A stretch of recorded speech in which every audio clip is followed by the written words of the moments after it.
Good morning, beautiful people. Good morning. Good morning. You know, I will never get nobody name up. They was like, is that a wig? What was that? I said, I don't know. I don't do hair. You know what I'm saying? And I ain't gonna say the other women that was in there. Some that at the, the marriage, they was laughing at the gym with me this morning. They said, we know you gonna put them hairstyles. I said, I am.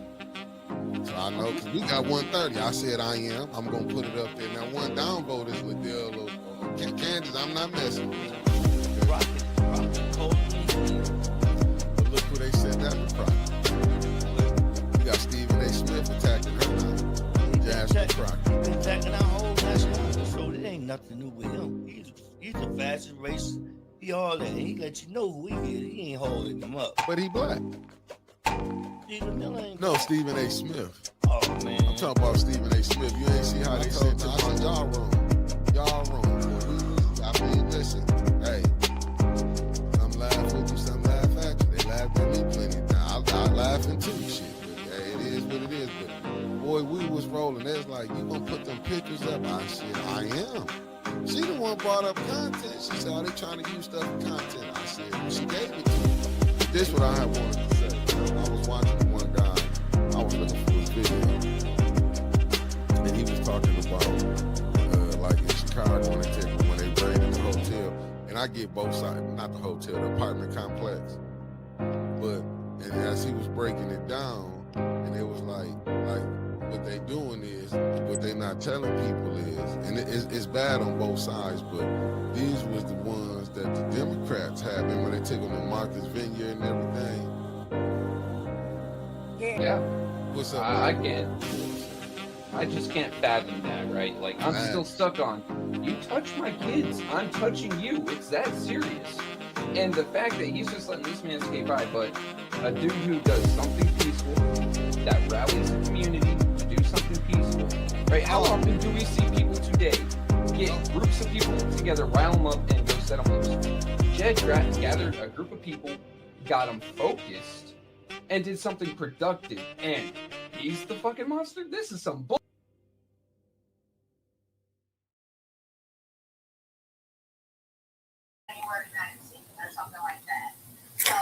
I'm just like y'all, family. I'm waiting for them to tap in too. Good evening, good evening, good evening. Just waiting for them to tap in. As I'm saying them get ready, we gonna be ready. So bear with me, family. Thank all y'all for tapping in as we getting ready for city council.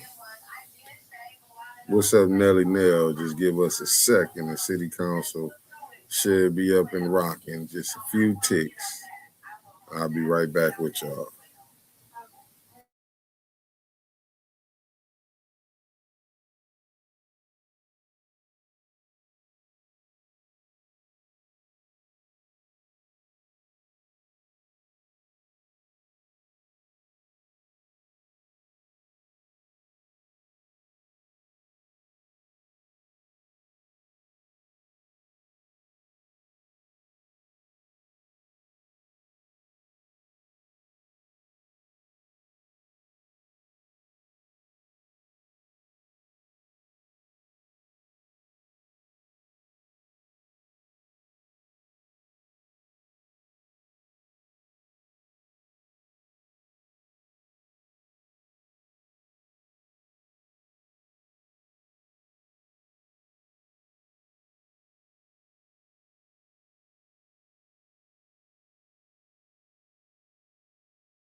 Family, I think we was a little early. I think it started at 5.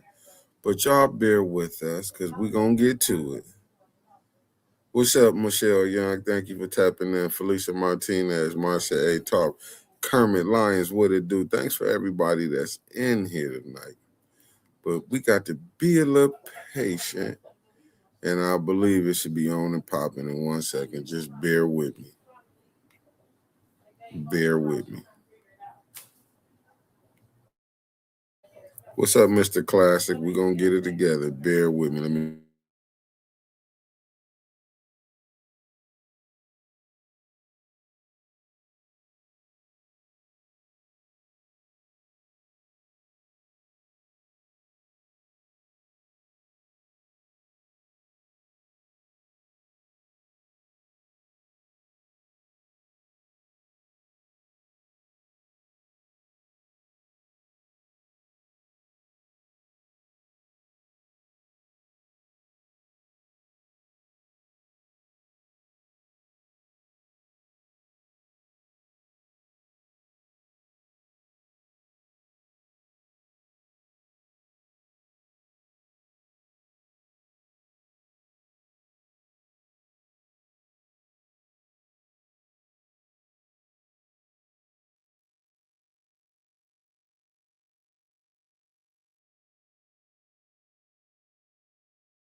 The board, thank you for the 1999 super sticker and the super chat. And what's up, Sir Gregory, Queen Anifa, Denise Cousins, Debbie Clark, one half of the Wonder Twins, Kawana Mack, what it do, Concrete Jungle, what it do. Let me see.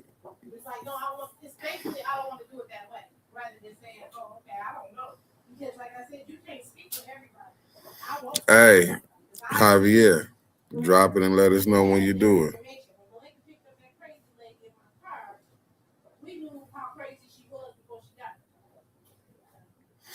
Hey, that's what's up. That's what's up. Ain't nothing wrong with that, good brother. Nothing wrong with that. That's what's up. The way of Christ through the way of Jesus Christ through faith. Good evening. Thank everybody for tapping in. We got the lovely Queen Anifa.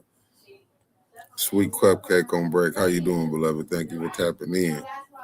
I'm just sitting back waiting until I see it when it's official, like a ref with a whistle. But I'm thinking it's probably starting at 5 o'clock, family. That's what I think. What time it's starting?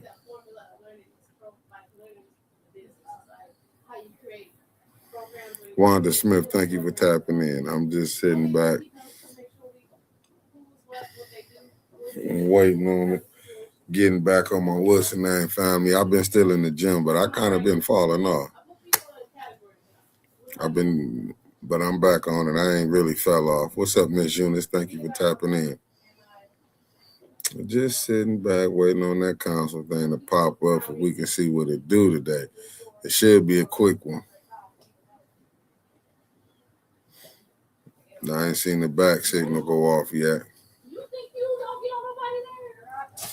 Sarah P, good evening. Thank you for tapping it.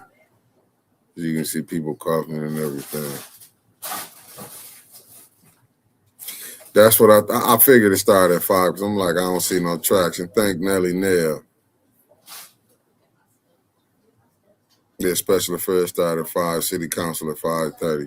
What's up, Nikki? So tricky in the building. Thank you for tapping in. Family, we here. We here.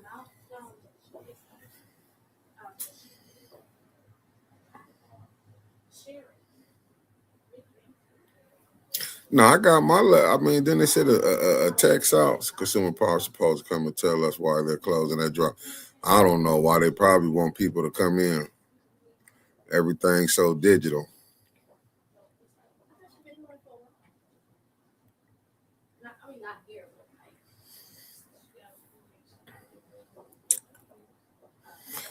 Just chilling, Pastor Nicholas J. Gaddis. This is kind of like a day off for me. Only show I had to do was the morning recall with me and Trevor. But yeah, Trevor supposed to be doing the polls tonight. Yeah, Trevor said he wanted to do the polls tonight.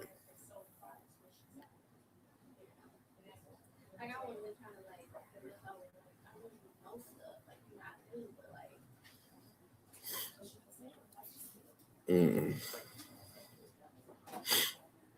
Yeah, I mean, we gotta sit back. Y'all know I've been really paying attention to my see what the Wolverines gonna do. I've been trying to see the new coach gonna be and what's the hold up. So I'm watching. We're gonna keep our recruiting class.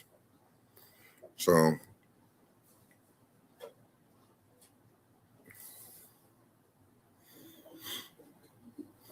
that's what I'm doing. A lot of watching. Lawana Terry, thank you for tapping in. Sit back, figure it out, and get this council on the road.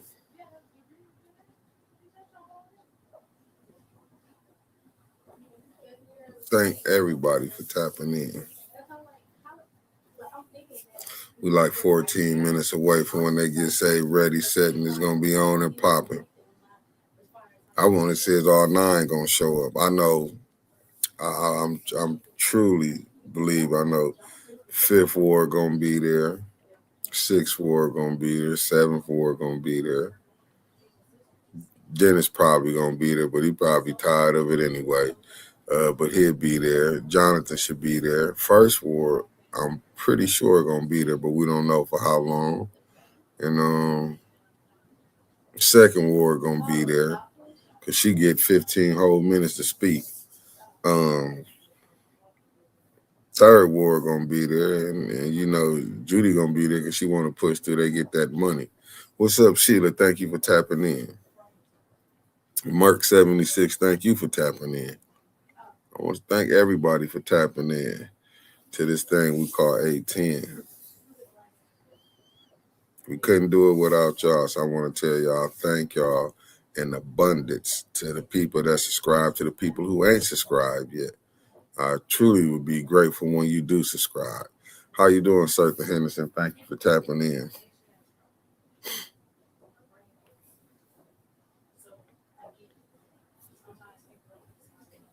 We're going to see this thing get to rocking and rolling. The countdown going to be real.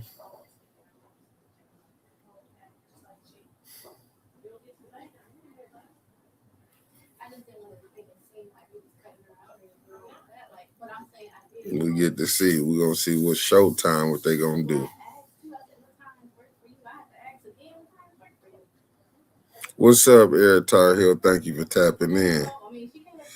It's on the agenda, but I doubt they're going to vote for it. They're going to roll this thing out to 26. Today is the last day they can do it because ain't they on break until New Year's?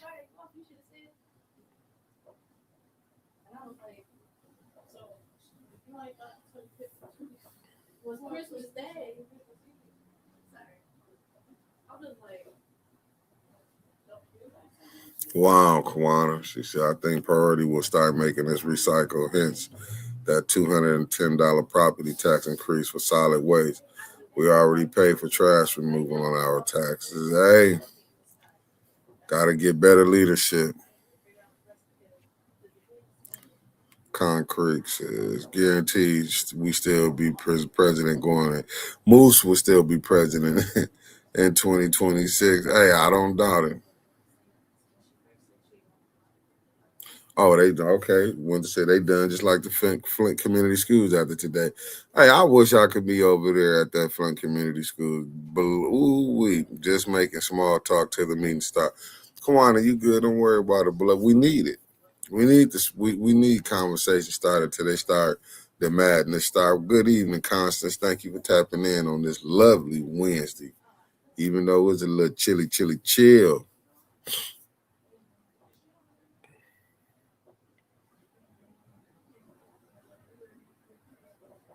You know, I'm watching both. I'm looking at my phone, looking at both chats. I'm just so used to, even though I can see on both on here. But I'd rather do the blocking on my phone than try to do the blocking on this. Because this here, I'm telling you, we might got a little action. I just got an alert. I like how Paul got his stuff set up all the way for next year. He got the channels already set up. Let me see if we getting ready to get some action going on. We getting close. I just got an alert. As you can see from his, I just got an alert from Paul channel saying Flint City Council. That was 11 minutes ago.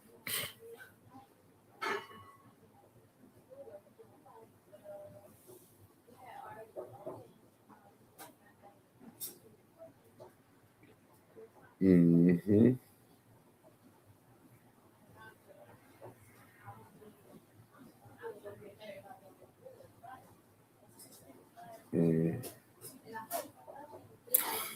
Yeah, it started at 5.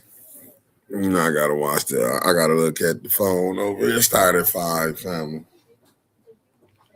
As we can see.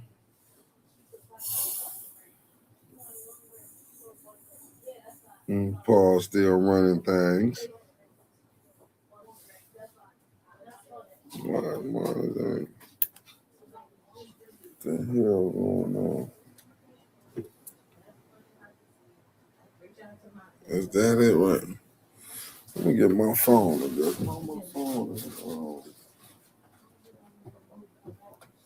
My phone ain't charging. Shoot. Drop my damn phone.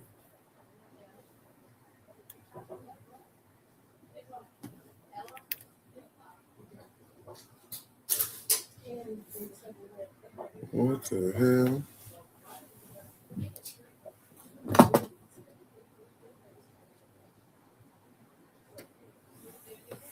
Let me see if it's working now. Oh, there it go. Oh, crap.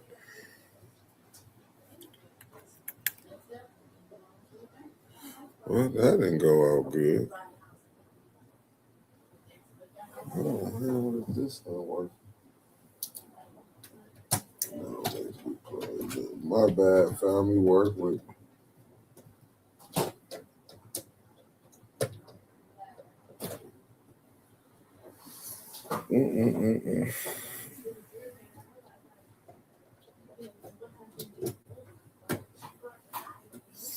Let me swing it over here like this. See if it'll work now. There you go.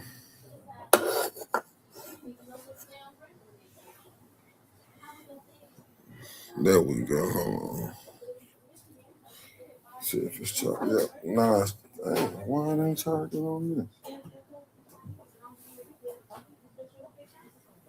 I know this thing is charging.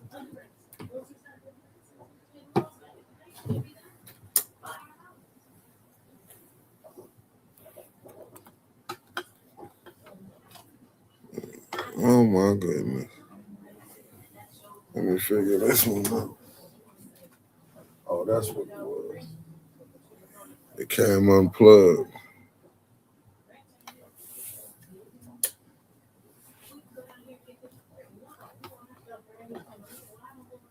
There you go. I got it. Boy, I was finna have a nervous breakdown over here. Family. I unplugged everything. How you doing, Lorraine Thompson? Thank you for tapping in.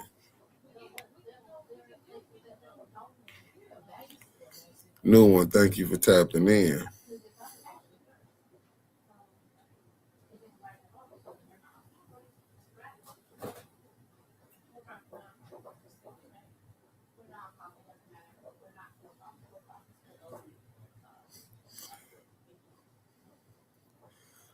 you terrible, said. You terrible. Let me get over here. Where we at? 6 minutes to 6 minutes. 6 minutes, Dougie Fresh. Your own.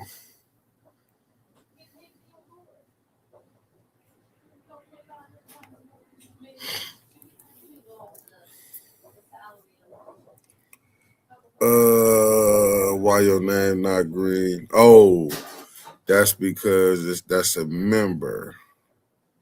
We got to get you back as a member. What's up, Bertha? What's up, Bertha? Baby in the building. Nola in the building. Thank you for tapping in. We got the lovely Deborah Luna in the building. Good evening. Good evening. Let me watch over here. I gotta watch both of these screens. Make sure ain't nothing going on without us knowing what's going on, family.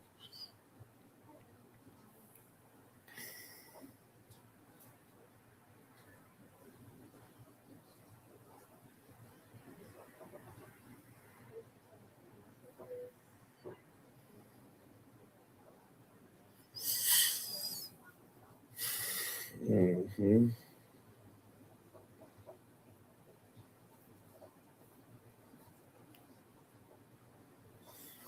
I think we got action, family. Let me see. I think we got action. He got action on his channel.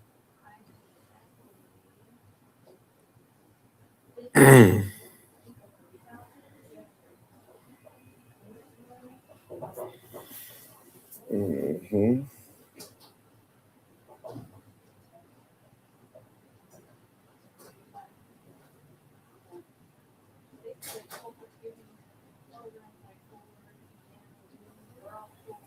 Mm-hmm.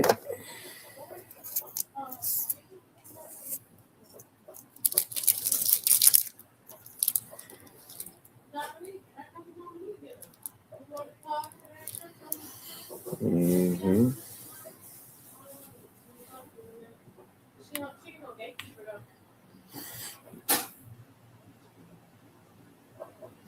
I'm just waiting on him to kick it in on the other side. I'm thinking, let's see the way to check out this other part. Not me, not me.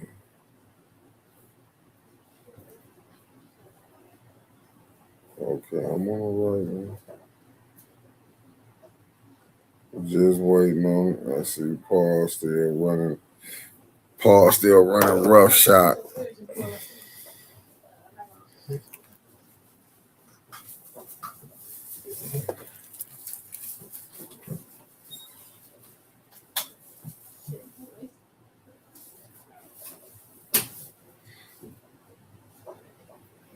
Just waiting, family. We got action, baby. I have to be patient. We got action.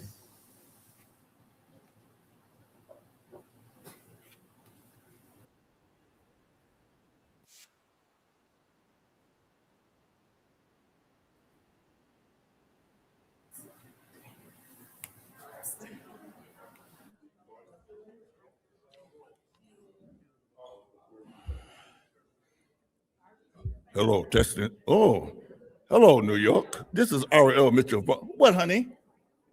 What's Shaq? You know how me and you roll since we was on Karen River Weaver got you in that seat. And you know this.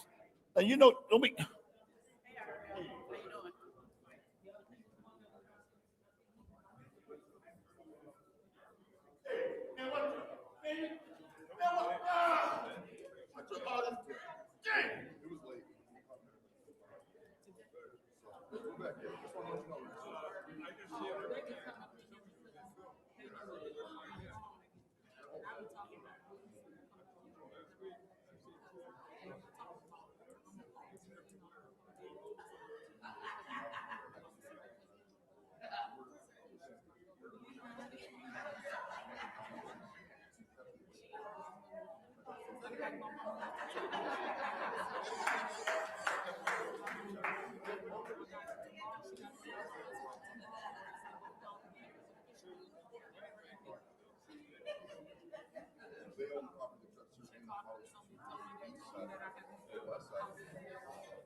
Good evening. The time is now 5 p.m. on Wednesday, December 17th.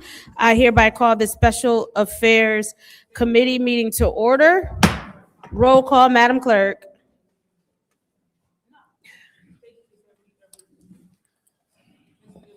Mr. Alamin is not in. Ms. Lewis is not in. Ms. Johnson is not in. Ms. Priestley? Present. Ms. Winfrey Carter is not in. Ms. Burns is not in. Ms. Mashat? Mr. Pfeiffer is not in. Mr. Jarrett is not in. You have 2 members present. We have 2 members present. There are some people walking.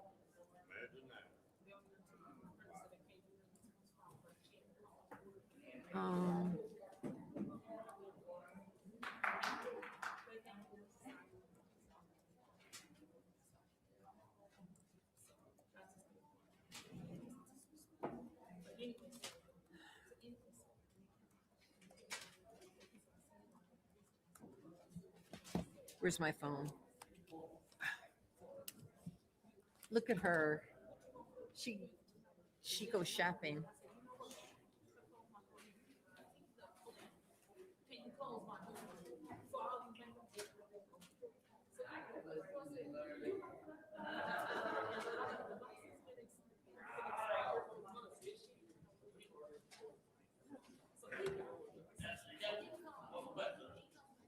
I haven't gotten anything yet. My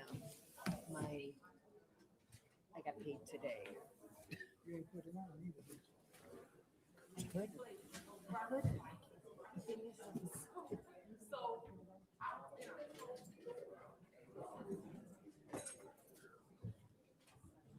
That's my problem. Not only, not either way. It's, I just don't have. That's about as far as I can go and do it. It's probably rotator cuff. Oh.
Madam Clerk, the time is now 5:11 p.m. If we could do another roll call.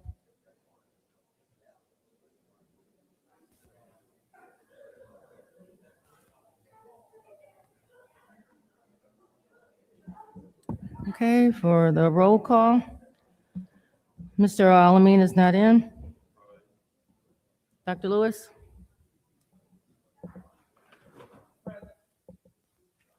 Ms. Johnson? Present. Ms. Priestley? Present. Ms. Winfrey Carter? Present. Ms. Burns? Ms. Mashat? Present. Mr. Pfeiffer is not in. Mr. Jarrett? Present. You have 7 members present. We have 7 members present. It's now time for the reading of the disorderly person city code subsection. Any person that persists in disrupting this meeting will be in violation of Flint City Code Section 31-10, disorderly conduct, assault and battery, and disorderly persons, and will be subject to arrest for a misdemeanor. Any person who prevents the peaceful and orderly conduct of any meeting will be given 1 warning. If they persist in disrupting the meeting, that individual will be subject to arrest. Violators will be removed from the meetings.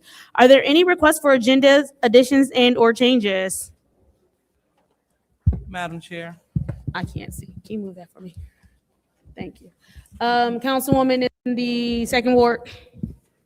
Is it possible to move our special orders Yes. to the front?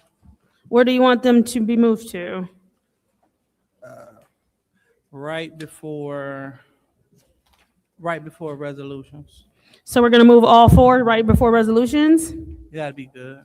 All right. So I am ordering special order discussion item 250420-T, which is the discussion item for sign language interpreter, 250430-T, which is the special order for Catholic Charities, 250431-T, which is a discussion item for the administrative update on water testing for the 34 through 3600 blocks of Brownell Boulevard, and discussion item 250434-T, which is the discussion item review of the city council rules. I'm ordering that all of those be moved before our first resolution.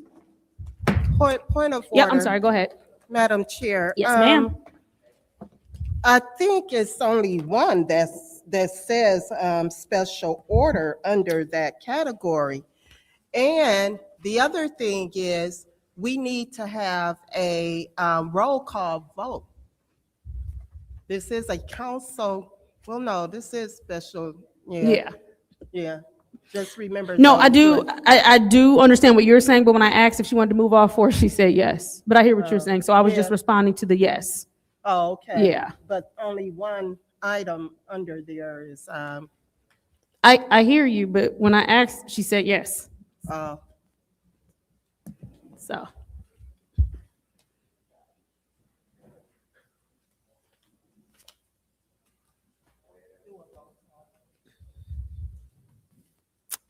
So we will do a roll call vote on moving all 4 before resolutions. And that is, Madam Clerk, we're doing a roll call vote on moving all of the special orders and discussion items before resolutions. Okay, then I need someone to make the motion and to support it. Is there someone who will support her? I'm supporting it. Go ahead. Mr. Alamin is not in. Dr. Lewis? Yes.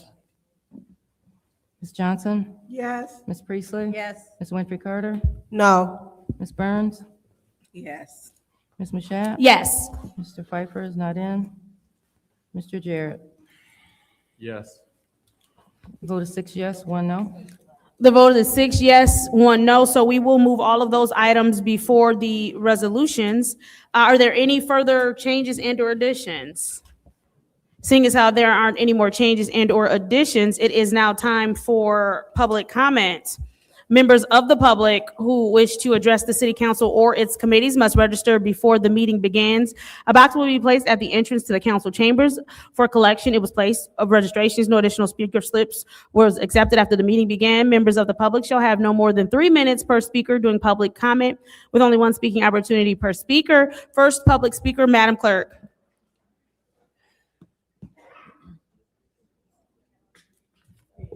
The first speaker is R.L. Mitchell.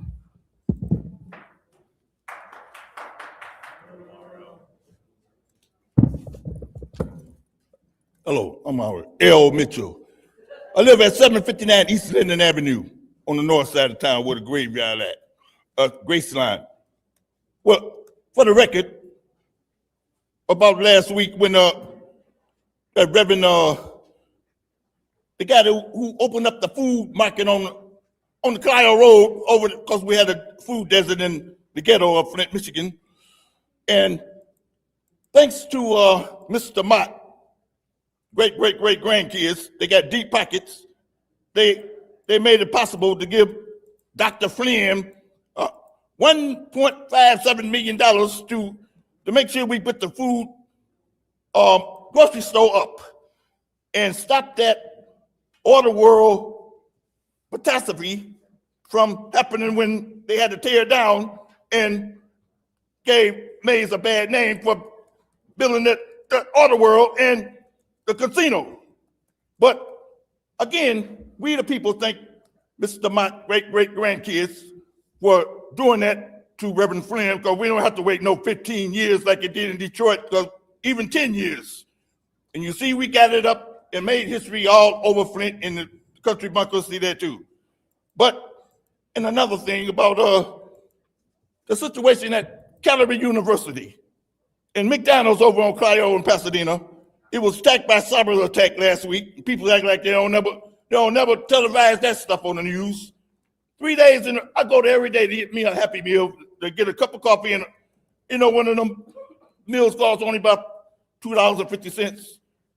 But the attack kept me from getting my meal because the woman said they're attacking us again. They act like it's normal. But the young peoples do. They said, we're gonna make Monsieur Old School get his hamburger. They took their time and fixed me a hamburger, a breakfast. But I'm trying to say this, on the third day, they started throwing out the food, and it was guarding the dumpster to keep the homeless people from taking the meat deals out and keep them feeding the rest of them. That's just like they still attacking us peoples in Flint. Everybody going as business as usual. But I'm trying to say, I'm going to the cafeteria without being and get them goons coming there. Because until they fix McDonald's up and everybody, and Miss Fields, she in the hoops with them higher Hitler peoples. And Mashak always talking about another thing, Mashak. You doing a good job of rebuilding Central High School over there, and you don't put you ain't wasting the money like certain people's in. Stay tuned, America, and Madam Burns, keep eating the cake for Flint. Next public speaker, Madam Clerk. Next speaker is Stanley Wood.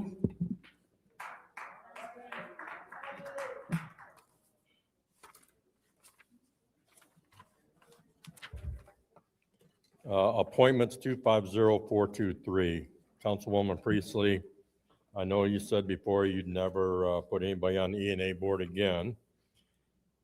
Although I find this as pure coincidence, maybe not, that this lady happens to live at the same exact address as the guy that you tried to get on the E&A board before. I don't know if it's pure coincidence. Maybe it is, maybe it isn't. I don't know, but they share the same address. And I did verify that. I looked into that deep.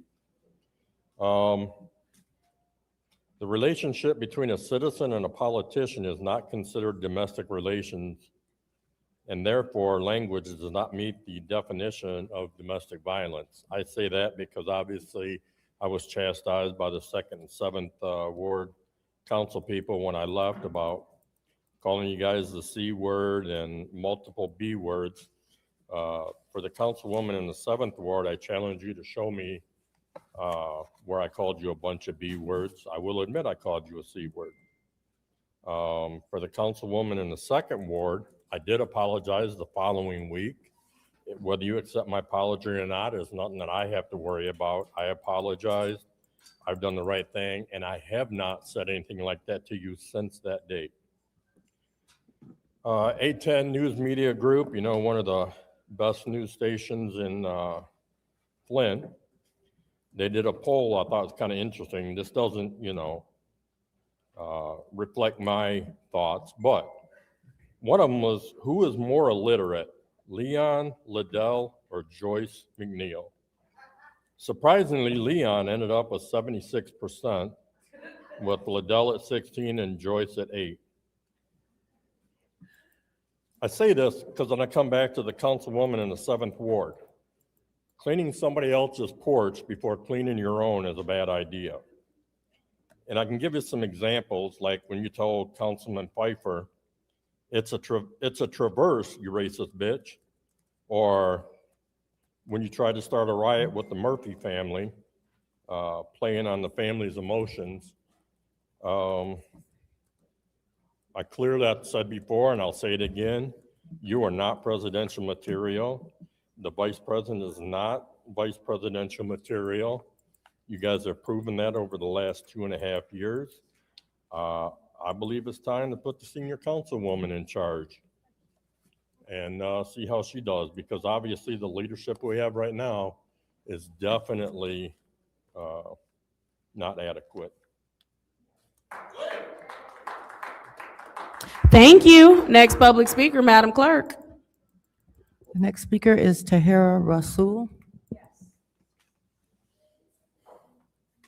My name is Tahira Rasul. I reside at 1905 Lynbrook Drive, Flint, Michigan. Oh, right here. Okay. My name is Tahira Rasul. I reside at 1905 Lynbrook Drive, Flint, Michigan. I have to speak for my soul today. When I received the letter from the water settlement on Friday, December 12th, stating that the property settlement for homeowners or adult property was going to be $1,000. It hit me in the gut. But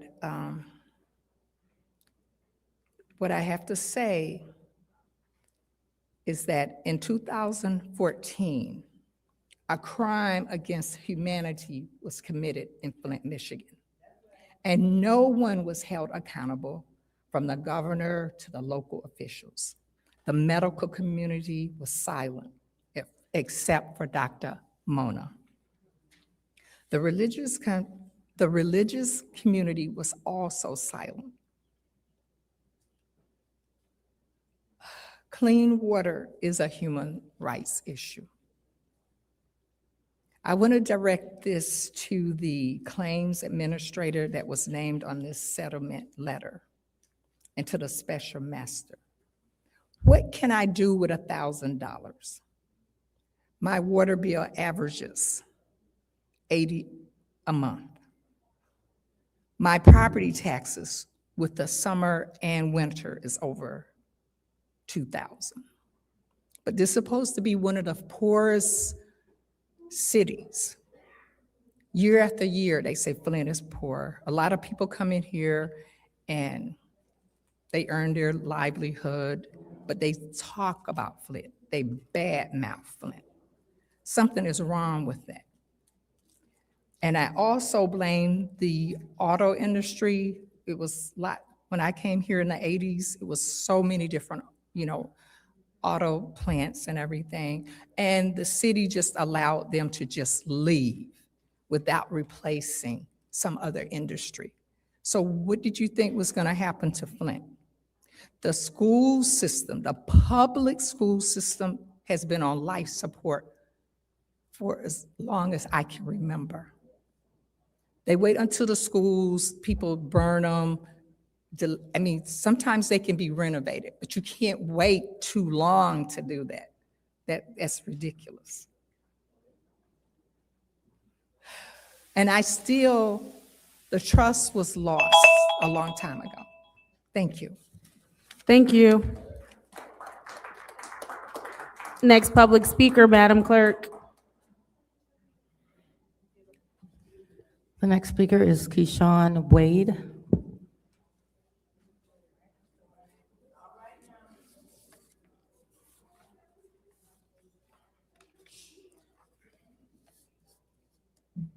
Hello, Council.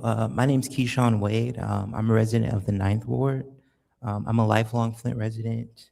I'm a graduate of Flint Southwestern, class of 2019, and I recently returned home in May after graduating from college. I have a deep love, passion, and commitment to this community. Um, I really hope in my heart of hearts to be a part of the transformation of this community. And that really brings me to why I'm here today. I'm speaking as a representative of the Flint Housing Union, an initiative that I have started up ever since coming home from college. And I'm hoping to speak here today in support of our neighbors of Village Shores Apartments in the Ninth Ward. And I want to do my best to respect their privacy and their humanity in this moment. But I really just want to bring attention to trying to find a resolution to some of the issues that these residents are facing. I think it's really important that we as a city look at our policies and procedures that have gotten us this far. And I really think it has been made a spectacle of their experiences in this moment. And not enough has been dedicated towards resolving the issue.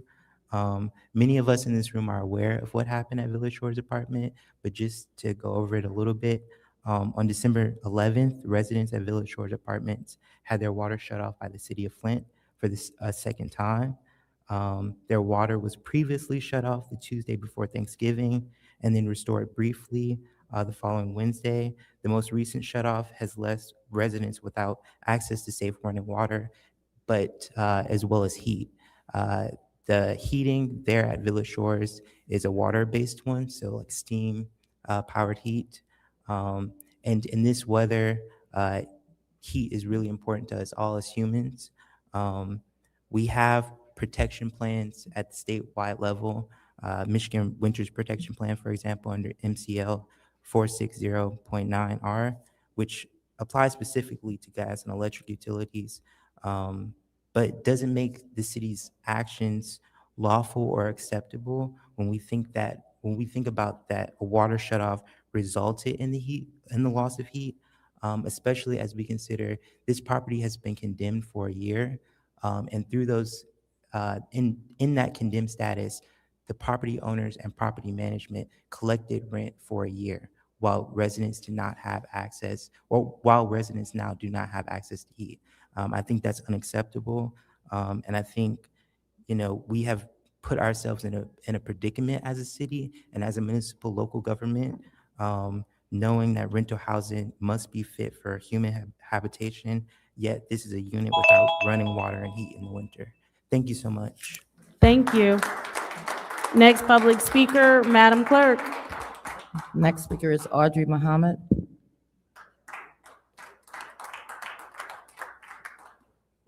Good evening. My name is Audrey Muhammad. I'm a resident of the Second Ward. A couple of things is disheartening, especially people, if I heard correctly, the people over in the Village Apartments, those apartments was declared condemned. So how are they still living there without proper placement or something happening? And what's going on with the landlord? Something should be happening. If that was me, y'all be coming to put me out. But I also want to address the issue with the police department. I ain't done doing them, and I'm gonna keep on. Partially because the behavior of some of those police officers is just ridiculous. How do you force a person? And I'm not gonna talk about it too much because the young lady, she's here. She can speak on her own behalf. But I saw what I saw on Facebook, and that's ridiculous. But I also like to talk about my incident that happened on October the 30th at my house with Officer Steelwell, the same one who came up in the front and hit several citizens here in the city of Flint. I hear you, because he threatened to come and take my locks off my house if I locked them. And I went down and came and filed a complaint against him with his sergeant. I want to think his name is D. Sedwell or something. I can get his name for sure before I leave from up here. But I filed a complaint and haven't heard back from anyone downstairs. So I went down there and asked them and inquired. And they said, oh, that's a problem with internal affairs. So internal affairs is the one who you need to talk to. And I was given the name to Officer, what's his name? Start with a D, who works in internal affairs. So I called his number. Ain't heard back from him. His sergeant name is D. Seltzer. Had a long, lengthy talk with him. The officer didn't even have a body cam on his body, let alone turn it on. So my cameras on my house picked up part of our conversation where he was threatening. And I told him, you can't do nothing without an order from a judge, but thank God I know my rights. I advise all citizens to know their rights. So when they show up at your door, show up to you, you can tell them you know what your rights are. But he was so belligerent. Once he walked away and I asked him a question, he came back to my door, banged on my door and told me to open the door. When I refused to, he took his flashlight and went to several of my windows and shined it inside my house. But I'm calling you out today, Stillwell, because I'm tired of stuff not happening and not being properly handled by the city. Thank you. Next public speaker, Madam Clerk.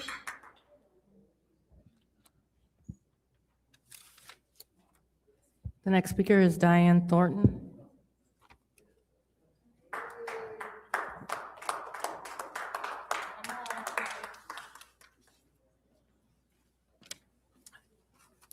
Diane Thornton, Fourth Ward. I am a member of the Color of Law Coalition, and I just want to come up here and thank the outpouring of community support for what we've been doing. We have been trying to go out at least 2 nights a week to give hot meals to the homeless and blankets and whatnot and whatever. And the community has stepped up and they're helping with donations. And I just want to thank everybody and if you have any donations that you want to give as far as blankets or hats or hand warmers, anything like that, or if you want to make a meal and you don't necessarily want to take it out to them, just contact us. We'll be more than willing to get it out to them. And like I said, we have members here normally at council. We have a Facebook page that you can reach out to us. And like I said, I just want to thank everybody for supporting our efforts, because homeless is real. There's a lot of these people out here. It's cold. And if you've been following us on Facebook, we've been showing you. They're out there. They're young. They're old. They're not all drug addicts, Mr. Peachy. And they are human, and all lives matter. And our community should be stepping up and helping them. It's a lot of these people are on disability, and these people are taking their checks and putting them out on the street. They have autism, or they're physically disabled. And these people are taking advantage of them and putting them out on the street. And we as a community are failing them. And we need to step up and get together and get this crisis. There's no place for these people to stay. Our warming centers are being cut left and right. They have no beds. People treat these people with My Brother's Keeper. You say, well, we can get you over to Brother's Keepers or Carriage Town. No, they don't treat us with respect. They treat us like we're animals. Now, when somebody wants to sit and sleep on the concrete floor at 13 below zero, rather than going to a warming center, we got to do better as a community, people. So we need to step up. And these people, like I said, all of us are one devastation away from being out on that street. And people need to recognize. And like I said, Mr. Peachy, shame on you.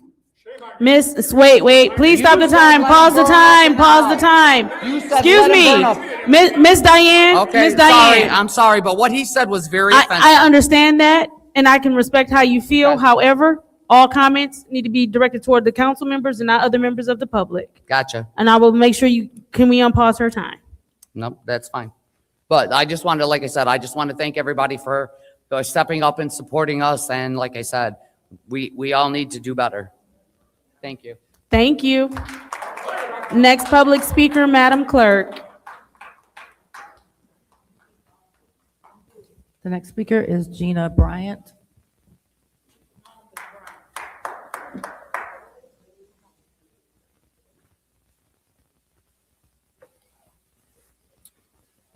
Hi, my name is Gina Bryant. This is the first time I've ever could come to one of the meetings before.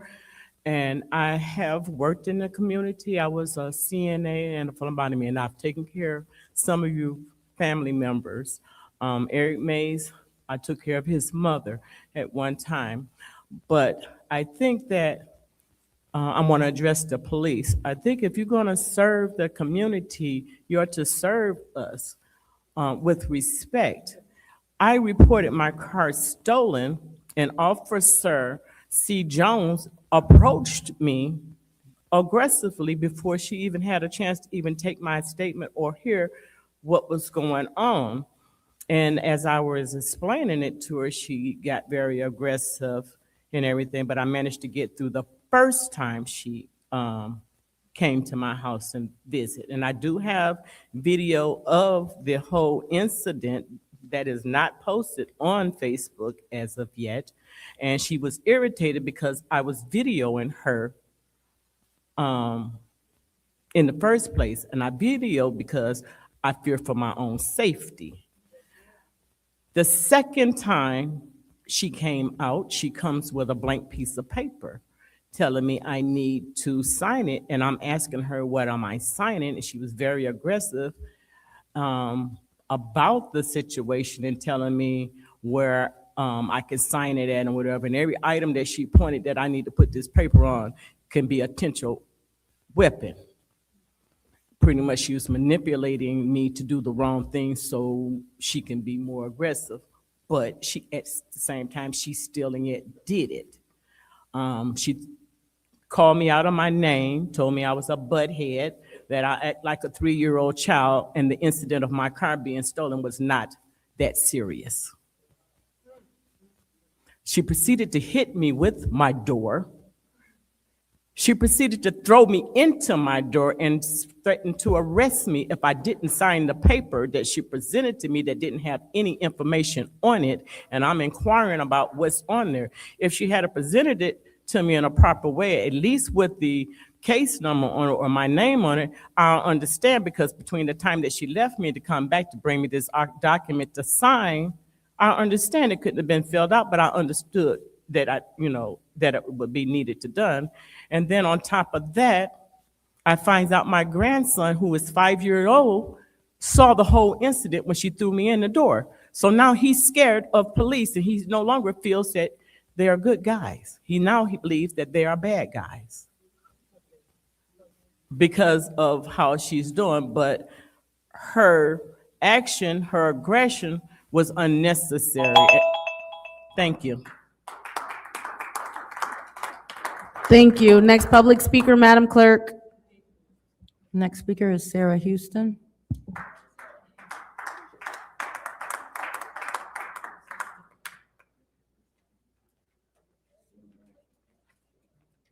Sarah Houston from the 6th Ward. I was really disappointed last week that the item to be discussed on sign language interpreters was again ignored, forgotten, not thought about, put on the back burner. I realize that it's going to be on today, and that's a good thing because I wasn't here last week, but that doesn't really matter because I don't need access.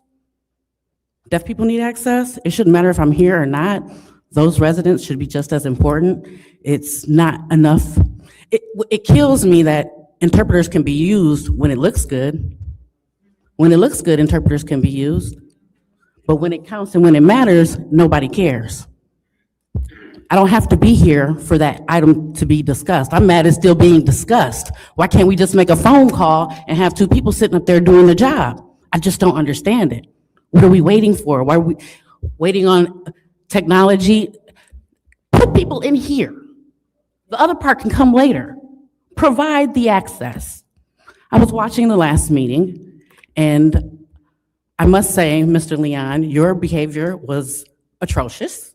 The way you spoke back to the public, very narcissistic.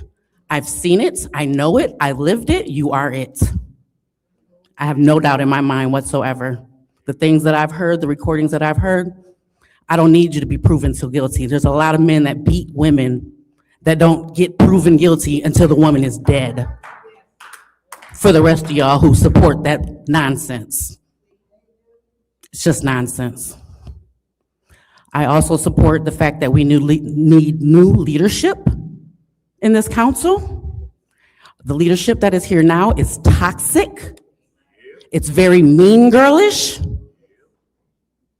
I've gotten it, I've seen it, and it's the truth. Let's do something else. Let's hand it over to the senior member and maybe to see what can happen then. But playing this ring around the rosy game is ridiculous. Are we in kindergarten or are we grown people? Y'all just playing games. I watched the last council meeting. I wasn't able to make it, but I was able to watch it. And again, it is time to grow up and do what's best for this city and not what makes you look good, not what makes you feel good, or do what's best for this city, not just your special projects that got brought to discussion, but yet interpreters and access got left behind. What's important?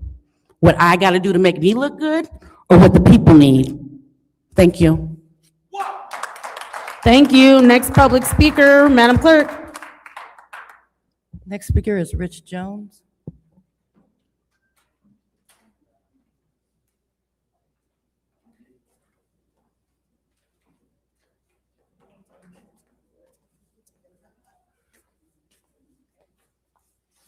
How everybody doing today?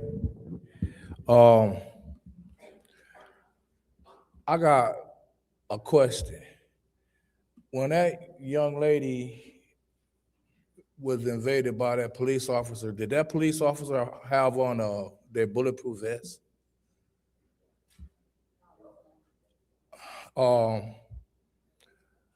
Next year, will y'all do something to make sure that any interaction between the citizen of Flint and the Flint Police Department, that officer has on a body cam, and it needs to be an automatic punishment if that officer does not have it on? Please do something about that. And another thing, can you please have a public hearing to where we can get in here and get with these police and that's ease this police brutality before the weather return to good? I see on the agenda, we're talking about salt. Why are we talking about salt in the wintertime? Let's get enough salt to where we can talk about salt again before wintertime. That way, when it starts snowing and this time of year, we ready to activate. Let's get ahead of something. Now, I was wondering why no one spoke up and said, do not opt in to this $600 million settlement. People who wanted to step up were scared. Are you gonna have to get your own attorney? I'd rather get my own attorney and fight for something than settle for nothing. Because that's exactly what happened to the residents of Flint. We settled for nothing. And I hope when they open up those other categories and let those people know what they're going to be dispersed, that they don't feel like these people right now do. Thank you. Thank you. Next public speaker, Madam Clerk. Next speaker is Beverly Biggs Levy.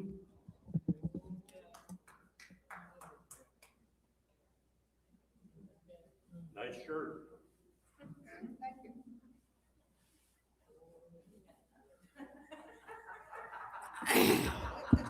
My name is Beverly Biggs Levy. Leon, you had the audacity to say I need to pay my restitution. How you know about what I need to pay? That's my question to you. You got in here an hour and a half late the last meeting we had. You wasn't here 10 minutes and your teller went off, and all of a sudden your house is on fire again? Come on, y'all. 3 fires in 2 weeks. This is what I have to say to you, Leon. Let me see if I got it cut up for you. You big dummy. You big dummy. You big dummy. You big cold-blooded dummy. You big dummy. See what you did? Oh, no, you big dummy. Oh, no, you big dummy. You dummy. It's sad. You worried about everybody, what we saying and what we doing, but anybody with common sense know don't burn the same house 3 times.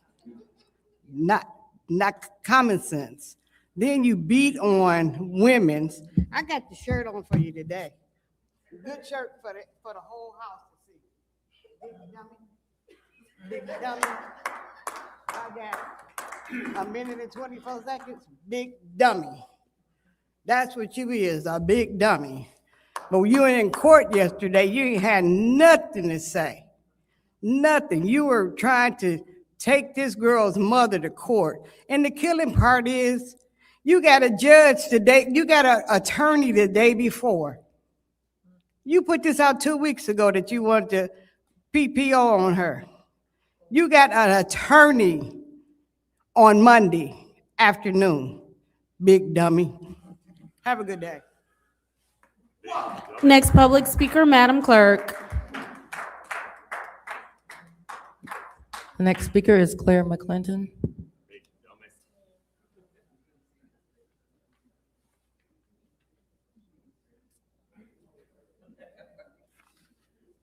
Good afternoon, council.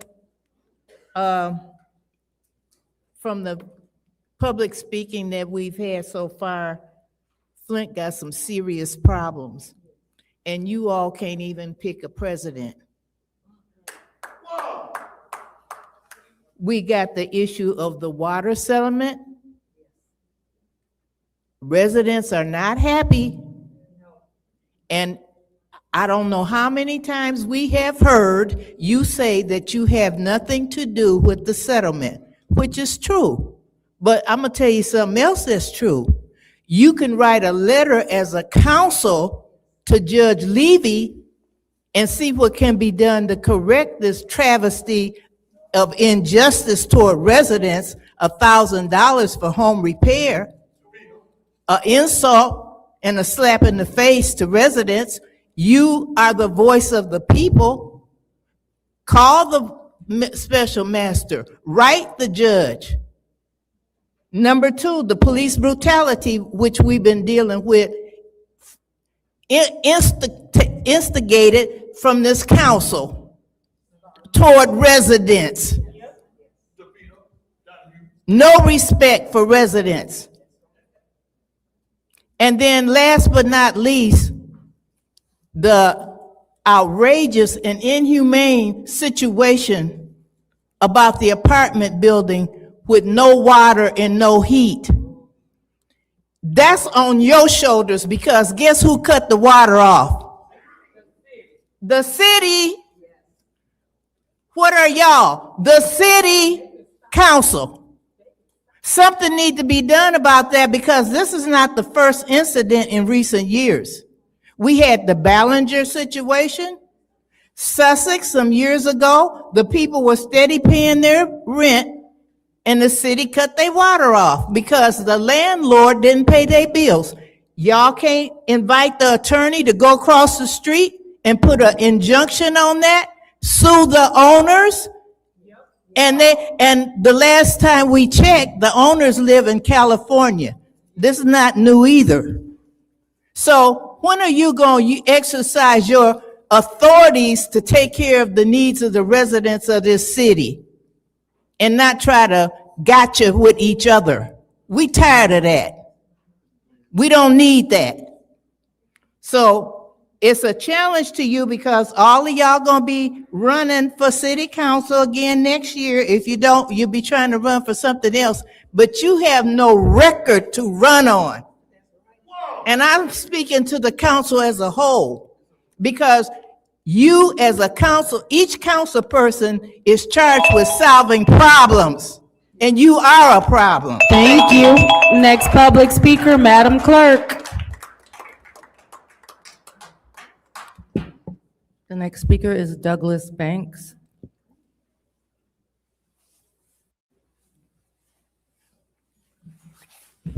Good afternoon, council people. Douglas Banks. I reside in the 7th Ward. I just want to say, don't have to say it, but I'm gonna say it. I watch this city pretty well. Matter of fact, I maneuver around the city pretty well. I know these streets pretty well.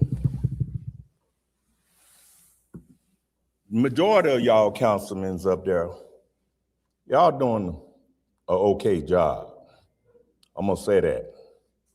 For it's me seeing what I do see and what I'm able to do to help to kind of clean this city up a little bit. But what I want to say, whatever y'all doing now, take it to prayer and try to do way better than what y'all doing.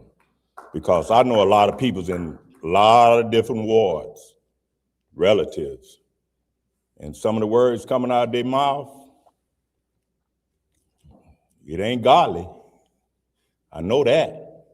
But whatever y'all doing, just try to do the best y'all can, though.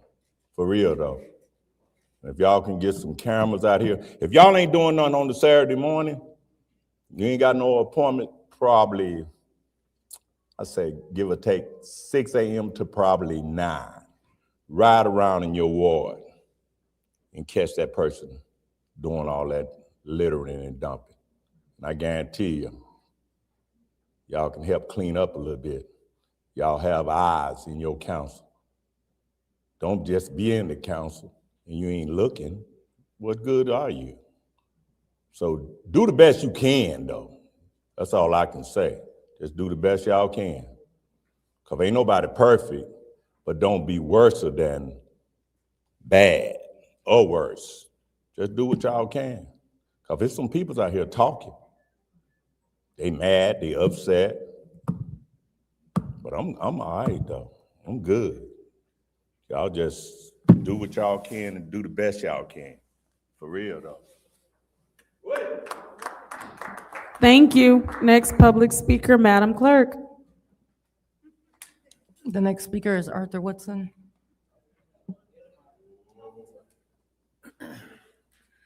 Guess I have to speak fast in 3 minutes. Let's talk about the Republicans who unilaterally took back Flint money.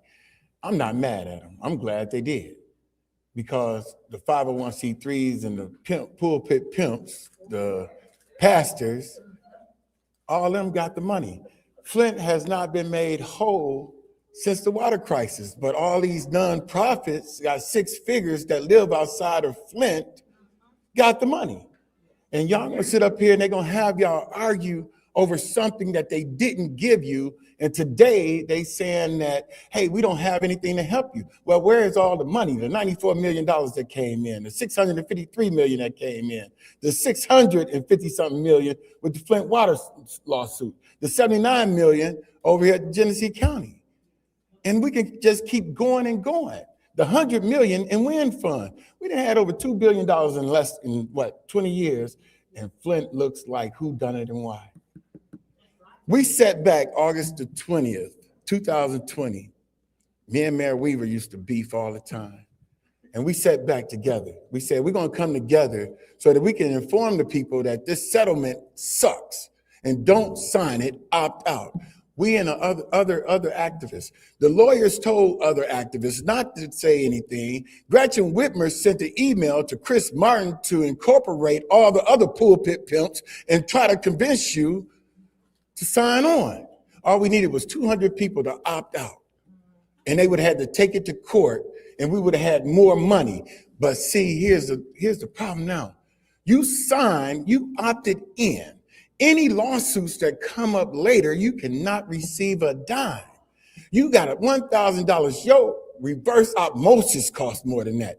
The water for over 11 years that you had to go get costs more than that. Your pipes that you had to fix cost more than that. Your child has been permanently damaged, went from A to E. Legionnaires killed part of your family members. Cancer is killing people right now. Kidney disease, just got a report just now. We over the state by 3 times.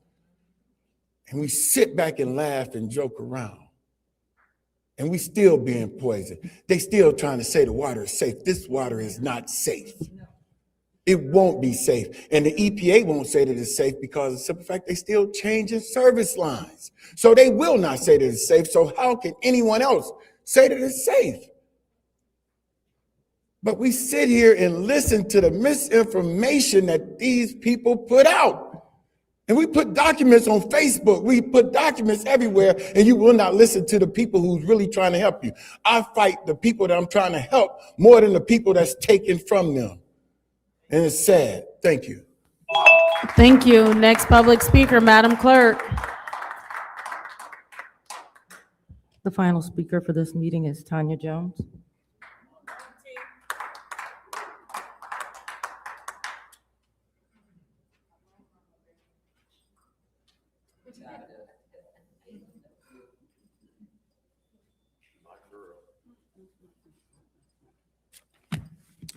Good evening.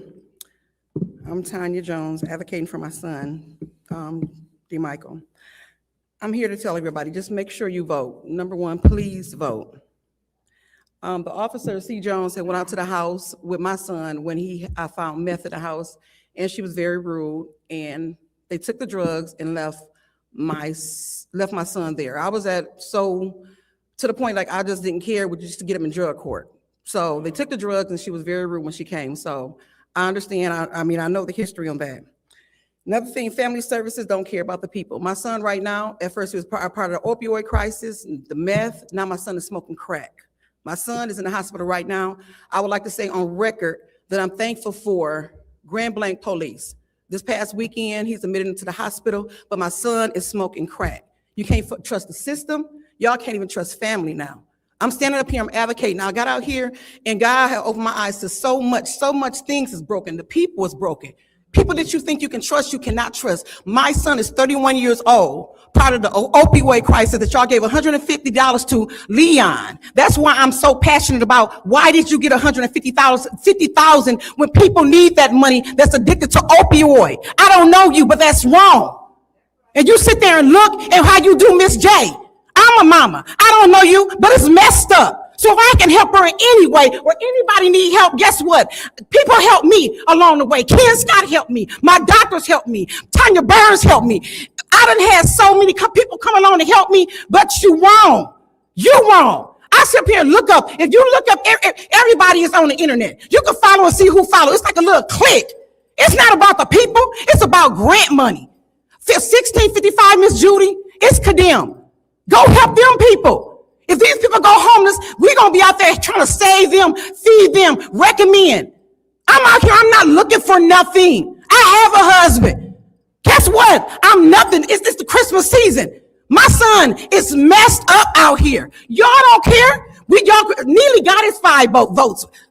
Stevie Wonder can see it. Everything's going to pass. I'm not dumb. He got his 5 votes. But the people matter. This is all I'm saying, y'all. The people matter. It's broken out here. And again, I want to tell y'all, thank you for Grand Blanc Police. And whatever you be talking about, Tanya Burns, would you please explain it to them and take it? Because I don't know. But the way Grand Blanc helped me, my son is right now in the hospital. And he getting the help he need. It is going to be a long haul because when you're addicted to meth and these drugs I'm learning, it was already hard with me learning my son is autistic. He didn't get diagnosed because I'm in General Motors until he was 8 years old. So now this monkey on his back, I'm going to have to deal with that all his life. And God got me. So I hope God got y'all too. Have a good night.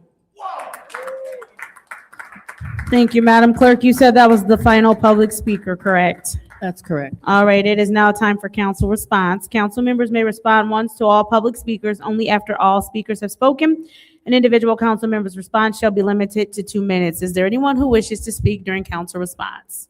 Councilwoman Chair. Burns, you have the floor. Thank you. We only have 2 minutes. I will not be addressing everybody, but I am going to address the homelessness issue because I had someone in my ward. I was called Saturday that a person who was homeless died in a home with the fire on West Court Street, and it is a problem. And thank you to the Color of Law Coalition, one gentleman and ladies who put their own efforts in to get out there and do the work to help bridge the gap. I do want to speak about used to be Lake Shores, Village Shores.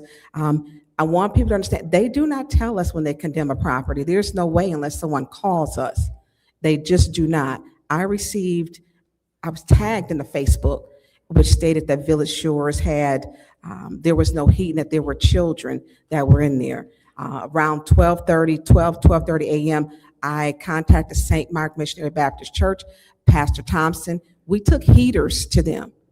We took heaters and water and blankets to them at 12:30. An email was sent. So there are council members doing things on a Sunday night and a Saturday night because with my phone rings, I'm answering it. And if I didn't have anybody to go with me, I would have went by myself. But I did have someone. I spoke to the people, and the conditions are egregious: bed bugs, sewage, broken pipes, and having the boiler cut off because it's radiant heating. A boiler system, sometimes when you cut it off, you can't cut it back on because of the sediment and the rust. And so the process is broken. The city attorney was contacted. The building and permits, our public health official was contacted to help get them resources. So things are being done. I'm not the mayor or the administration, but it's my job to send the email, call them and contact them. And I did that and went beyond and contacted some of my associates. We took them heaters, and it is broken, and we got to do more work. Is there anyone else who wishes to speak during council response? Councilwoman in the 5th Ward, you have the floor. I got something to say. I'm sitting here. First, I would like to thank the residents for being engaged in the process. I'm sitting here and it is just so much. I feel like crying. I want to say, in reference to the water crisis settlement, I was one council member that voted no for the city to go into the settlement because I felt like we should have taken it to trial. We should have. Why is it that we should always settle? Now, I want people to go back, and I want you to look at the chain of events leading up to the water crisis settlement. Okay? Now, former Mayor Weaver never would have signed that settlement for $600 million. Your mayor sat down with the governor, and they came up with that water crisis settlement figure. Now, you know, $600 million is not enough to take care of this city. I'm glad that the homeowners got $1,000 because I didn't think you all were going to get even $1,000 after I calculated it. But the thing about it, I was one that was out telling people to opt out of that settlement. We needed people to opt out so that we could take it to trial.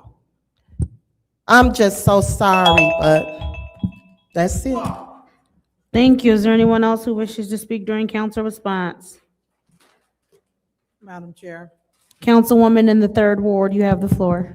Again, sorry about the people that are in the apartments that are being affected about homelessness and no heat.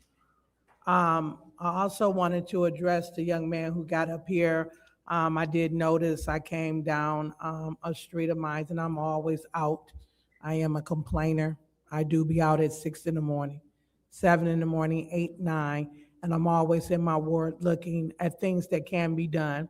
I did notice that it was some trash that I did complain about, and it got picked up. So your work is not being unnoticed. I do notice, and I do thank you about that. And I was like, wow, I backed back, like, wow, they picked up this trash. So again, thank you for the public who's getting up and speaking.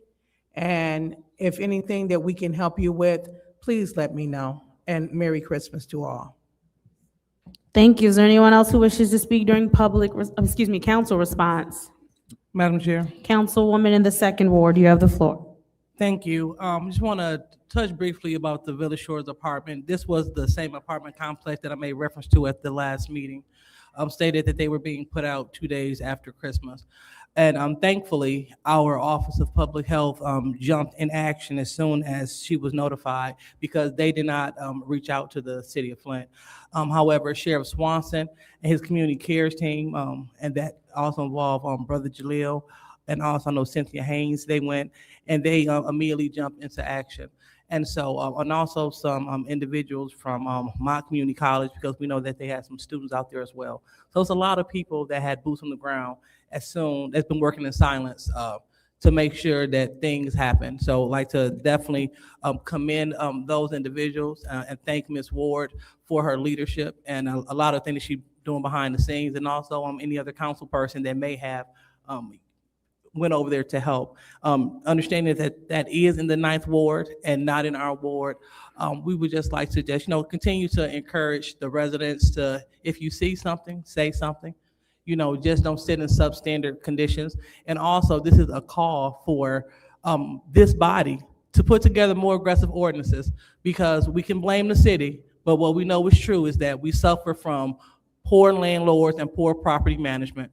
And when you have poor landlords and poor property management, you get people living in these condemnable conditions, and then we are here. And so we need to utilize our political capital to put together an ordinance or a series of them to ensure that this never happens again, because no one should be forced to live in the cold. No one should be forced to live with bed bug infestation. No one should be forced to be put out of what they call home 2 days after Christmas. So thank you, Madam Chair. Thank you. Councilman in the 9th ward, you have the floor. Thank you.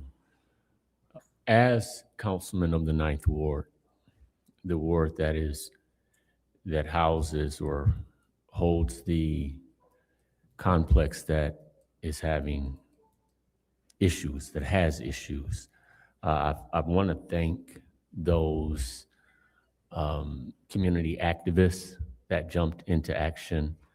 I want to thank my council colleagues that have been of assistance in addressing the concerns. I want to thank in advance the administration for what is to be done to help to bring about resolve in this matter. And I would agree with my colleague that there is work that we can do and need to do as a council in aggressively looking at ordinances and such to see how we can, what we can put in place that would help to address some of the issues that have come up that seemingly have been skirted or avoided. So I just want to take this time to, again, thank those that have been, as was said, boots on the ground, and to express my concern and the fact that all parties involved are in my prayers. Thank you. Thank you. Is there anyone else who wishes to speak during council response? Seeing as how there's no one else who wishes to speak during council response, I will go ahead and take my time. I do want to first say, for the residents of Village Shores. I agree with all of my colleagues in the fact that, one, like Councilwoman Burns said, we are not told when properties are condemned. We're not told when people are still living in said condemned properties. We don't know that unless someone brings it to our attention. It's not something that we are automatically informed of, unless it's a property that we were reporting or knew about. But other than that, we are not made aware of that. Councilman in the Ninth Ward, you have my full support. I will lend my help for you however I can. As it relates to the Flint water crisis settlement, I have said from the beginning that there was no need for residents to have lawyers.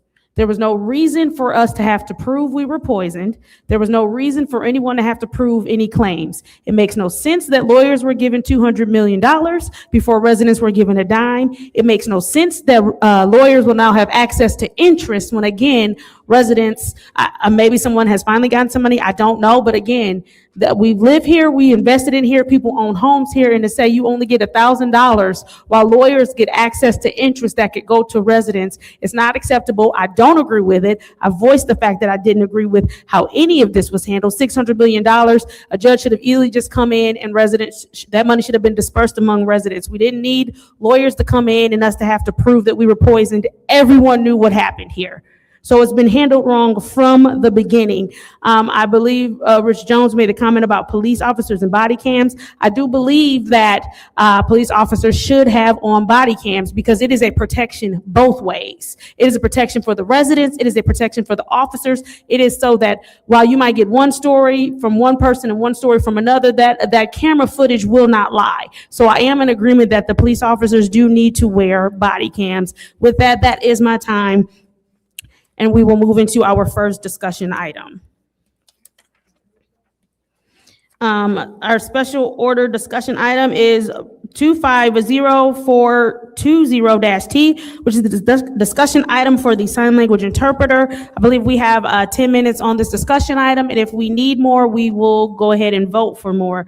This item was bought by myself. I do want to clear up something. Ms. Houston, last week, we had a council person who I think we had been sitting here for a while, so they had adjourned the meeting. The time hasn't started yet.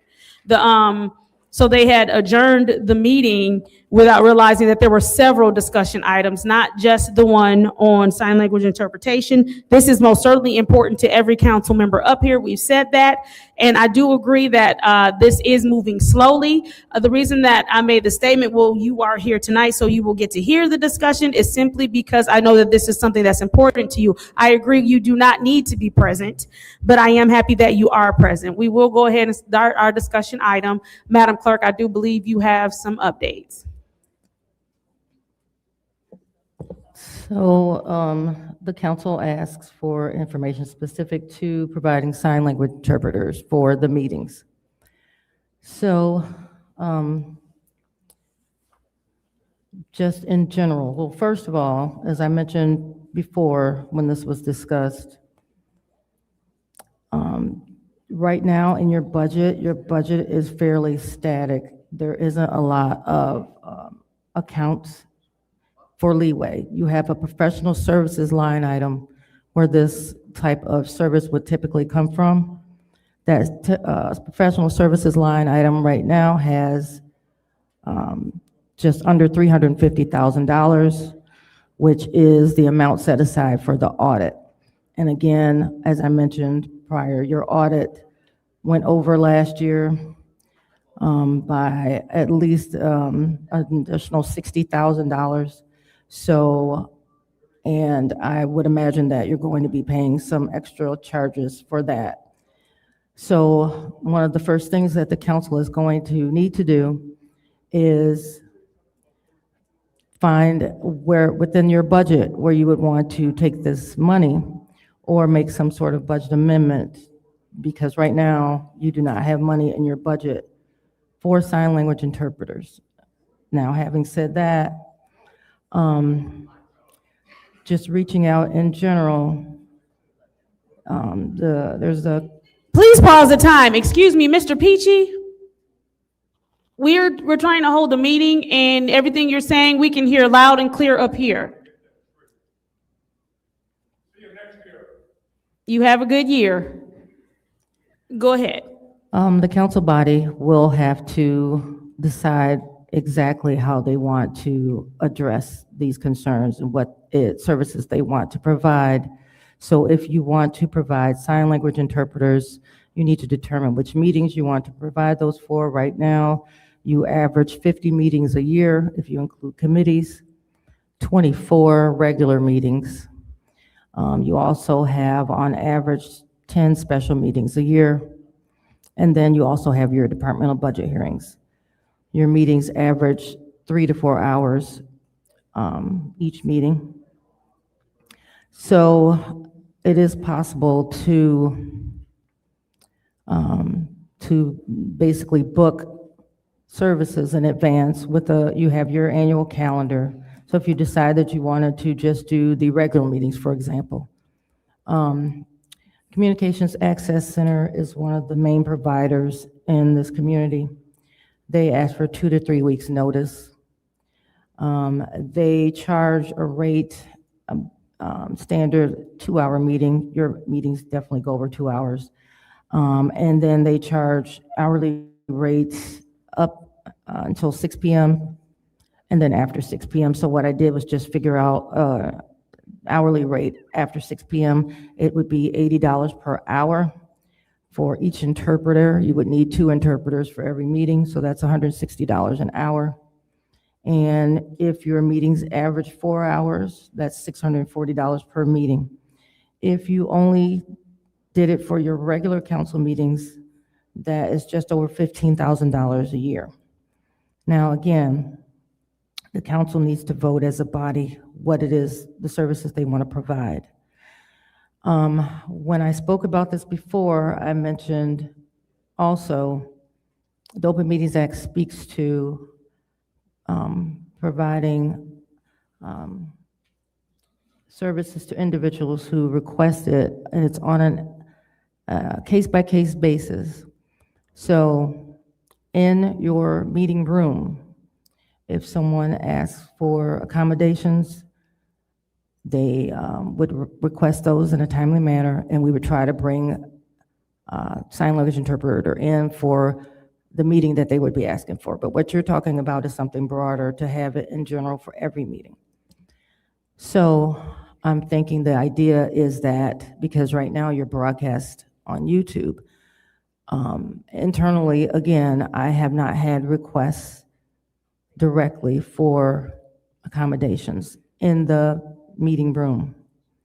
If you wanted to have sign language interpreters that would then do every meeting, that would be broadcast on YouTube in conjunction with what you're doing, you would definitely have to have a technology upgrade, because as was noted, the special meeting that the mayor had recently, the State of the City address, where there were interpreters, but no one could see the interpreters because the cameras were too far back. So you have to have equipment that would allow for a picture within a picture, and cameras that could stay on that individual in addition to everyone else in the meeting. So there would need to be upgrades to do that.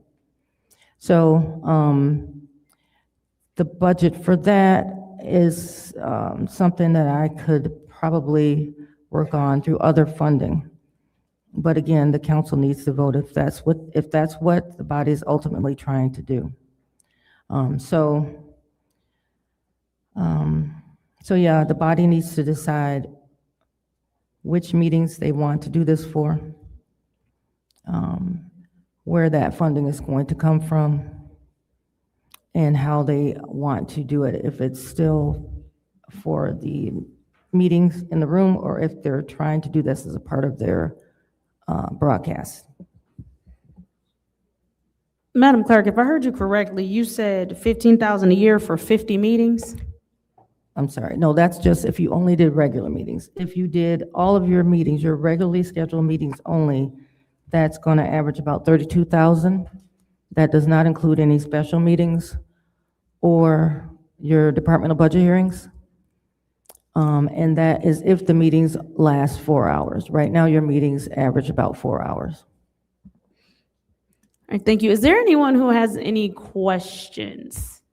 Madam Clerk, I would ask that this information be emailed to all of us so that we can make a decision as a body as to how to move forward. And I also heard that where you said that we have to figure out in our own budget, like where it would come from, because we were already over for an audit. Correct. Your budget is pretty much salaries. You know, the publishing, printing, just standard. There is really no other funds available except for the professional services line item. Right, we generally, once the administration submits their budget, we generally don't get any money really put in our budget. We understand that. So, is there anyone who has any any questions? I have, The Madam Chair. Councilwoman in the second ward. Thank you. So my question is, knowing that we do have a deaf community here as well as a blind community here, so have we had anyone that has been hard of hearing come to the meeting? Madam Clerk, so how many calls have you received about these accommodations at every meeting? For me as the clerk, for accommodations, I have received 2. One was a request that you remove the dividers because the individual was watching the meetings and they said they could not see and they would read your lips and they could not see. And the other request came for a special meeting. In particular, that person made a request to attend a special meeting. They wanted a sign language interpreter. Special meetings are called with 24 hours notice. So the notice, when they gave me notification, it was basically about 36 hours before the meeting. So accommodations weren't able to be made in time for that request. Other than that, I haven't had any direct requests for accommodations for sign language interpreters. Okay, so in what time period? Is that just over a year since we've been on this body? Because I remember that I was working with Linda Bell with at my meetings, at my community meetings, because we had someone from the deaf and hard of hearing community express they wanted to attend. And so my question is, so how many have you received have this year? Has it been those 2, or has this been since you've been head clerk? This is since I've been the clerk. Okay, So the last 2-3 years. Okay, so 2 requests over, you said 2 to 3 years. All right, and so I know that you've been serving as deputy clerk. So what about those requests since then? I wasn't aware of any if they were received by the previous clerk, but I would imagine that I would have been made aware because I probably would have made those arrangements. So there haven't, that I'm aware of, there weren't any direct 2-hour notices. And I will add that, you know, we only recently, well, I won't say recently, in the last maybe 5 years, had a special email address set up, but normally they would just contact the clerk. Thank you. Madam Chair. Did you want to speak? Yeah, I had a few questions. Can you put a motion on the floor for 5 more minutes? Madam Chair, I'd like to put a motion on the floor to add 5 minutes to the discussion.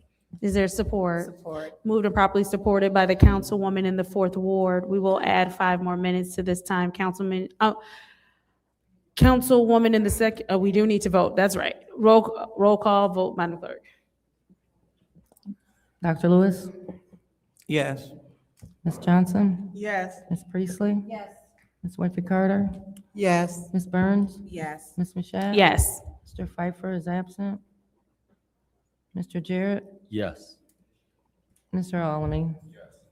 Vote is 8 yes, 0 no. Vote is 8 yes, 0 no. We have 5 more minutes in discussion. Councilwoman in the 2nd ward, were you wrapped? Thank you, Madam Chair. And so hearing that accommodations can be made upon request, and during her tenure here, she received between 2 to 3 requests. That's something for the body to take into consideration. And my other question is, through you, Madam Chair, to the clerk, YouTube, does YouTube provide closed captioning at home? YouTube does the closed captioning Generally, within 24 to 48 hours after the meetings have been uploaded, they do not provide closed captioning during the live broadcast. However, I am in the process of upgrading our system so that it's an option that I'm looking at,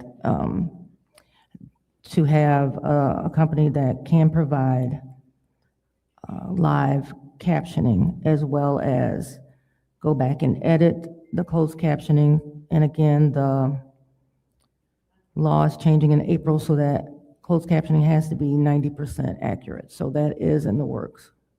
But right now, YouTube, it's not on the live broadcast, but it is on the rebroadcast at a later time, usually within 24 hours. Okay, thank you, Madam Clerk. Thank you, Madam Chair. Thank you. Councilman in the ninth ward, you have the floor. Thank you. Through you, Madam Chair, to the clerk. I heard a couple of different numbers, and I want to make sure I'm clear. I heard a $16,000 figure, or 15, I'm sorry. That was for 24 regular council meetings at 4 hours per meeting? Is that what that estimate was? That's correct. Okay. And did I also hear a $30,000 figure? 32. What was that for? That's for all of your regularly scheduled meetings. That does not include any special meetings or your departmental budget hearings. Okay. What was the 15 was for regular meetings? Regular council meetings. A lot of, I wouldn't say a lot, that would but be 24 meetings, right? right, you average 24 meetings a year. Okay. And then the other question I had, is there more than one agency that can provide this service? Or, I'm sorry. go ahead. Yes. I reached out to one of the larger ones because just for availability, because again, depending on how you want to do it, I could give them your schedule for the year and they could plan to have somebody ready for those meetings. Because you're going to have 2 interpreters every meeting. Right. So, And also, I'm sorry to mention too, these are estimates. If your meetings go over, it's going to cost more. right. So we'd be And- paying by the hour. Right. I sort and of then get that. There's like a minimum. If you don't have a quorum or something, you would still have to pay some dollar amount. Is there a standard or licensure that has to be maintained for those that would interpret as far as the organization itself? Yes. So all the sign language interpreters that would be used would have to be licensed. Okay. So An organization or an individual? I would imagine individuals or organizations, as long as they have a current license. Point of information, the individual. What is your interpreter- point? Excuse me, the individual interpreter is the one who are certified. Okay. Okay. So is it possible that we would even maybe want to issue an RFP or something, some kind of announcement that we would be looking for an interpreter and sort of put it out to a bid type thing? I believe you would want to find the money in the budget first.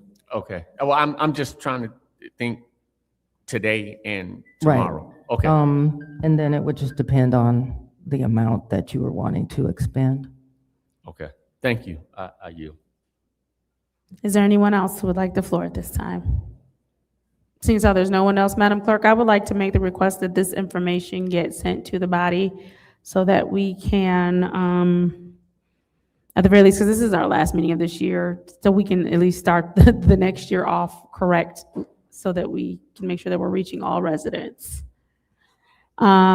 This now closes out this special order, excuse me, this discussion item. Moving on to our special order, which is 250430-T, which is the special order for Catholic Charities. Special order as requested by Council President Lewis for a 15-minute presentation from Catholic Charities. If we could please have the representative from Catholic Charities join us now at the lectern. Before we start the time, Dr. Lewis, is there anything that you would like to add to this? Catholic Charities, they reached out about their food insecurities and resource insecurities because they specifically deal with our homeless population downtown. So they service City of Flint residents, people that are residing in the City of Flint downtown. There's no qualm about who they serve. And so they serve a lot of people, and it's been an influx of people that they serve. And just like our other food centers, they are running short. And so Ms. Baxter, and they reached out because they wanted to have a conversation and provide us some facts and figures to see what kind of support that we can offer them as they take care of our residents. Thank you. All right, thank you for that, Dr. Lewis. As always, we will start with the 15 minutes. I don't know if your presentation is going to be a full 15 minutes. Feel no pressure, because if we have extra questions, I'm sure we will add more rounds. Please start our time. Go ahead. Thank you, Madam Chair, and the rest of the Flint City Council. I appreciate that. So I'm here to talk about the Sacred Heart Veteran Village or the food insecurities.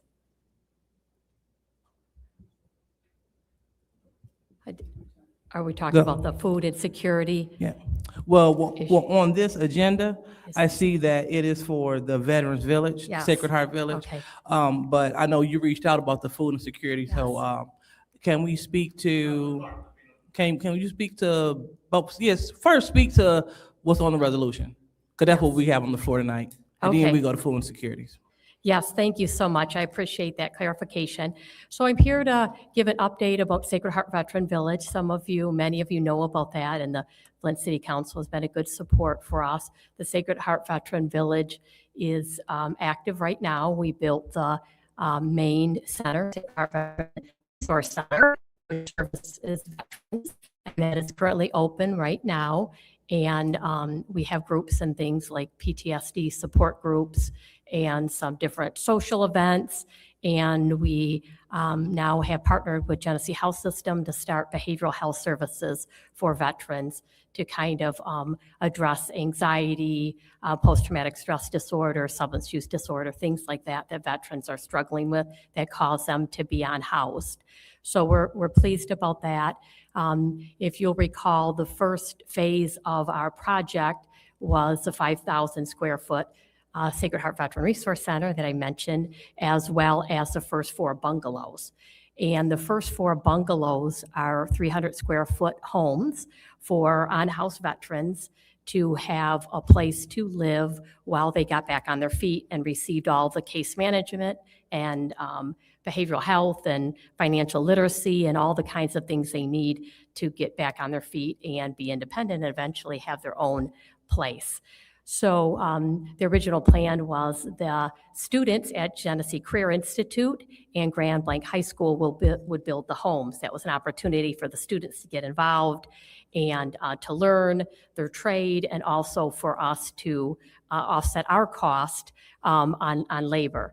But the reality is due to lots of challenges, regulations, and permitting and different kinds of things, there were delays in that process so that the students were not able to complete all the labor on the homes. So it did require us to reach out and get a contractor for additional cost. So we did talk with Mayor Neely and talk about some support to help us with offset those costs, which were about $80,000.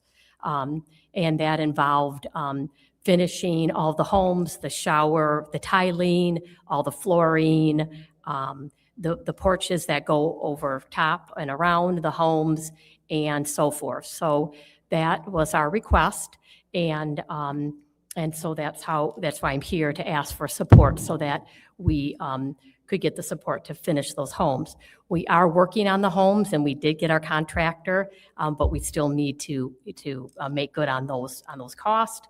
And we are very excited because it has been a big challenge and a lot of things that we faced, but we are very close to finishing the homes. And our date with our contractor is looking at like mid-January, which would allow us to get the first 4 on-house veterans safely housed in those 4 homes. All right, thank you. So now we want to transfer over to the food support. And Yes. So, Certainly. go ahead. Well, thank you very much for that. Catholic Charities, as you know, has been around for over 80 years in the community doing lots of different things. And for many years, we have meal programs and other programs. And we serve about 300 meals a day in the city of Flint at North End Soup Kitchen, as well as Center for Hope. 2 meals at North End Soup Kitchen and 1 at Center for Hope. We also have free showers and laundry services for individuals who need that support.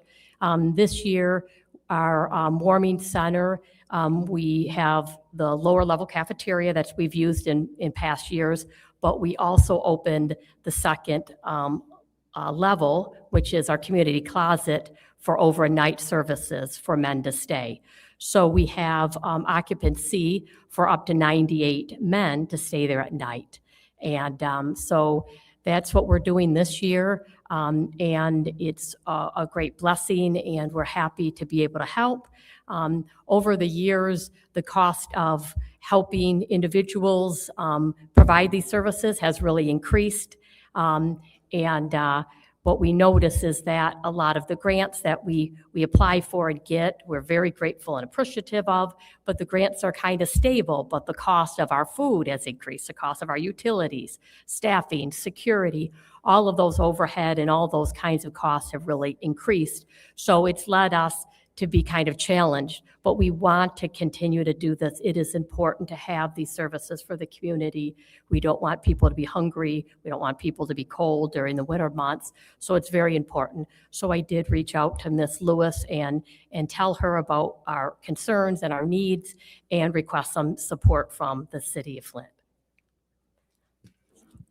All right, thank you so much, Ms. Baxter. And so thank you also to Councilwoman Johnson for your support with this and supporting this, because this is the third ward. So I would like to give the floor to you, Madam Chair, to see if the colleagues have any questions. Thank you.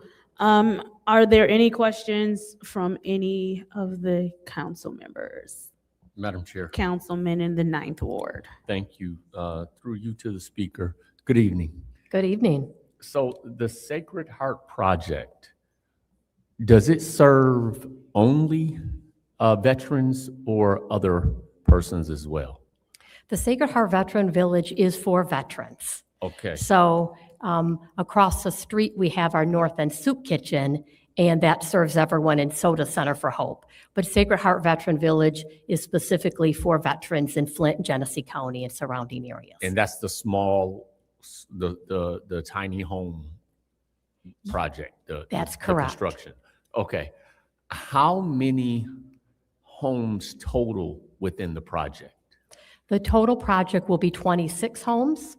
Okay. And the idea, Mr. Jarrett, is for veterans to participate in the programming and get all the support they need to get their benefits in place and get their mental health and stabilized and learn the skills or the job or the employment or whatever they need, so that eventually they will move out and have their own home or an apartment. So it's about an 18 months to 2-year plan.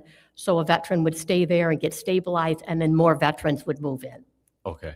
So you made reference to speaking with the mayor and there being a $80,000 request. That $80,000 request will complete how many homes? Well, that will complete all of the construction on the 4 homes. That's not the total cost of the homes, but that will help offset the cost of the labor cost on the homes. So this 80,000, those 4 homes that are in progress now, after this $80,000, they will be both physically complete and the cost for those homes would have been satisfied. Yes, the cost for those homes would be satisfied, yes. And they will be complete and ready to go, did you say in January or?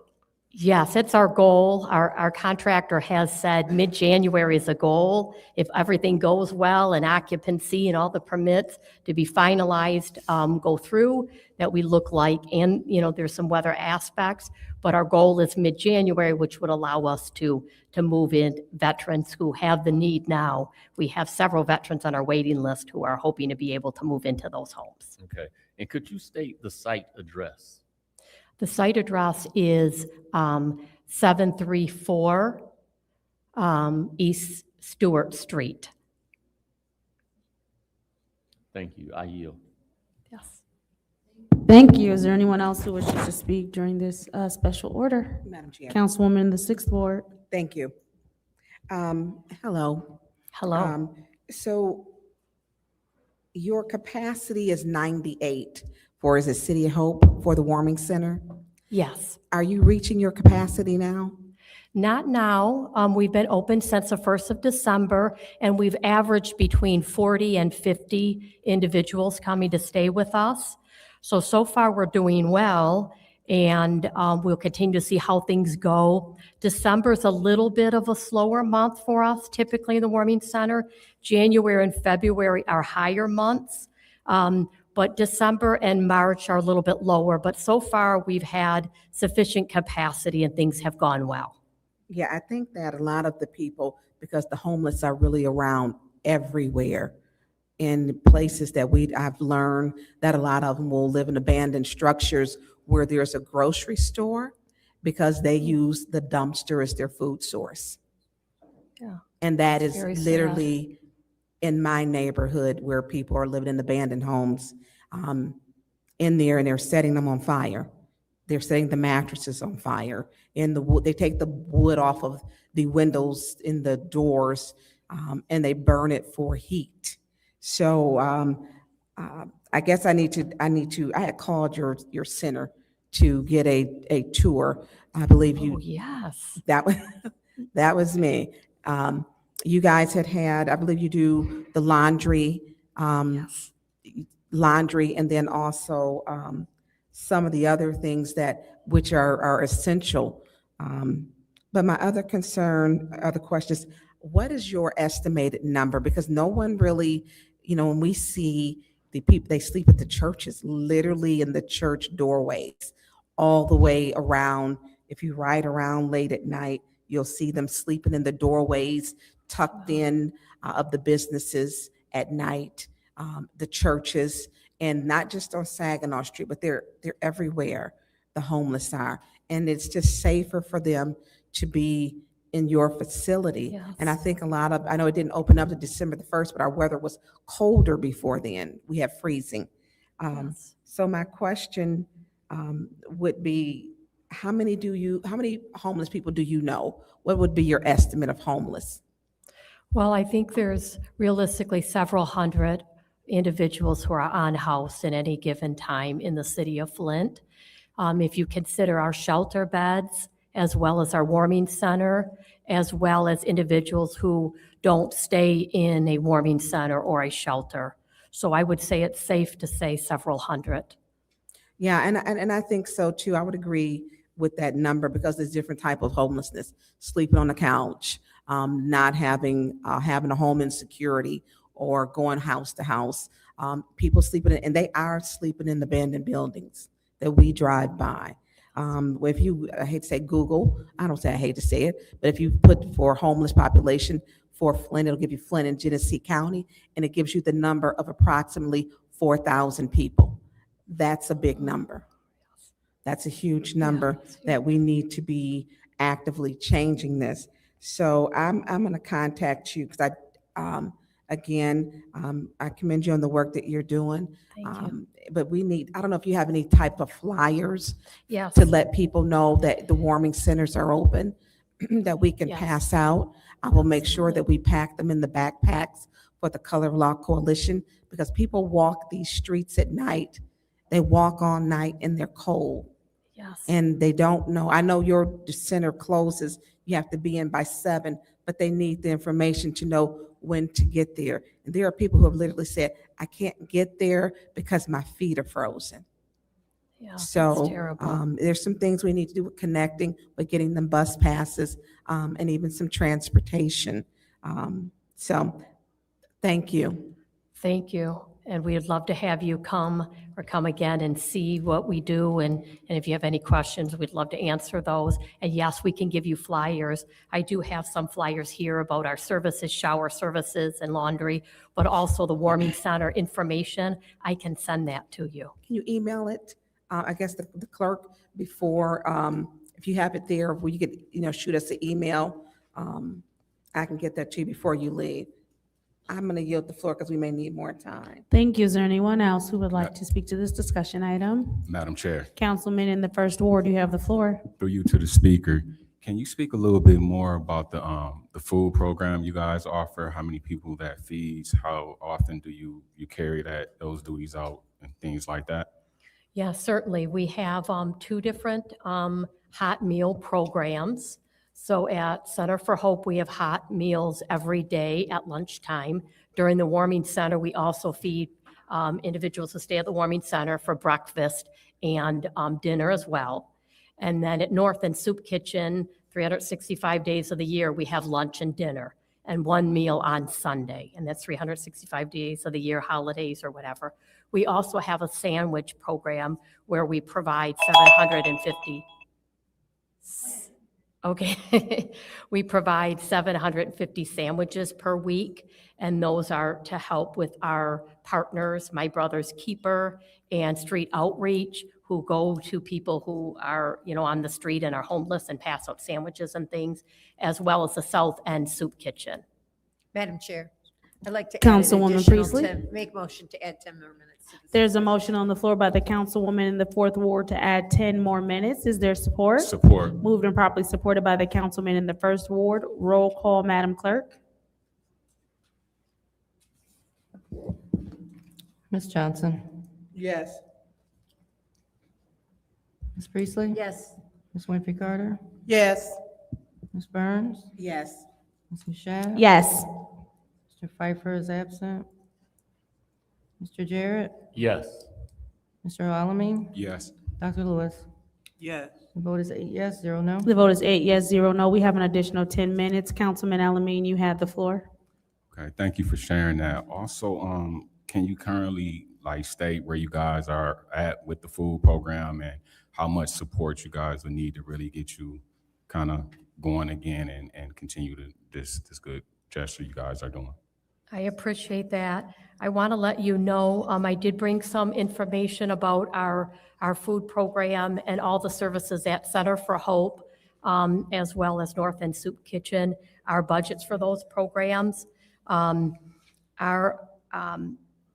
For Center for Hope, that is, again, all of our meal programs, our warming center services, our shower, our laundry services, and all the clothings and things like that. We distribute, last year, when we look at clothing and things like that, we distributed 63,000 personal and household items and 553,000 clothing items.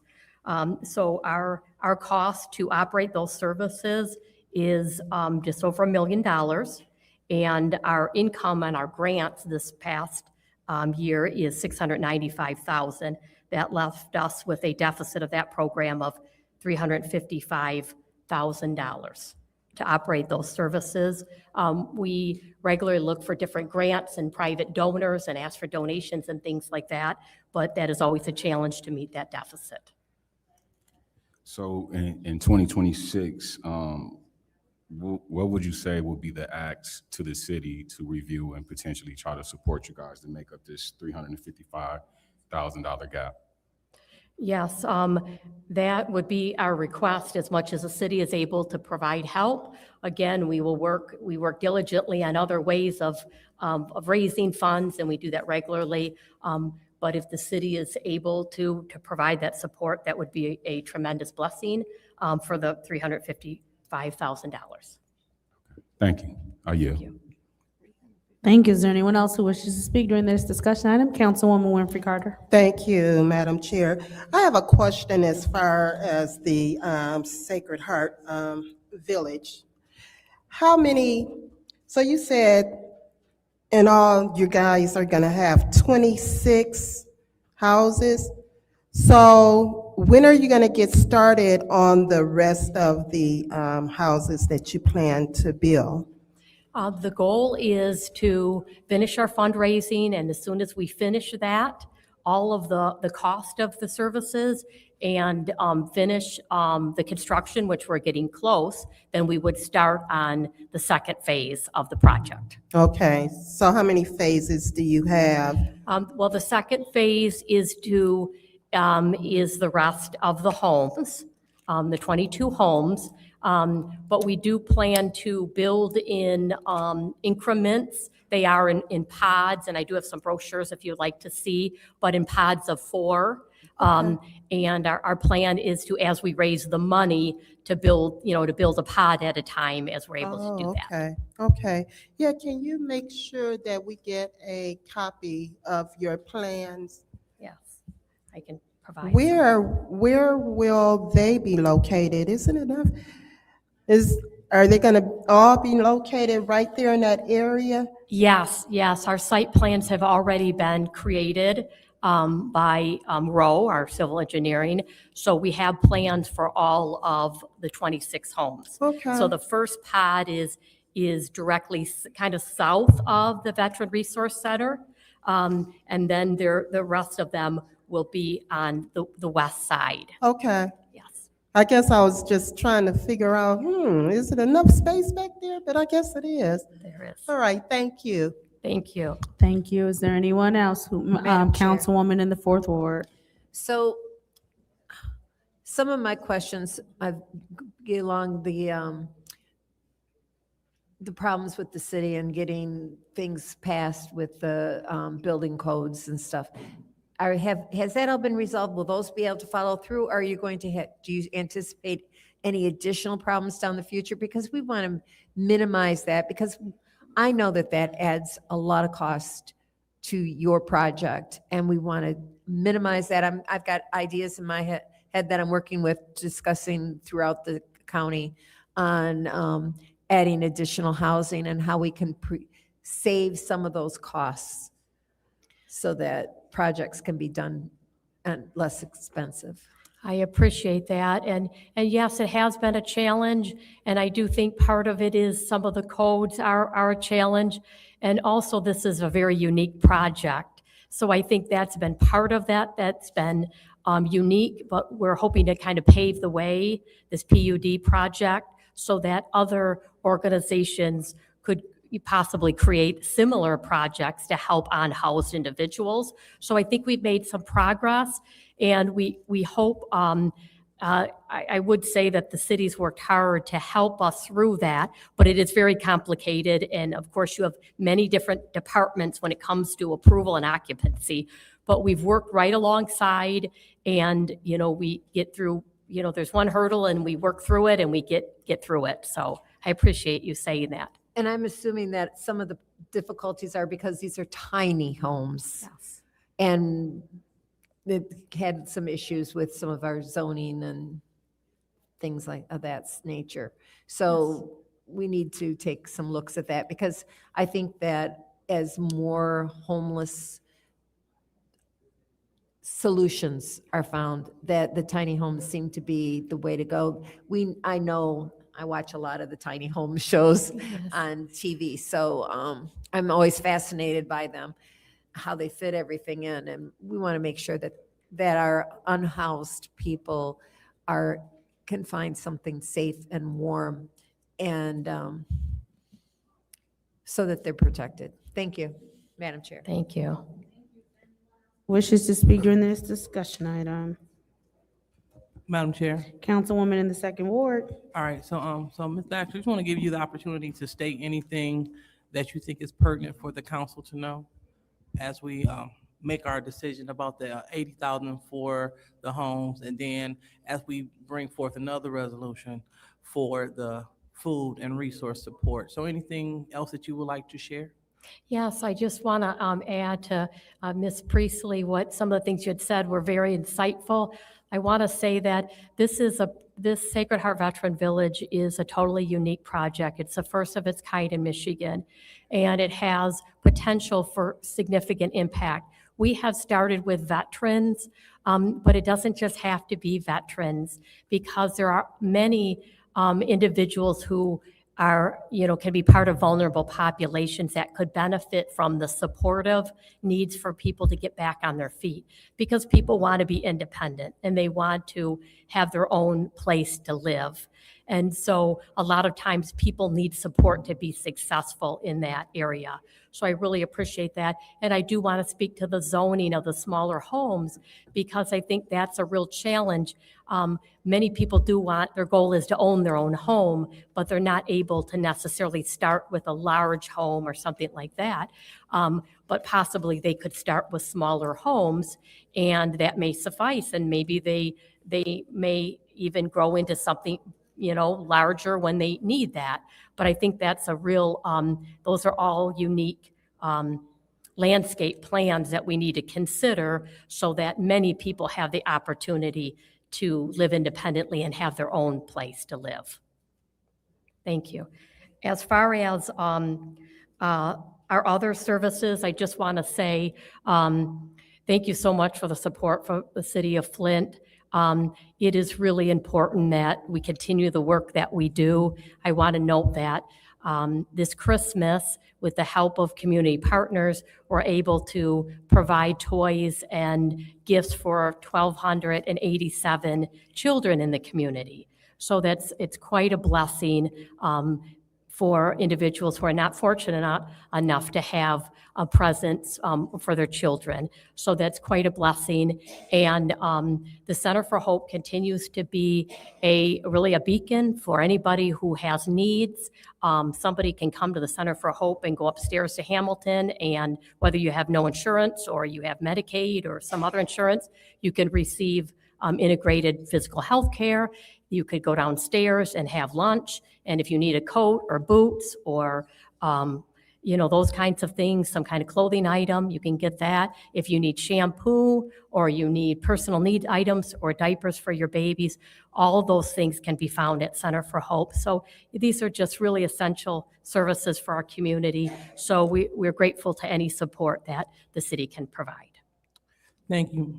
Thank you, Ms. Baxter. All right, thank you. Thank you so much for joining us and for your presentation. At this time, this will close out Special Order 250430-T. Moving on to discussion item 250431-T, which is the discussion item for an administrative update for the water testing 34 through 3600 blocks of Brownell Boulevard. I believe City Administrator Edwards. And this discussion item, as he is on his way here, is requested by Council President Lewis for an update from the administration concerning water testing within 34 to 3600 blocks of Brownell Boulevard. Before we start his time, Council President, is there anything that you would like to start with? Thank you, Madam Chair. So, Mr. Edwards, just would like an update on the status of getting these homes tested per the council. Yes, from the prior meeting where I was here. All right, we'll go ahead and start his time. Oh. Yep. Ready? Okay. Yes, from the previous time that I was here, the request was about determining the number of homes or addresses affected in that area. And we did find out there were 14 active accounts that would be affected. As we had discussed in that previous meeting, it was about the possibility of finding a testing vendor who would not be government related. And so we did, I worked with purchasing, and what happened is they found 3 vendors, but subsequently we learned that all of them used the state to test the water. So at this time, we're still seeking an independent vendor. And one of the criteria, I know Councilman Pfeiffer mentioned that if we could stay away from a bid process, that, we should try to do that. So, but subsequently right now, we only found 3 vendors that were on the vendor list that already approved state vendors but all of them use state resources to test the water. So Now, when you say state resources, like you mean like the state lab? yes, they send all their materials to the state testing lab. Have we reached out to, I'm sorry, have we reached out to like Brighton Analytical or someone like that that tests in-house in their laboratory? No, if they're not on the list, I got you. remember, it was about not bidding, and if we're not gonna bid, then they gotta be on the approved governmental list. Understood. That Okay, so I'll go ahead and pass the floor to the other colleagues. All right, is there anyone on the council who has any questions? Councilwoman, Yes. Councilwoman in six. Thank you. Mr. Edwards. Yes.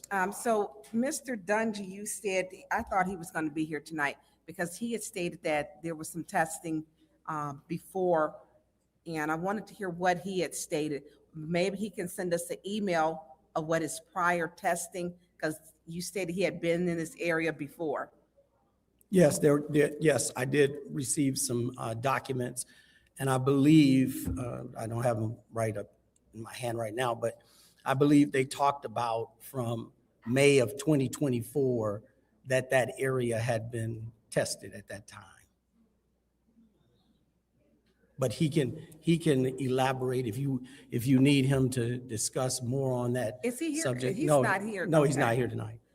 Yeah, so maybe for our next update, Yes. if we can have him here so that he can explain, what were the results, what were his findings in May, and then how do we get to the process of finding an independent company? Is it something we can, if the samples are collected, can we send them out of state? I mean, what? Okay.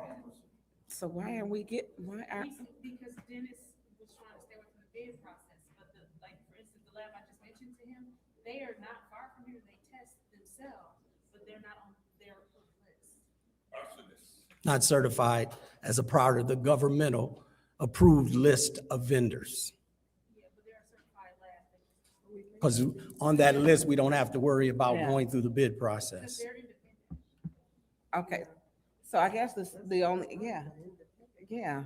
So I guess we don't have any choice but to send it for bid, out for bid. If we want to stay independent of government sources, yes. Yeah. I mean, people don't trust government in Flint. I mean, they don't. They have a good reason for water. If no other city does, Flint does. Because for 18 months, people drank the water and it was every color of tan, brown, rust, a little yellow. And people said it was, they were told it was okay. And residents were failed at every single level. So definitely we need to put it out to bid because people deserve to know. These residents, we know that now as they receive those hefty checks that they anticipated getting, that at least at this point, and I'm making light on because it is bringing attention that you cannot replace what some have lost, which is the loss of life. And those minuscule checks are terrible. They're terrible. And we still have people saying today, I don't trust the water. I don't trust the water. Or people, I know they say with the hydrants, it's the rust coming out, but you have the smell in the water. People are still saying I can clean my toilet every day, people will say in some areas, and my area over there, and I'll still get a ring of sediment in the toilet, and I clean my toilet every day. So what's coming through for the water is a big question. And those black filters, they were jet black. They weren't a little black, they were jet black filters. Yeah, like you, sir. And RL, stop yelling out. And we need to, at this point, it's sad, we shouldn't even have to ask. At this point, it should have just been done. That when it's a water issue, someone makes a complaint, we should be on it expeditiously to take care of it.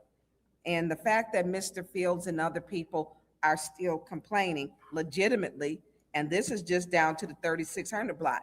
We go all the way down to the 4200 block, down to Stewart. We have got 5 people who have, I think, was it 5? I think 5 died in that block. And that's very serious. That 4200 block is just as dangerous. And we know, as much as Arthur Woodson comes, his aunt, his cousin, we have the gentleman that lived on the corner. He had an aggressive cancer on the corner of Stewart and Brownell, and there were 2 others. So when we talk about this, I think we owe it to the people to be transparent. And when we're transparent, we're letting them know we don't have to ask them. They don't have to ask us, well, are you telling us the truth? You know, when we're transparent and going along the way, we're showing that we're operating in integrity and honesty. And we need to get this done. So we need to put this out for be it independent. And I don't see any, if it has to be on that approved list, then we need to put it out to be it for it to be independent. Because there is a problem. And we know that as people get these checks, we know that people are now being diagnosed at a higher rate in these areas. And I don't know if it's just because of communication. I don't know, but we know that there was more than lead in that water that was untreated or wasn't treated properly. We know that people lied. We know that people suppressed it. We know that no one went to prison for it. We know that no one was held accountable for it. And it should not be bottlenecked right in our council chambers at this point, when they have said the water crisis, it's a celebratory moment. The water crisis is over. We now know that the Republicans stated, the water crisis is over. Why are we giving Flint any more money? And it's not over. We don't have every service line replaced. People still don't trust the water. Water come out some of their faucets. It is not clear. And some of it smells. So I don't know what process. I'm gonna leave it up. We need to extend it, but it's sad. It's a sad day that coming up in 26, what it'll be 12 years, we're still discussing water. We're still discussing water, and it was not. Benton Harbor, their service lines have been repaired. Every place after Flint has been completed, but Flint has not. Those, I want people to understand, those filters were jet black. Mr. Fields I believe he's a master plumber. So he understands. So I'm going to yield the floor so we can. Is there anyone else who would like to speak? If you want, we can make a motion for more time. If there's anyone else who would like to speak. So, Madam Chair. Councilwoman in the 2nd Ward. All right, so just want to be clear. So do we need to just verbally tell him that that he needs to do outside, put a bid out? Or do we need to put a resolution for to make sure it gets done? So as a body, are we interested in the bid process? It's something very simple we can all figure out right now. We don't have a choice. Yeah. So Administrator Edwards, how would you like for us to get that to you? Do you want us to introduce a resolution, or is us verbally telling you we would like to do that enough? I think you need to, at the very least, you're gonna have to modify the original resolution. Okay. Request, yeah. All right. To say that you want, because it was really told at the last time that it was going to be a non-bid process. So if you want to go bid process, then yeah, I need some documentation as we go out and select a bid. All right, that's what we'll do. We will bring up our old resolution and we'll modify as needed. Thank you. Thank you. The city clerk and attorney Gurley. Is everyone done with Mr. Edwards? Thank you, Mr. Edwards. To the attorney and the city clerk, is this something that we can pull up and modify and do as a walk-on for council? Or can we just pull it up and do it as a walk-on for council and then modify? How would we need to do that? That's for the both of you. Because we just need to adjust our old resolution that we passed. We need to amend it. Madam Chair. Excuse me, Madam Clerk. So if I recall, the last resolution was a do all things necessary resolution? It did say all things necessary, yes. Okay, so you would just need to amend that language? Okay, so I drafted that resolution, so, we can talk over the break. Okay. And I can try to, Thank you, Madam Clerk. All right, and then on to our final discussion item for review. We'll start at, can we start at 10, Councilwoman Priestley? Because it's just simply the fact that we're just going to say we need to start reviewing. So is 10 fine? Yes. Okay, that's fine. so our final discussion item, Resolution 250434-T, which is the discussion item for the review of city council rules. A discussion item as requested by Councilmember Judy Priestley to review the rules governing meetings of the Flint City Council pursuant to Rule 33.1 of the RGMFCC. Councilwoman Priestley, I will go ahead and yield to you to at least start it off. Yes, thank you very much. As council members know. We can start at the time, okay. I had our clerk contact and send an email to everyone asking for any proposed changes they would like to see to the rules. To date, I've only received one suggestion from one person with nobody else. So that is the big thing is I've already been in discussion with the legal department on things, potential changes. One change is the special orders to be placed on the agenda as felt appropriate for the chair of that committee. So we could have it at the beginning, we could have it at the end, especially if we're having people like the Catholic Charities come to speak, then that would go first and we wouldn't have to vote on it because that would automatically be put on the agenda first by the chair. So that was one change that we had come up with. Also, since we used to vote immediately and call the question interchangeably, just to add the words, vote immediately, call the question, so that it's included in our rules as such. Those are just some of those ideas that I have come up with. Most of the changes that I've come up with have been me. So it's important that we all have a say in this and all suggestions will be discussed with the city attorney that it's been assigned to us for this purpose so that we can develop and bring forward revised rules early next year. And I yield my time. All right, thank you. And again, this discussion item is just to draw your attention. We all have a copy of the proposed rules. So if everyone, and I know you all have not had a chance to just look over them. So the discussion item is simply to bring to your attention the rules as they are now, and then to solicit any feedback, to send that to the clerk, any feedback or changes that you would like to see in the rules.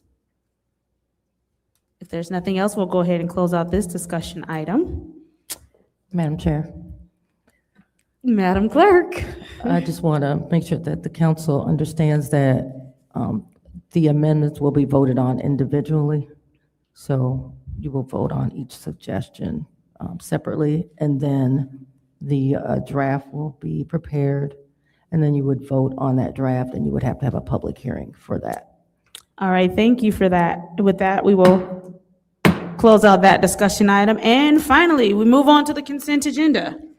Madam Chair, Councilwoman in the Fourth I Ward. make a motion to send the consent agenda to council. There's a motion to send the consent agenda to council. Is there support? Moved and properly supported by the councilman in the First Ward. Are there separations? Seeing as how there are no separations, Chair. this is the vote to send the consent agenda to council. I would like to separate 250414-T.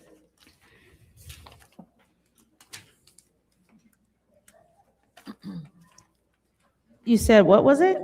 Oh, 414, okay. 250414-T ordinance. All right, are there any more separations? Seeing as how there are no more separations, this is the roll call vote to send the consent agenda to council. Roll call, Madam Clerk. Ms. Priestley? Yes. Ms. Winfrey Carter? Yes. Ms. Burns? Yes. Ms. Mashab? Yes. Mr. Pfeiffer is absent. Mr. Jarrett? Yes. Mr. Alamin? Yes. Dr. Lewis? Yes. Ms. Johnson? Yes. And the vote is 8 yes, 0 no. Vote is 8 yes, 0 no, that those resolutions have been sent to council. The only separated item is ordinance 250414-T, which is the Code Amendment Ordinance Chapter 35, Personal, Article 5, Working Conditions. It's an ordinance to amend the Flint City Code of Ordinances by amending Chapter 35, Personnel, Article 5, Working Conditions, Holidays. Councilwoman Priestley, you separated it. You have the floor. Yes. Oh, Madam wait, what's the Chair, pleasure? I'd like to make a Yep, motion there to we send go. to council. There's a motion to send to council. Is there support? Is moved and properly supported by the councilman in the first ward. Madam Chair, Councilwoman Priestley. Through you to Mr. Moore.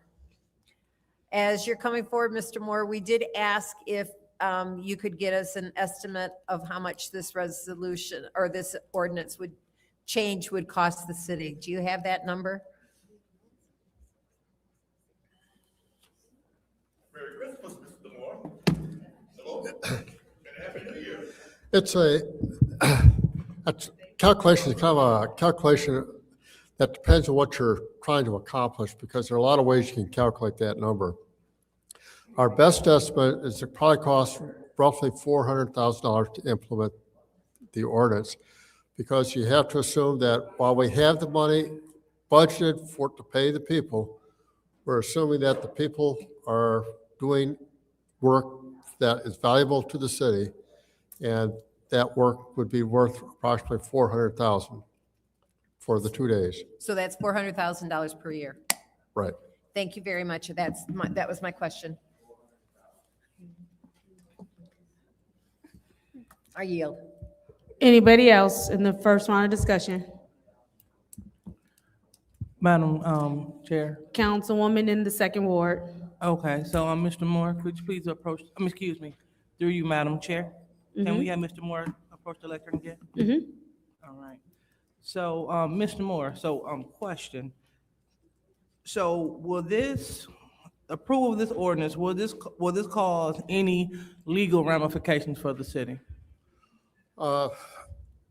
We do have to consider that we have a unionized workforce, and they, as members of a union, they negotiate their own benefits, so that, and I would defer to I'm not an attorney, so I would defer that to the city attorney as to whether this would apply to the unionized workers.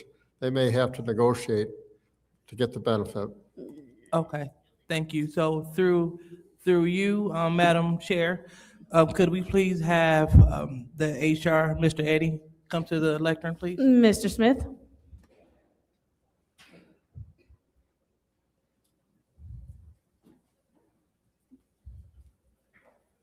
Yes. Hi, Mr. Smith. So just want to ask you, because this is within your realm. So if we were to pass this ordinance, will we have any legal ramification for the city?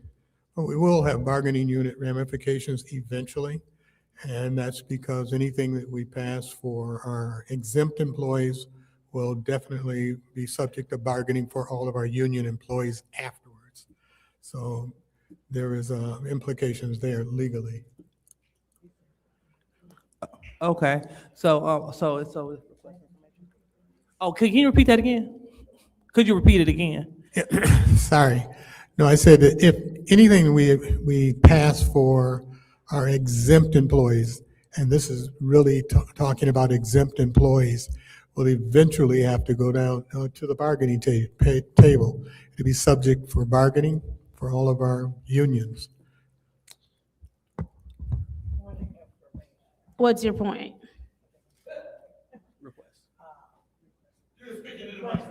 What's your request? So is the union employees also going to be awarded these days as well? No, this is actually aimed at exempt employees. So I want to, let me interject. Is it because of what that classification code is in there? Because everybody's speaking to my ordinance when it's supposed to be for everyone, not just exempt. So when Davina was drafting it, it was supposed to include all. So is it that the classification that she put in there, because she used the same classification that she used for Juneteenth? And so is that the issue? Any holidays that we add, subject to bargaining with collective bargaining units. So it's not an automatic, it's subject to bargaining Mm-hmm. for the bargaining employees or union. Right, but I think her question was, so if the exempt workers get it, then that means that the union then is able to bargain for it as well, correct? Absolutely. Okay, that was her Definitely question. be on the table. So my next question was. Hey, Sean. We have to wait till you get the floor, I'm sorry. It's fine. All right, so, thank you. That's my time. Councilwoman in third ward, you have the floor. So we saying that the bargaining unit people don't have these days, have their negotiation contract closed out for them? Are they done with negotiation for this term, for them to negotiate the days that they need? So we give these to the exempt, with the bargaining unit also receiving?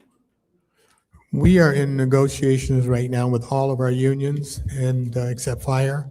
And so it will come on the table, I'm sure. If this passes for our exempt employees, it will be on the table. It's already being discussed on the table because of rumor. Okay.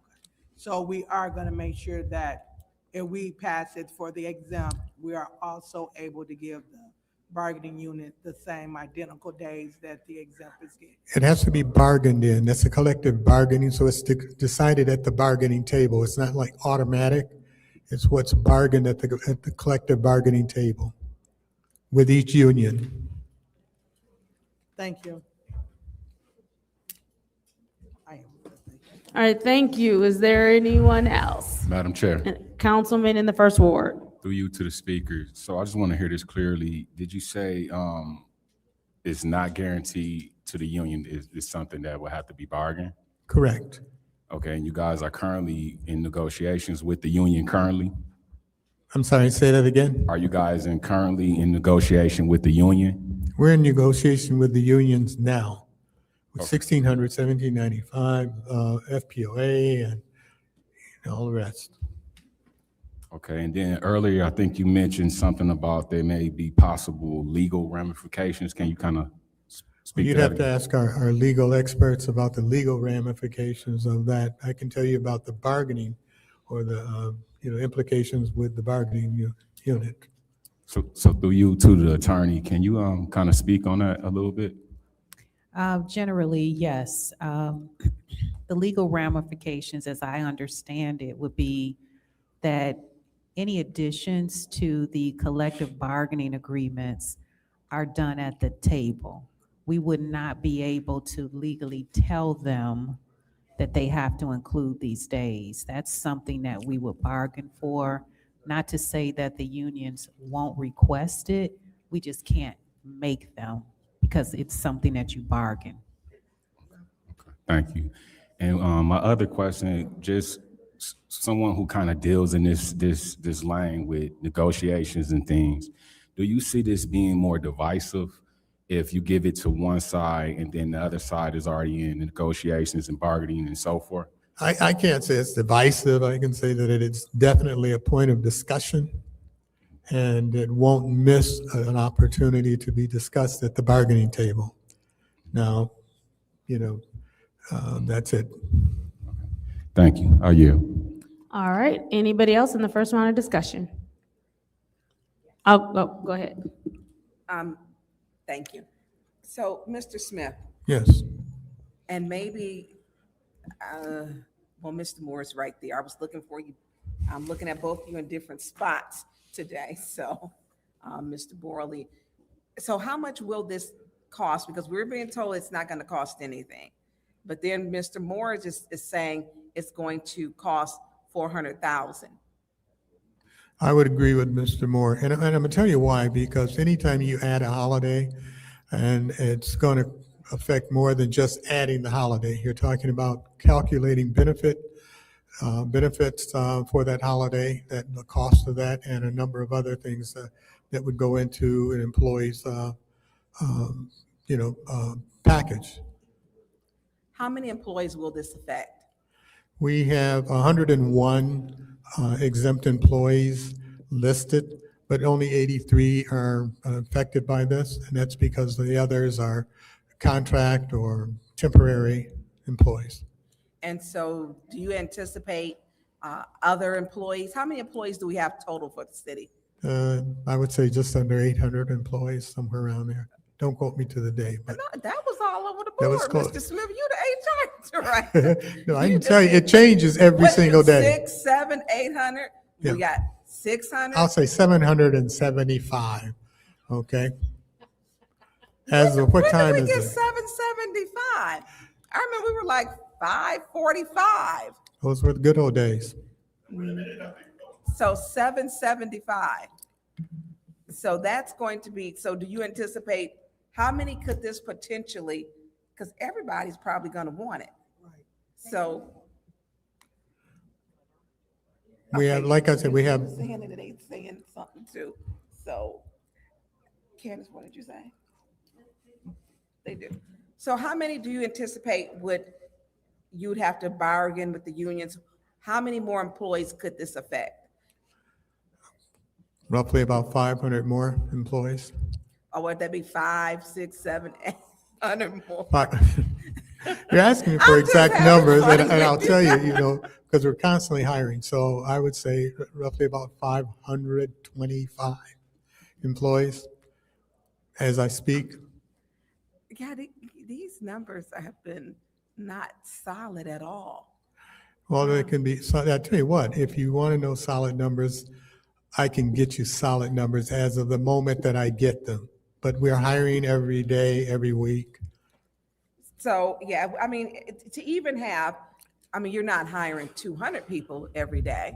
No. I mean, so if we're just slightly off, 25 or 10 or something like that, then it's reasonable. But to not have a number to where we can really say that potentially this may be we may have to add another 450 people or 480 people. I mean, we should be in a real number, we should have an estimate that we could, because it's going to be an estimate if you're hiring, people are retiring, we should be able to have an estimate. We don't have one right now. So can we get one? I get where people don't want to come in. We are not aligned, I know, with the county. We are not aligned with, I think, some of the state holidays with being a government, municipality. And we should be more aligned because some things where we're closed, we're open and the county is closed. And people think when they go to do business, because some business requires, right, some business may require you go from the city to the county, and it's not the same. And so I think we need to be aligned with the county. Request for information. Does the speaker know that on the Friday after Thanksgiving, we're not even open for business to the public? People are just here. Like the public can't do business here either. Yeah, it's like if you were a teacher service day. It's like a service day. If you could get those numbers, please. Sure. I would appreciate it. Okay. And how many people we have working in the city if you could slide those to us, please. I'll get you exact numbers. Thank you. As of the moment I speak. I'm with that one. Right.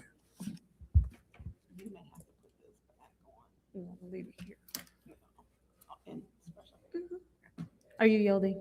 I'm yielding. Okay. Oh, yeah. I forgot that part. Or is there anyone else in the first round of discussion?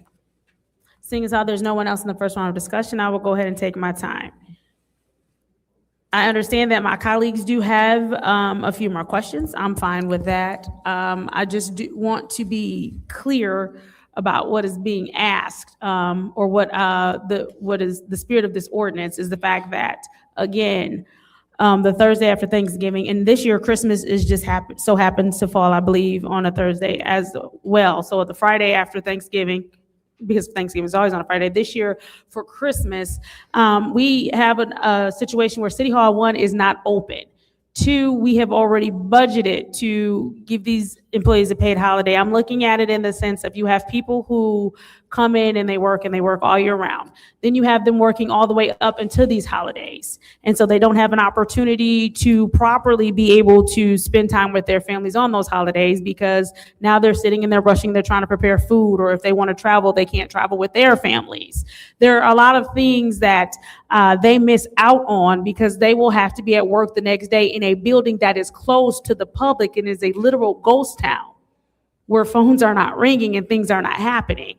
Again, if we looked at the situation as in everybody were to come in and people were not to use their PTO, you would still have to pay them for that day. Talk to members of the union, heads of the union. So I know for a fact that the union does want this. I think what we're running into, especially when you have someone come up and we've asked for numbers for a couple of weeks now we're even getting shaky numbers, or we're saying there are a couple ways we can look at it, but there's nothing solid being given to us. It just alarms me a little bit, because this is something that could potentially be a morale booster and a relief for the employees. You said 751 or 57, however many people that work here, obviously not the essential workers, but for those who work here, as a way to say, one, as Councilwoman Burns has pointed out, the county gives their people this day off.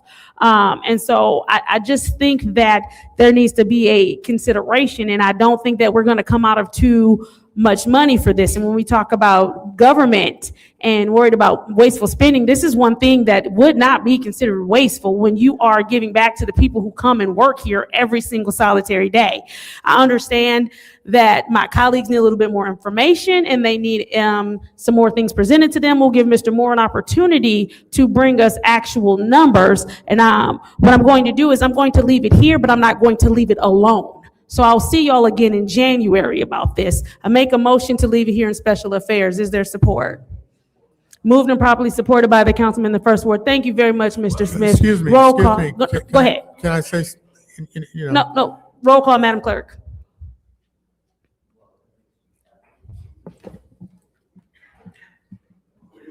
Ms. Winfrey Carter?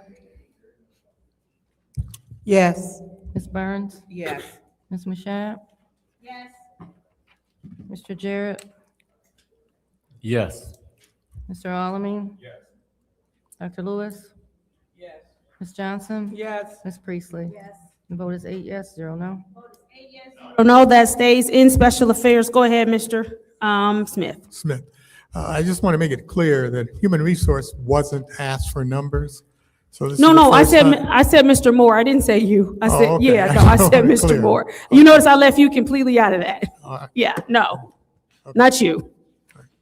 Thank you. There is a motion to adjourn. Is there support? Is moved and properly supported by the councilman in the first ward. Roll call, Madam Clerk. Ms. Burns? Yes. Ms. Mashat? Yes. Mr. Jarrett? Yes. Mr. Alamin? Yes. Dr. Lewis? Yes. Ms. Johnson? Yes. Ms. Priestley? Yes. Ms. Winfrey Carter? Yes. Vote is 8 yes, 0 no. It's 8 yes, 0 no. The time is 7:33 p.m. on Wednesday, December 17th. The Special Affairs Committee meeting is adjourned.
Dang, all this junk up in.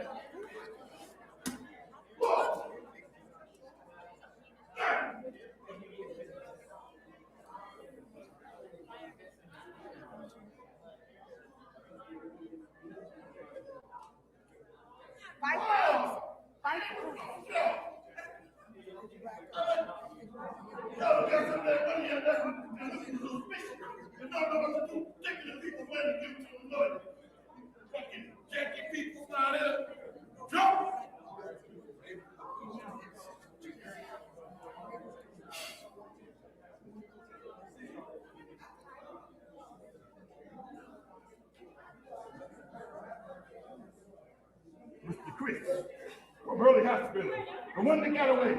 Thank you. Chris Moore. Yeah, tick-tock that. Just like Tiger Woods got away from Becky. And him and his son hit a hole in one. Son of a gun.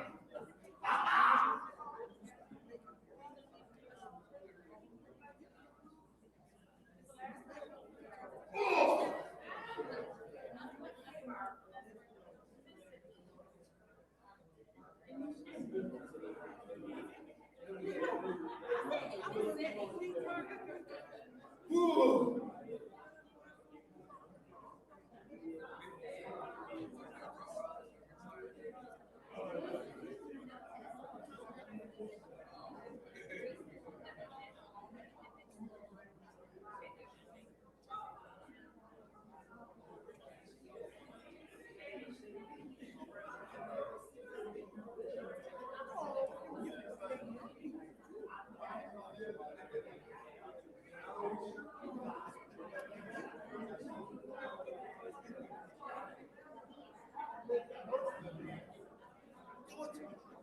Let's make a video right now.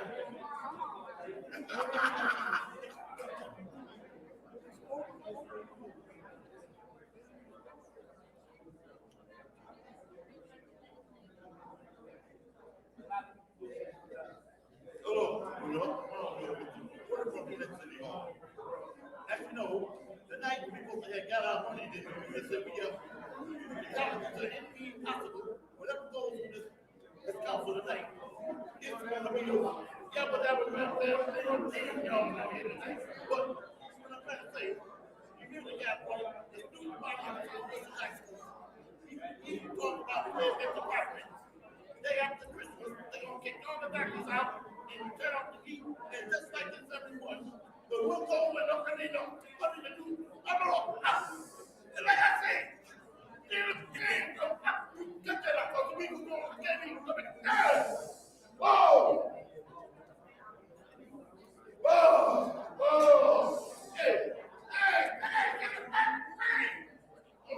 Got to use the bathroom. Got to use the bathroom. There you go.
What up, man? What up? Hey! Did you grab mine off of here?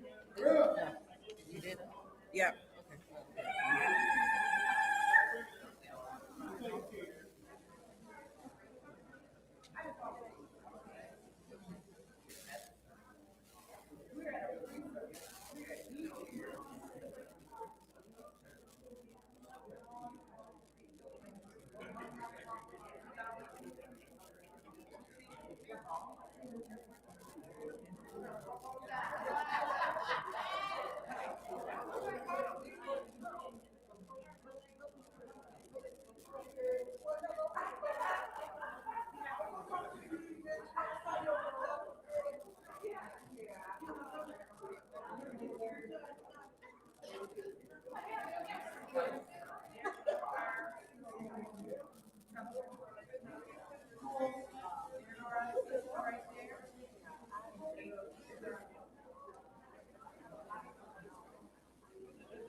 It is 8:05 PM, and I am calling this city council meeting to order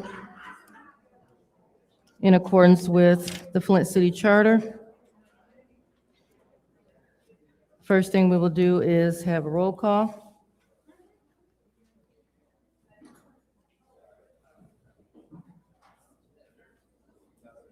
Mr. Alamin? Dr. Lewis? Present. Ms. Johnson? Present. Ms. Priestley? Ms. Winfrey Carter? Present. Ms. Burns? Present. Ms. Mashat? Mr. Pfeiffer is not in. Mr. Jarrett? Present. You have 8 members present. Per the Flint City Charter, I have called this meeting to order for the purpose of the city council electing a city council president and vice president. As always, I will call your name in rounds, and when I call your name, you will state the name of the council member that you wish to elect as president.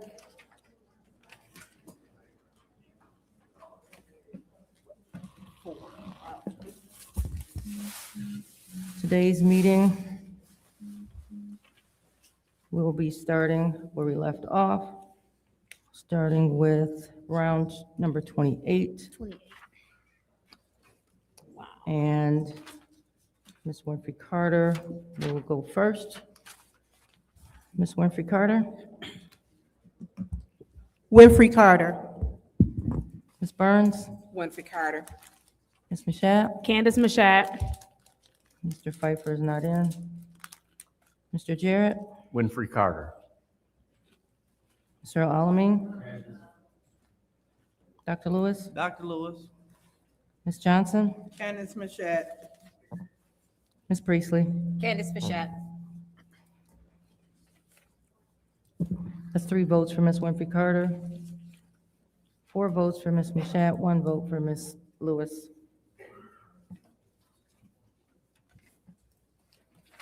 Round 28, I'm sorry, round 29. Ms. Burns? Winfrey Carter. Ms. Mashat? Candace Mashat. Mr. Pfeiffer is not in. Mr. Jarrett? Winfrey Carter. Mr. Alamin? Dr. Lewis? Dr. Lewis. Ms. Johnson? Candace Mashat. Ms. Priestley? Candace Mashat. Ms. Winfrey Carter? Winfrey Carter. That's 3 votes for Ms. Winfrey Carter, 4 votes for Ms. Mashat, 1 vote for Dr. Lewis. Round 30, Ms. Mashat. Candace Mashat. Mr. Pfeiffer is absent. Mr. Jarrett. Winfrey Carter. Mr. Alamin. Dr. Lewis. Dr. Lewis. Ms. Johnson. Candace Mashat. Ms. Priestley. Candace Mashat. Ms. Winfrey Carter. Winfrey Carter. Ms. Burns. Winfrey Carter. 4 votes for Ms. Mashat, 3 votes for Ms. Winfrey Carter, 1 vote for Dr. Lewis. Round 31. Mr. Pfeiffer is absent. Mr. Jarrett. Winfrey Carter. Mr. Alamin. Dr. Lewis. Dr. Lewis. Ms. Johnson. Candace Mashat. Ms. Priestley. Candace Mashat. Ms. Winfrey Carter. Winfrey Carter. Ms. Burns. Winfrey Carter. Ms. Mashat. Candace Mashat. It's 3 votes for Ms. Winfrey Carter, 4 votes for Ms. Mashat, 1 vote for Dr. Lewis. Round 32. Mr. Jarrett. Winfrey Carter. Mr. Alamin. Dr. Lewis. Dr. Lewis. Ms. Johnson. Candace Mashat. Ms. Priestley. Candace Mashat. Ms. Winfrey Carter. Winfrey Carter. Ms. Burns. Winfrey Carter. Ms. Mashat? Mr. Pfeiffer is absent. 3 votes for Ms. Winfrey Carter, 4 votes for Ms. Mashat, 1 vote for Dr. Lewis. Round 33. Mr. Alamin? Dr. Lewis? Dr. Lewis. Ms. Johnson? Candace Mashat. Ms. Priestley? Candace Mashat. Ms. Winfrey Carter? Winfrey Carter. Ms. Burns? Winfrey Carter. Ms. Mashat? Mr. Jarrett? Winfrey Carter. 4 votes for Ms. Mashat, 1 vote for Dr. Lewis, 3 votes for Ms. Winfrey Carter. Round 34. Dr. Lewis? Dr. Lewis. Ms. Johnson? Candace Mashat. Ms. Priestley? Candace Mashat. Ms. Winfrey Carter? Winfrey Carter. Ms. Burns? Winfrey Carter. Ms. Mashat? Mr. Jarrett? Winfrey Carter. Mr. Alamin? That's 1 vote for Dr. Lewis, 4 votes for Ms. Mashat, 3 votes for Ms. Winfrey Carter. Round 35. Ms. Johnson? Candace Mashat. Ms. Priestley? Candace Mashat. Ms. Winfrey Carter? Winfrey Carter. Ms. Burns? Winfrey Carter. Ms. Mashat? Mr. Jarrett? Winfrey Carter. Mr. Alamin? Dr. Lewis? Dr. Lewis. 4 votes for Ms. Mashat, 3 votes for Ms. Winfrey Carter, 1 vote for Dr. Lewis. Round 36. Ms. Priestley? Candace Mashat. Ms. Winfrey Carter? Winfrey Carter. Ms. Burns? Winfrey Carter. Ms. Mashat? Mr. Jarrett? Mr. Alamin? Dr. Lewis? Dr. Lewis. Ms. Johnson? Candace Mashat. 4 votes for Ms. Mashat, 3 votes for Ms. Winfrey Carter, 1 vote for Dr. Lewis. Round 37. Ms. Winfrey Carter? Winfrey Carter. Ms. Burns? Winfrey Carter. Ms. Mashat? Mr. Jarrett? Winfrey Carter. Mr. Alamin? Dr. Lewis? Dr. Lewis. Ms. Johnson? Candace Mashat. Ms. Priestley? Candace Mashat. 3 votes for Ms. Winfrey Carter, 4 votes for Ms. Mashat, 1 vote for Dr. Lewis. Round 38. Ms. Burns? Winfrey Carter. Ms. Mashat? Mr. Jarrett? Winfrey Carter. Mr. Alamin? No. Dr. Lewis? Dr. Lewis. Ms. Johnson? Candace Mashat. Ms. Priestley? Candace. Ms. Winfrey Carter? Winfrey Carter. 3 votes for Ms. Winfrey Carter, 4 votes for Ms. Mashat, 1 vote for Dr. Lewis. Round 39. Ms. Mashat? Mr. Jarrett? Winfrey Carter. Mr. Alamin? Dr. Lewis? Dr. Lewis. Ms. Johnson? Candace Mashat. Ms. Priestley? Candace Mashat. Ms. Winfrey Carter? Winfrey Carter. Ms. Burns? Winfrey Carter. 4 votes for Ms. Mashat, 3 votes for Ms. Winfrey Carter, 1 vote for Dr. Lewis. Round 40. Mr. Jarrett? Winfrey Carter. Mr. Alamin? Dr. Lewis? Dr. Lewis. Ms. Johnson? Candace Mashat. Ms. Priestley? Candace Mashat. Ms. Winfrey Carter? Winfrey Carter. Ms. Burns? Winfrey Carter. Ms. Mashat? 3 votes for Ms. Winfrey Carter, 4 votes for Ms. Mashat, 1 vote for Dr. Lewis. Round 41.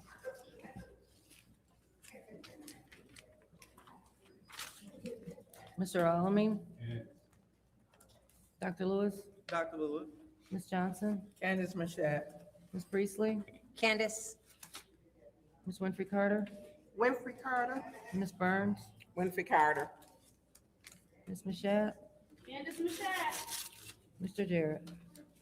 Winfrey Carter. 4 votes for Ms. Mashat, 1 vote for Dr. Lewis, 3 votes for Ms. Winfrey Carter. Round 42. Dr. Lewis? Dr. Lewis. Ms. Johnson? Candace Mashat. Ms. Priestley? Candace. Ms. Winfrey Carter? Winfrey Carter. Ms. Burns? Winfrey Carter. Ms. Mashat? Candace Mashat. Mr. Jarrett? Winfrey Carter. Mr. Alamin? 1 vote for Dr. Lewis, 4 votes for Ms. Mashat, 3 votes for Ms. Winfrey Carter. Round 43. Ms. Johnson? Candace Mashat. Ms. Priestley? Candace Mashat. Ms. Winfrey Carter? Winfrey Carter. Ms. Burns? Winfrey Carter. Ms. Mashat? Candace Mashat. Mr. Jarrett? Winfrey Carter. Mr. Alamin? Dr. Lewis? Dr. Lewis. 4 votes for Ms. Mashat, 3 votes for Ms. Winfrey Carter, 1 vote for Dr. Lewis. Madam Clerk, Ms. Priestley? I'd like to make a motion to postpone this vote till January, what's our meeting date in January? All right, I've been asked to withdraw, I withdraw. Huh, what's gonna change? And it ain't gonna change. I ain't staying here all night.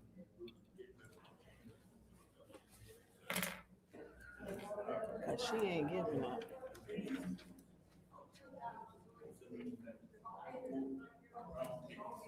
She's making a point now. No, it ain't. She keep calling her name. Before I continue, I'm going to ask the audience to please politely, if they could not speak as loudly while we continue these rounds. Thank you. We'll go on to round 44. Ms. Priestley? Candace Mashat. Ms. Winfrey Carter? Winfrey Carter. Ms. Burns? Winfrey Carter. Ms. Mashat? Candace Mashat. Mr. Jarrett? Winfrey Carter. Mr. Alamin? Is not in. Dr. Lewis? Ms. Johnson? Candace Mashat. That's 3 votes for Ms. Mashat, 3 votes for Ms. Winfrey Carter, 1 vote for Dr. Lewis. Round 45. Ms. Winfrey Carter? Winfrey Carter. Ms. Burns? Winfrey Carter. Ms. Mashat? Candace Mashat. Mr. Jarrett? Winfrey Carter. Mr. Alamin is not in. Dr. Lewis? Ms. Johnson? Candace Mashat. Ms. Priestley? Candace Mashat. 3 votes for Ms. Winfrey Carter, 3 votes for Ms. Mashat, 1 vote for Dr. Lewis. Round 46. Ms. Burns? Winfrey Carter. Ms. Mashat? Candace Mashat. Mr. Jarrett? Winfrey Carter. Mr. Alamin is not in. Dr. Lewis? Ms. Johnson? Candace Mashat. Ms. Priestley? Candace Mashat. Ms. Winfrey Carter? Winfrey Carter. 3 votes for Ms. Winfrey Carter, 3 votes for Ms. Mashat, 1 vote for Dr. Lewis. Round 47. Ms. Mashat? Candace Mashat. Mr. Jarrett? Winfrey Carter. Mr. Alamin is absent. Dr. Lewis? Ms. Johnson? Candace Mashat. Ms. Priestley? Candace. Ms. Winfrey Carter? Excuse me. Winfrey Carter. Ms. Burns? Winfrey Carter. 3 votes for Ms. Mashat, 3 votes for Ms. Winfrey Carter, 1 vote for Dr. Lewis. Round 48. Mr. Jarrett? Winfrey Carter. Mr. Alamin? Dr. Lewis? Ms. Johnson? Candace Mashat. Ms. Priestley? Ms. Winfrey Carter? Winfrey Carter. Ms. Burns? Winfrey Carter. Ms. Mashat? 3 votes for Ms. Winfrey Carter, 4 votes for Ms. Mashat, 1 vote for Dr. Lewis. Round 49. Mr. Alamin? Dr. Lewis? Ms. Johnson? Candace Mashat. Ms. Priestley? Ms. Winfrey Carter? Winfrey Carter. Ms. Burns? Winfrey Carter. Ms. Mashat? Mr. Jarrett? Winfrey Carter. That's 4 votes for Ms. Mashat, 1 vote for Dr. Lewis, 3 votes for Ms. Winfrey Carter. Round 50. Dr. Lewis? Ms. Johnson? Candace Mashat. Ms. Priestley? Ms. Winfrey Carter? Winfrey Carter. Ms. Burns? Winfrey Carter. Ms. Mashat? Mr. Jarrett? Winfrey Carter. Mr. Alamin? It's 1 vote for Dr. Lewis, 4 votes for Ms. Mashat, 3 votes for Ms. Winfrey Carter. Round 51. Ms. Johnson? Candace Mashat. Ms. Priestley? Ms. Winfrey Carter? Winfrey Carter. Ms. Burns? Winfrey Carter. Ms. Mashat? Mr. Jarrett? Winfrey Carter. Mr. Alamin? Dr. Lewis? That's 4 votes for Ms. Mashat, 3 votes for Ms. Winfrey Carter, 1 vote for Dr. Lewis. Before continuing with round 52, again, I want to ask the audience to please hold off on clapping. I want to make sure I hear the names the first time without assuming anything. So if you could please withhold clapping in between rounds until someone has actually achieved 5 votes. Thank you. Round 52.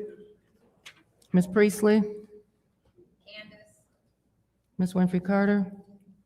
Winfrey Carter. Ms. Burns? Winfrey Carter. Ms. Mashat?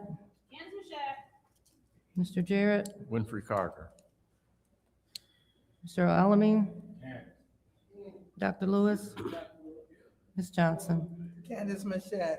That's 4 votes for Ms. Mashat, 3 votes for Ms. Winfrey Carter, 1 vote for Dr. Lewis. Round 53, Ms. Winfrey Carter, Winfrey Carter. Ms. Burns, Winfrey Carter. Ms. Mashat, Mr. Jarrett, Winfrey Carter. Mr. Alamin, Dr. Lewis, Ms. Johnson, Ms. Johnson, Candace Mashat. Ms. Priestley. Candace Mashat. That's 3 votes for Ms. Winfrey Carter, 4 votes for Ms. Mashat, 1 vote for Dr. Lewis. Round 54, Ms. Burns, Winfrey Carter. Ms. Mashat, Mr. Jarrett, Winfrey Carter. Mr. Alamin, Dr. Lewis, Ms. Johnson, Candace Mashat. Ms. Priestley, Candace. Ms. Winfrey Carter. Winfrey Carter. That's 3 votes for Ms. Winfrey Carter, 4 votes for Ms. Mashat, 1 vote for Dr. Lewis. Round 55, Ms. Mashat, Mr. Jarrett, Winfrey Carter. Mr. Alamin, Dr. Lewis, Ms. Johnson, Candace Mashat. Ms. Priestley, Candace Mashat. Ms. Winfrey Carter, Winfrey Carter. Ms. Burns. Winfrey Carter. 4 votes for Ms. Mashat, 3 votes for Ms. Winfrey Carter, 1 vote for Dr. Lewis. Madam Clerk, Ms. Winfrey Carter? I would like to make a motion that we postpone this until our first council meeting in January. Okay, Ms. Winfrey Carter has made a motion to postpone the organization of the city council until the first regular council meeting in January. Is there support for a motion? Support. Ms. Burns has seconded that motion.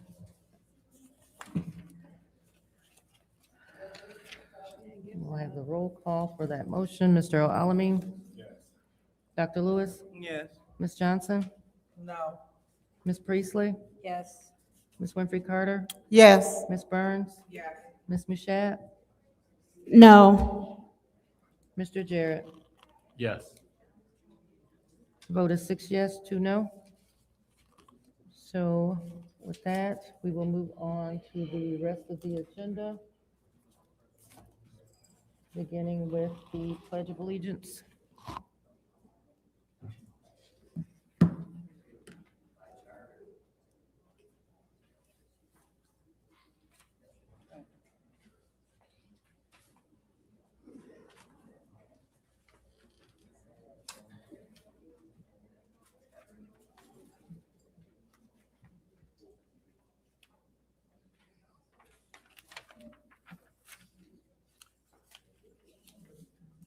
All right, now it's time for the Pledge of Allegiance.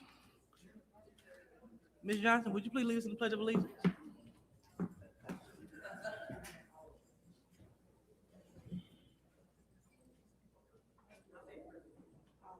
allegiance to the flag of the United States of America and to the republic for which it stands, one nation, under God, indivisible, with liberty and justice for all.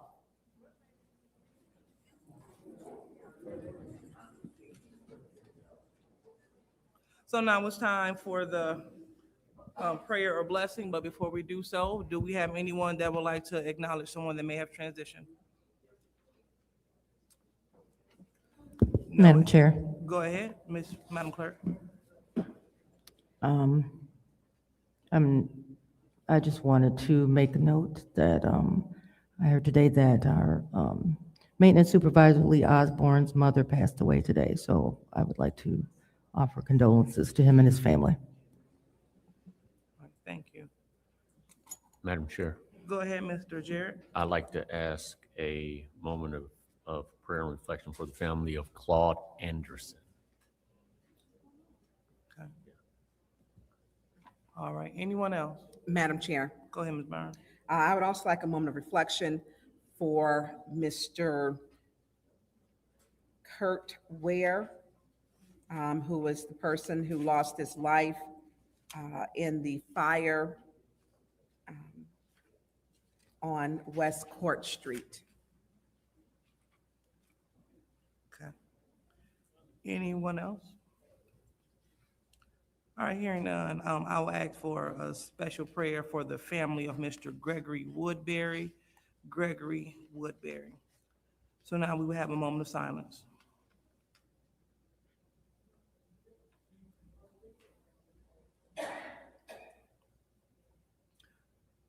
Okay, thank you. So now we're moving on to the prayer or the blessing. Ms. Priestley, could you please lead us in the prayer of the blessing?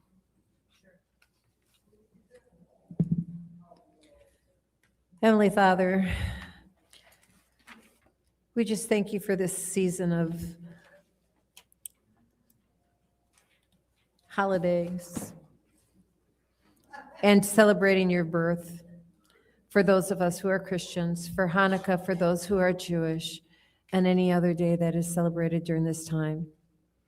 Lord, just be with us as we go about the city's business, and may your hand be upon us to help us resolve any differences that we may have and to assist the residents in any of their complaints. In Jesus' name, amen. Amen. So now it's time for the reading of the disorderly person city code subsection.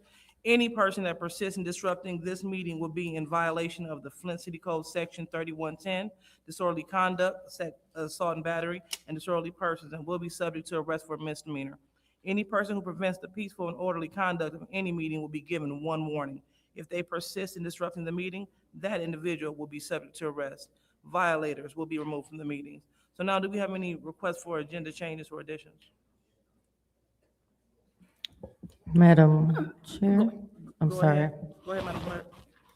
So at your stations, you should have an ordinance to amend the zoning map of the city of Flint regarding Latinx, Hispanic Technology and Community Center of Flint And in addition to that, there is a resolution. I tried to put it on top of your ordinance. This is an add-on. The resolution and ordinance go together. And you also have a packet which includes maps and a resolution. These are the items for your ordinance that is currently on the agenda for the Flint Commerce Center project. So these are the attachments for that item. And then finally, you should also have the resolution that was requested for the water testing. So I just wanted to point that out, asking for this, I guess, these two to be an add-on, and the third is just attachments for what you already have on your agenda. Okay, so that's a total of, what is this? Is this 4? It's,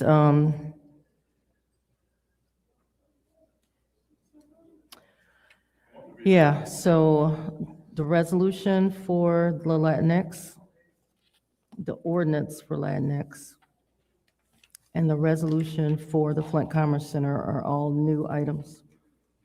You also have the water testing, which would also be a new add-on because it's going to be a new number. And then the rest of it is attachments for the ordinance that's already on your agenda. Okay, so the chair will add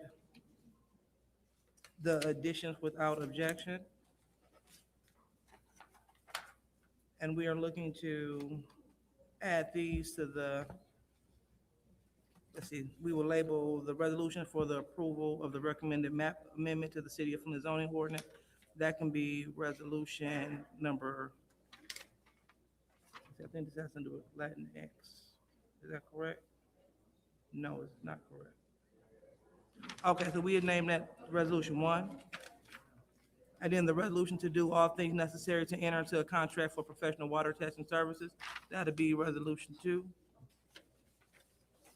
The resolution for the approval of the recommended map amendments to the City of Flint zoning ordinance, that'll be resolution 3.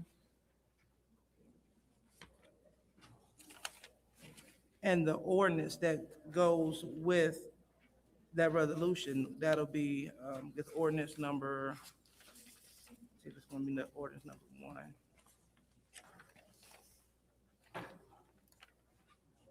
Introduction. Yep, so that'd be ordinance number 1.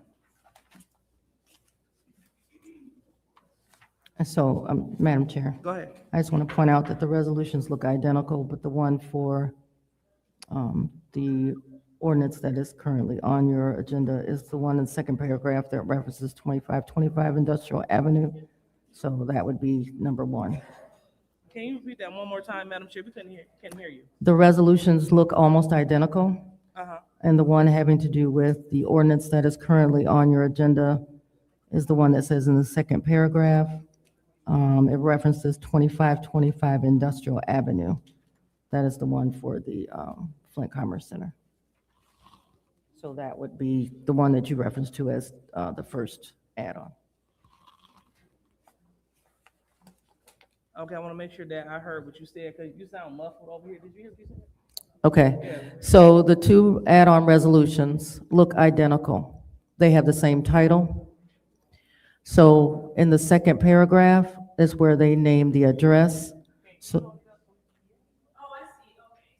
yeah, so the one that has to do with the Flint Commerce Center says 2525 Industrial Avenue in the second paragraph, and the other one says Lewis Street Corridor, that for the Latinx district. Okay.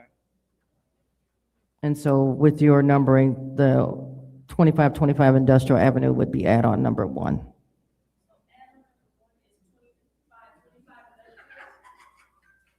Yes. Correct.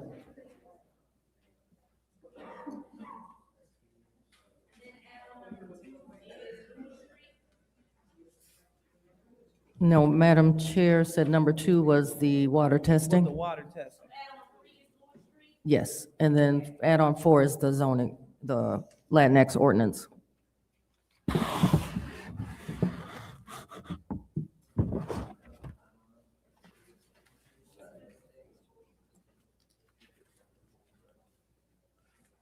All right, so from my understanding, we will go ahead and add these to the end of the agenda. And it will go right after Resolution 250429.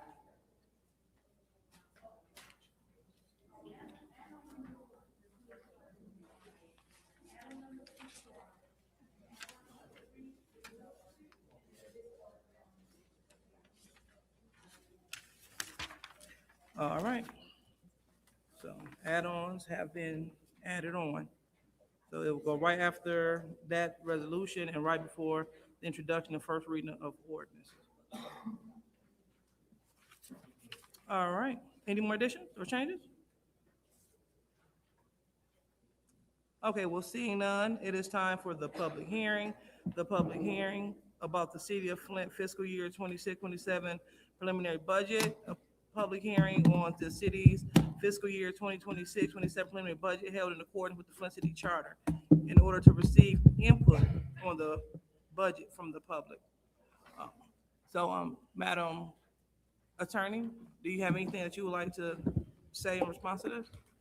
Yes, in reference to the preliminary budget under the charter, the preliminary budget is to be submitted to City Council by the first Monday in December. The Finance Department was early. They submitted it on November 28th, last Friday of November. And tonight is the public hearing for public comment on your preliminary budget submission. Okay. Well, thank you. Well, now we will get started with public hearing number 250421.6. Madam Clerk?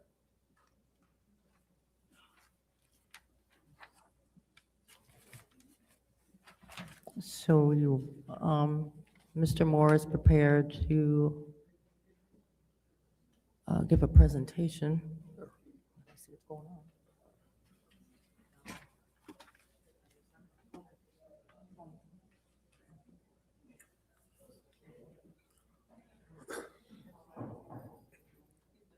We got it.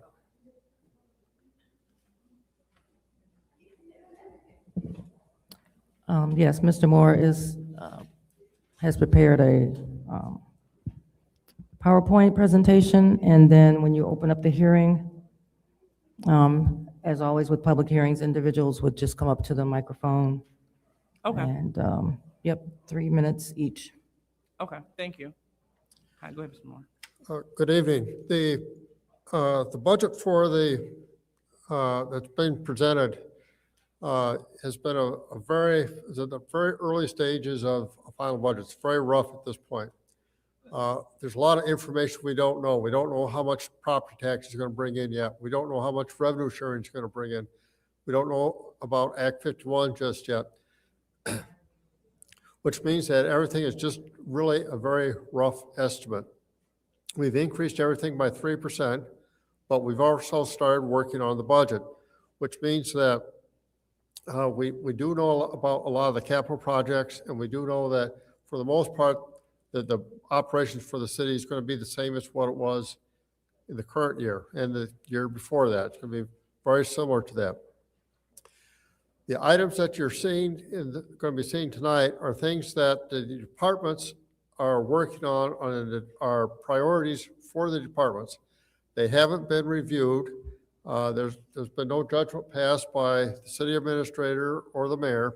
It's just, this is what the departments are talking to us about what they think should be the priority for their department in the upcoming year.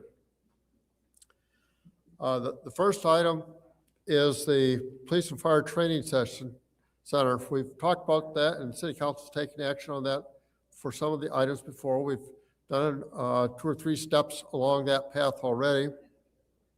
We're hoping to establish a regional state-of-the-art training center. We're currently looking at the different funding options.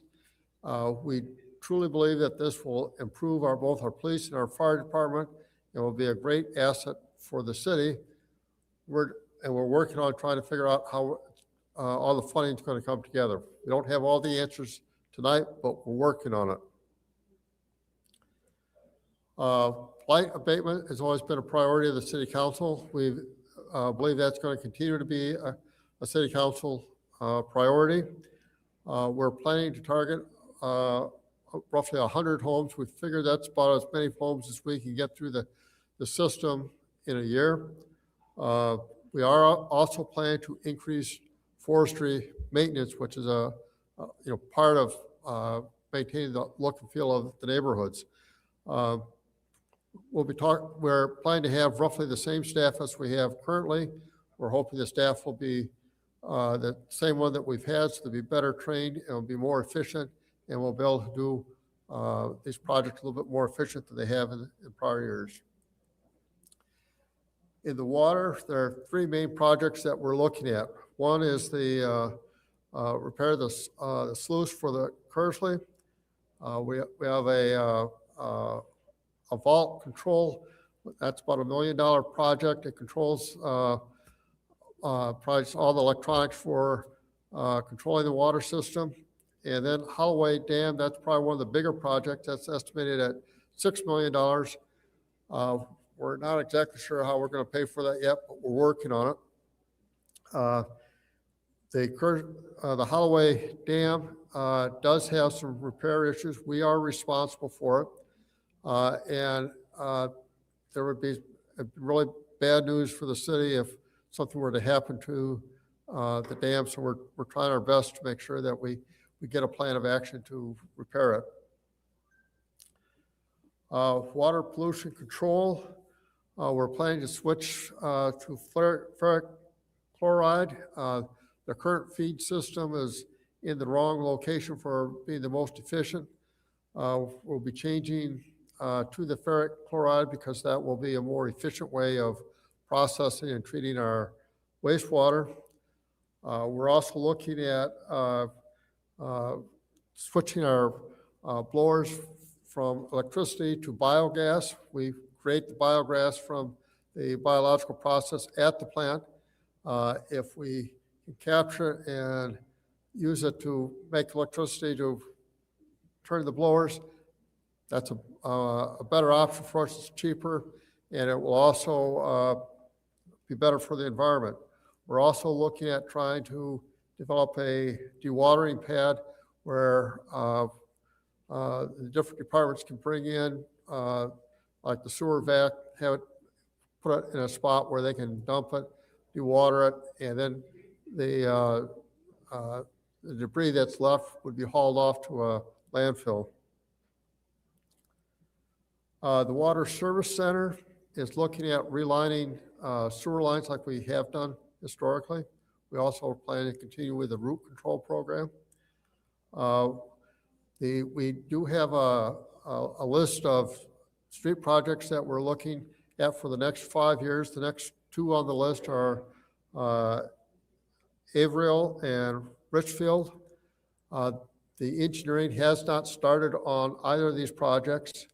We're hoping that we can get the first street started or the engineering done this year so that before the end of next fiscal year that we might be able to start the construction. And then while that is being constructed, that Richfield will be designed for the following year. We're also looking at continuing the valve replacement program.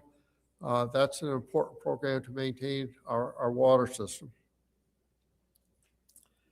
The transportation, we're looking at replacing 4 to 5 traffic signals. We're looking at milling and replacing approximately 5 lane miles of road. A lane mile is 1 lane of road for 1 mile. And the big project will be replacing the Grand Traverse Bridge across the Flint River. That's a picture of the bridge. You can see the spalling on the cement.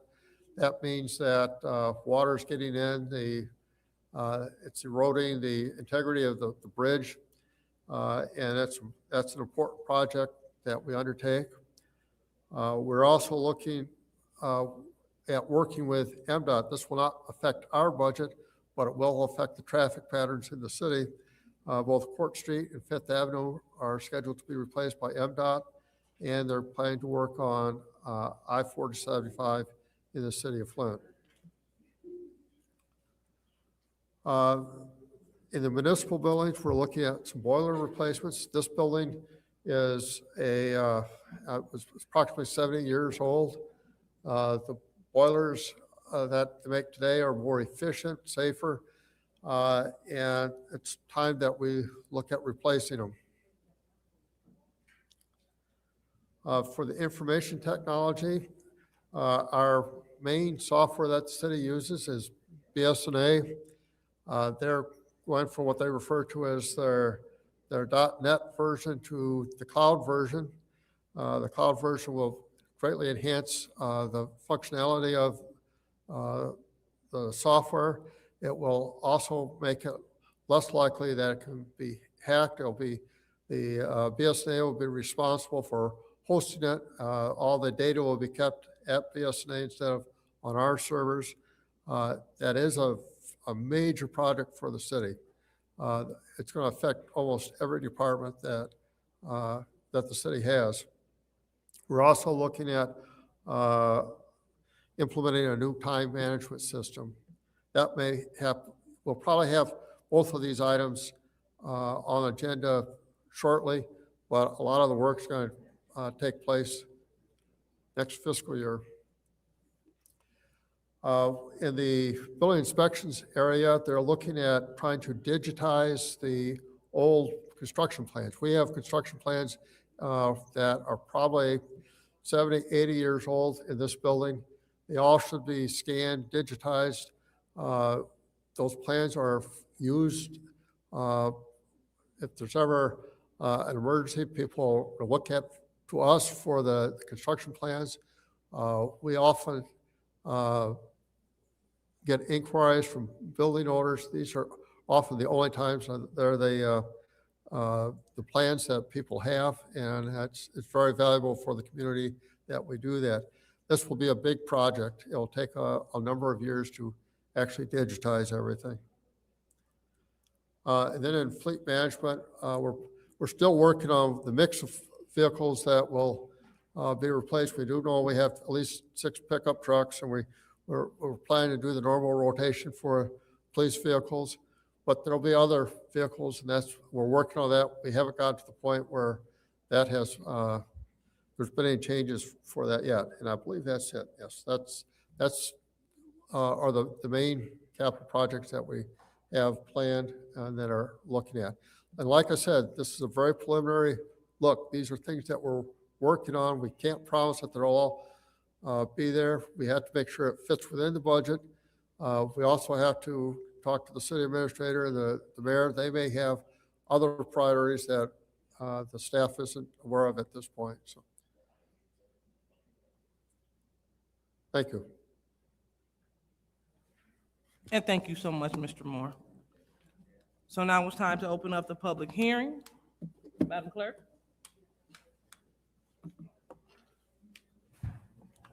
Okay, so the public hearing is open to anyone that wants to speak on the preliminary budget. Just step up to the lectern and you have 3 minutes. If you want to just give us 1 minute though to plug our clock back in. Yes, ma'am. My name is R.L. Mitchell. RL. Yes, ma'am.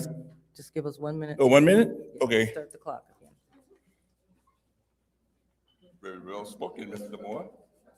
Although you're talking in Chinese. Oh my God!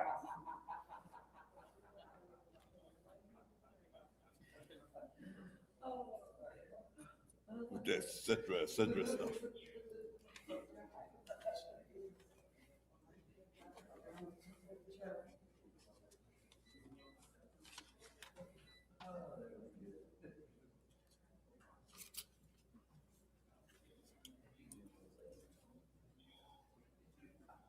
Happy New Year, Mr. Moore. Merry Christmas to you.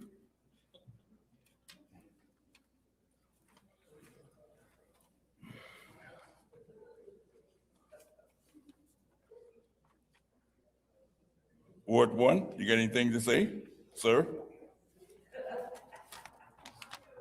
Just like we the people thought. Nothing. I'm going to go ahead and start your time on my phone so you can go ahead and get started.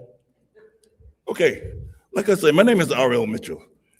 I live at 759 East Linden Avenue. And what Mr. Moore has said, he's just talking about any means possible to run this city to where the little man downstairs, the Mayor Neely, want him to run it.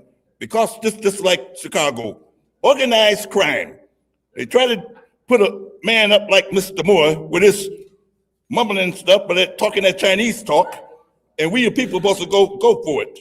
Because that bridge, when he said, one thing I understand, we understand about that Grand Traverse Bridge.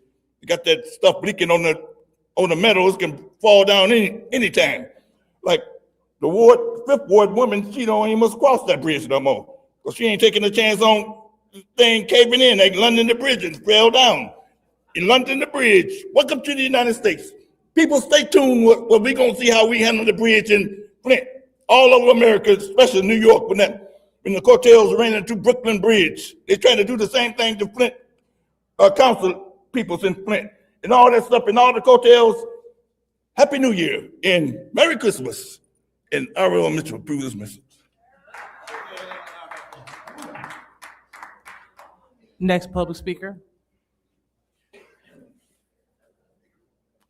All right, do we have any more public speakers about the budget?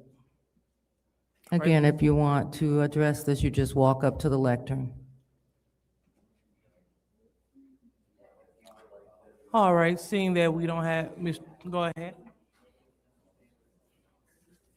James Moore, Second Ward.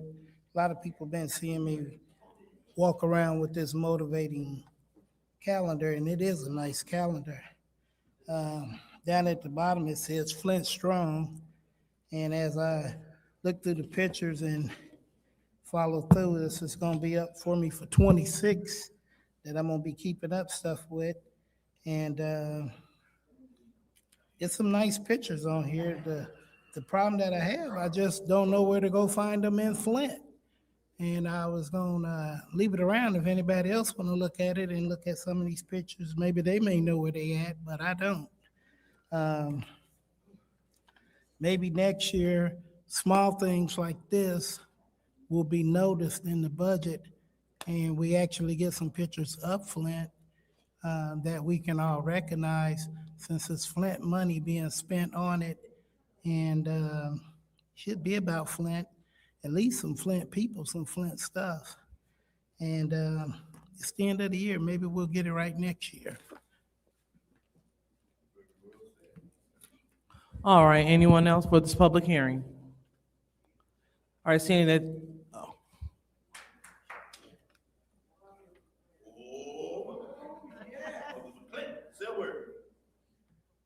I just got a little food for thought about the budget.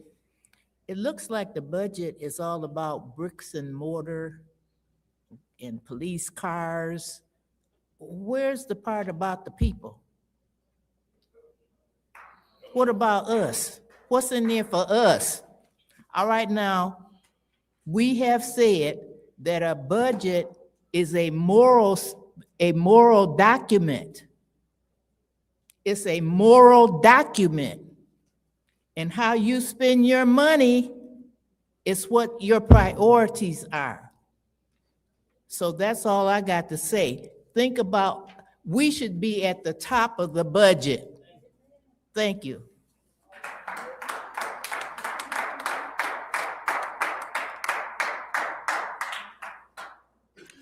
all right, so seeing that there is no one else for this public hearing, we will officially call this public hearing closed. So now it's time for public comment. Madam Clerk?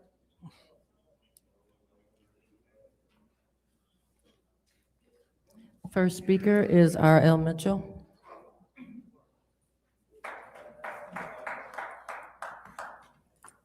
Hello, City Council peoples. I'm R.L. Mitchell again, speaking on, for the record, a moment of silence for my friend Al Russian. He just passed away 3 days ago, but his name is like One Love. Thank you very much. And now, for the record, also again about Southwestern High School. In 1971, it was a point of order issued there in 1971, and a man called uh, Cockwell. He reminded me of the Southwestern, I think the Southwestern president is in here tonight because he mentioned about the Riverside peoples and nobody done nothing about it but Miss Burns.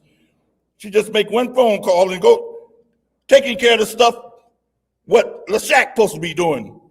But he told everybody to get all the black peoples to get out of on 71, and they obeyed him. But I'm the only one refused to stop the cop because I'd rather grab the cop gun and use it like you're supposed to. And I didn't do that. He followed me home. I only live about 5 blocks away on a Tacoma Street. I stopped at the corner because I didn't want to get in my driveway with my daddy and mama. He got out of the car. So why didn't you stop the cop? He swung at me 3 times and missed me with a jackhammer. And the white woman started screaming, ran down and told my daddy, talking about, your son finna get killed. He was getting suspended. And he reminded me of why come Northern High School got burned down, brand new high school, and he coming over here talking about Riverside. Want they figure out how to get all them Howard Street gangs out. Still talking about you doctors don't pay your rent. You going 2 days after Christmas, and the same thing going on in Flint, and everybody look like a deer in head, like ain't saying nothing until it happened. Get them country bunker cops over across the street. Who you think we is? Youth. And they'll put us in Vietnam before we even get out of high school. And permanent. The first they do, my friend got blown up by a baby and all that stuff with a Vietnam baby. Light-skinned peoples over there look like black peoples, what? Talking that junk, and they come over there talking that simple stuff and look at got the council man don't know how to operate his own ward. Got the 6th ward coming over taking care of Thread Lake stuff, and just like that over there, that Martin Luther King Street, that dude in that church that got blown up. Only one taking care of the people in Flint. Like I say, stay tuned, America, because we gonna get our money no matter what. All right, Mr. President. All right, next speaker, Madam Clerk. Next speaker is Stanley Wood.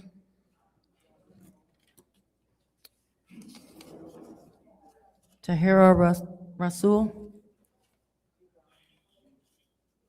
Keyshawn Wade.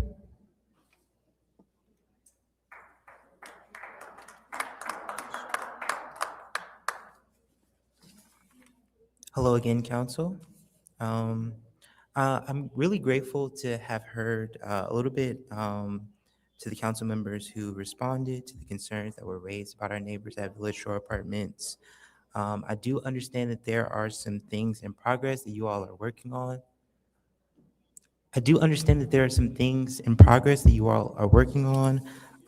But not to beat a dead horse, I did want to make sure that I came back and ensure that some of the concerns that were raised have a response that are like in public record. And personally, I wouldn't be doing my due diligence in support of the Village Shore Apartments if I didn't ask these questions. So in the letter that was sent to City Council, there were 4 demands. First was about like emergency relocation assistance for all affected residents. I heard some of the council members speak before a little bit about that. And I just wanted to ask whether I know Michigan Statewide Housing Development Authority administers the vouchers for hotel vouchers and things like that. I wondered, was that something that the city had contacted MSHDA about, as well as maybe soliciting some type of in-kind gift from local hotels to maybe host residents at. Something else that was mentioned in the letter was making sure that residents were not charged for condemned property and the rent collected during the condemnation period was fully investigated. Seeing as Section 8 is a federally funded program and this landlord took those funds, I'm really curious as to what legal considerations are going to be taken for that. Yeah, and I thank you about your time to this matter and attention to this matter. So, thank you. All right, thank you. Madam Chair. Go ahead, Ms. Priestley. I'm hearing some noise, and I don't know if it's from a phone or something, but we're hearing it up here, and it's interfering with us being able to hear our speakers. I don't know. Okay, thank you. So, Madam Clerk, do we have any kind of speaker malfunction or microphone malfunction that you're aware of? No, I can hear what they're talking about. It sounds like somebody's listening to a recording or something like that, along with the meeting. So it's not the system, it's something in the audience. Okay. So would you like to go to recess to investigate or keep going? Okay.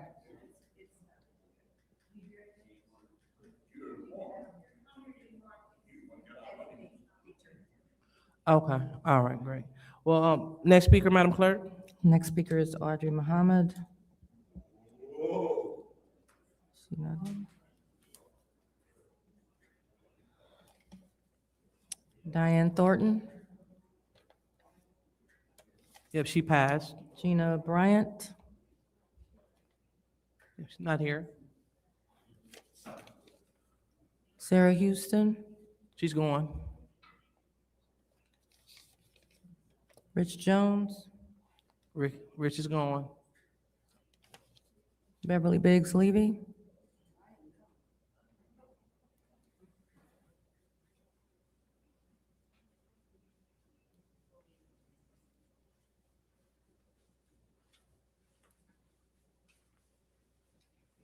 My name is Beverly Biggs Levy. LaShawn, it was good that you voted for somebody other than Adele. That's a good job. But you said earlier that if it was any stuff in somebody that need to be picked up, you ride around your area. I told you about Philadelphia and North Street when we had the dinner for Pastor Thompson for the fire. You remember that? That stuff has not been picked up yet. It's still there. I see Leon left because he don't want to get the fire burning. But we go to court for Leon and Kiki on the 23rd. We're trying to make sure that we pack the court out because Leon shouldn't be in that seat. He needs to step down. All honesty and truth. He don't live on Mott Street. His address now is down the street from Tanya. You know, it's just, yeah, y'all keep accepting these things that is not right. You can't keep accepting these things. If he's not in the first ward, he should not be in that seat. The same day that he having a party is the same day he go to court for Kiki. So that tells you what he thinks about jumping on that girl, choking her. All these cases that he got on him, you know. He put Kiki's mother, a PPO on her. And like I said, he got the lawyer the day before they went to court, we went to court on Tuesday. He got a lawyer, he hired a lawyer for that case on a Monday afternoon. It is sad that he can keep putting these things out on people and y'all shines a blind eye. When he got into trouble, Liddell, you were there in court, you know, you heard what the girl said. You heard what the police officer said. And y'all still say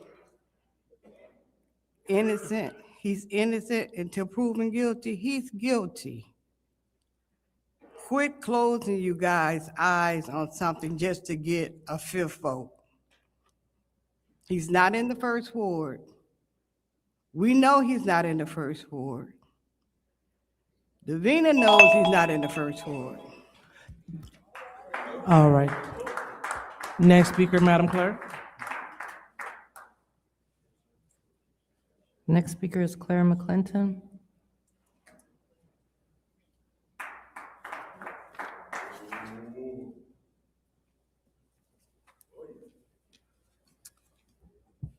Yes, I just want to say a few comments.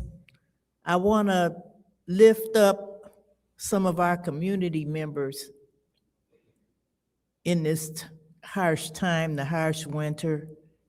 And I want to lift up and give a shout out to Color of Law, going out there doing yeoman's work, dealing with the least of these. And I also want to get a shout out to the newly formed Flint Housing Union, Mr. Keyshawn, trying to interrupt the consistent home ownership, loss of homes. And I could talk about the fact that the new veterans housing, the tiny homes, and I wish I could get excited about it, but those are transition housing. That's not what we want. We want permanent housing. And I don't want to get off into that, but that's something maybe can be fixed as we go into the new year. And I just want to put out some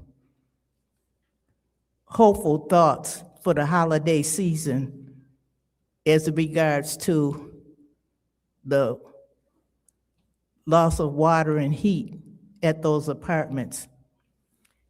And I hope that as we go into the new year, that the council will turn the page and do things that you haven't been doing, or think anew about how to confront the problems of the residents of the city of Flint.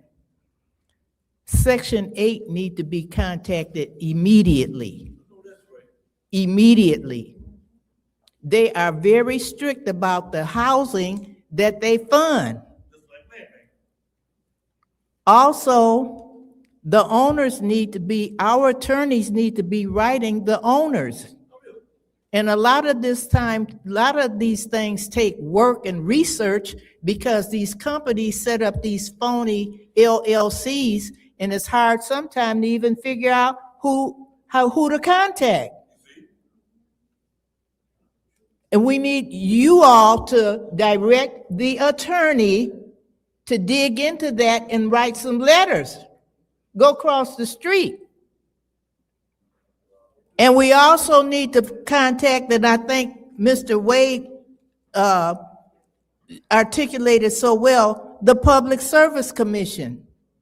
We remember a few years ago when that man sat in his driveway and froze to death. Action was taken. The Public Service Commission. Well, my Thank you, time's Ms. up. McClinton. Thank you. Next speaker, Madam Clerk. Next speaker is Douglas Banks. They're not here. Arthur Woodson. James Moore.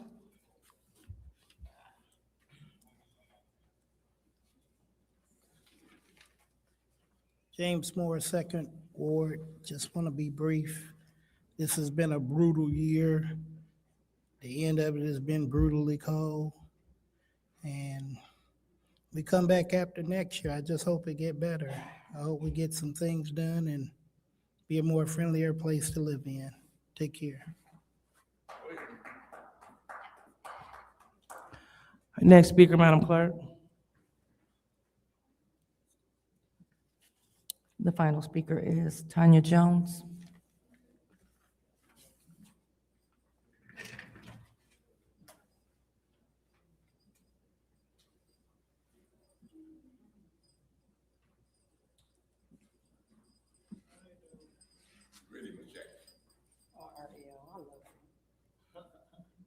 In your face, Michelle.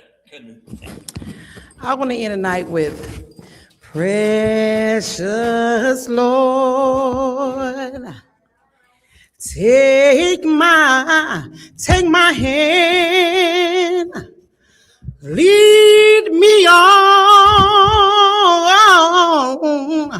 and let me stand. I am tired, and I am weak. But Lord, I must go on through the storm. This is for my baby that's smoking crack, that's on meth, and I'm out here advocating for him. Through the night, you got to lead me on to what's right. Take my hand, precious Lord, and lead me on. I love you, Granny.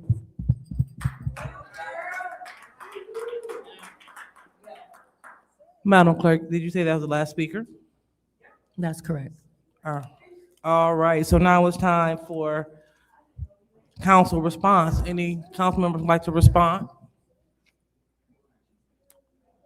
All right, hearing none. Go ahead, Councilwoman Johnson. Madam Chair, I'd like to tell Tanya Jones that I am praying for your son, and I'm hoping that he gets better. If you have a location and we're able to go, if I'm able to go see him with you, I would love to go there with you. This is the time of year that is kind of sensitive especially for me. I have a loss of a kid, got sick on Christmas, and I lost my kid in January. So my heart goes out to you, and I'll be praying for you. And happy holidays and Merry Christmas to everybody. All right, anyone else like to respond to the public? All right, seeing no one, we will go ahead and move on to the consent agenda. Is there a motion for the consent? Go ahead, Ms. Priestley. All right, motion to approve consent agenda. Any support? Supported by the councilman in the first ward. Any separation?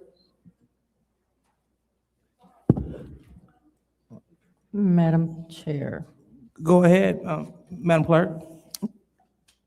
could I ask the council to please separate add-on number 1 and add-on number 3? Add on 1 and 2? 1 and 3. 1 and 3. Yes.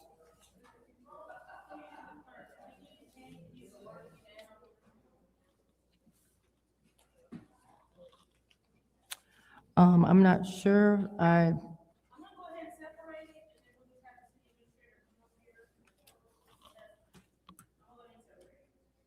Okay. So we're separating add-ons 1, 2, and 3. All right. Any more? Madam Chair, Go ahead, Mr. Jarrett. I'd like to separate 250423. 250423. 1 second. All righty. All right. So so far, we have separated resolution 250423, the reallocation of ARPA fund for Catholic Charities. Then we also have add-ons 1, 2, and 3 separated as well. Go ahead, Ms. Byrne. All right. Any more? All right, seeing none, the consent agenda will consist of resolution, well, excuse me. All right, from appointments 250423 to resolution 250422, 250424, 250425, 250426, 250428, 250429, and I believe that's it. All right. Madam Chair, Go ahead. I'm sorry, are you, the consent agenda items? Yes. It would also include ordinance 250413, and the add-on ordinance was not separated. You said it again, 250413, 413, as well as the add-on ordinance, which would be on for acknowledgement for first reading. Okay, thank you. All right, so we will include 250413 as well as 250414. Go ahead.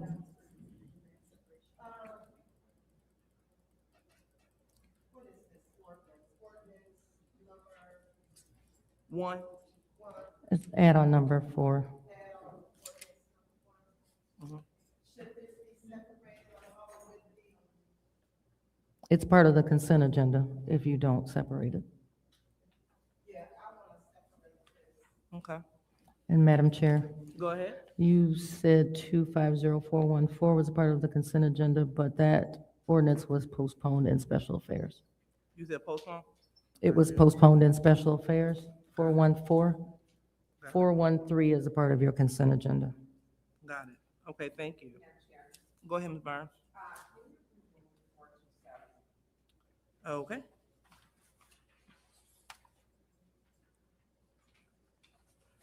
All righty.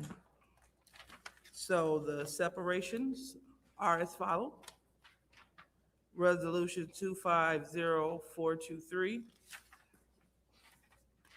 Resolution, add-ons, 1, 2, 3, and 4.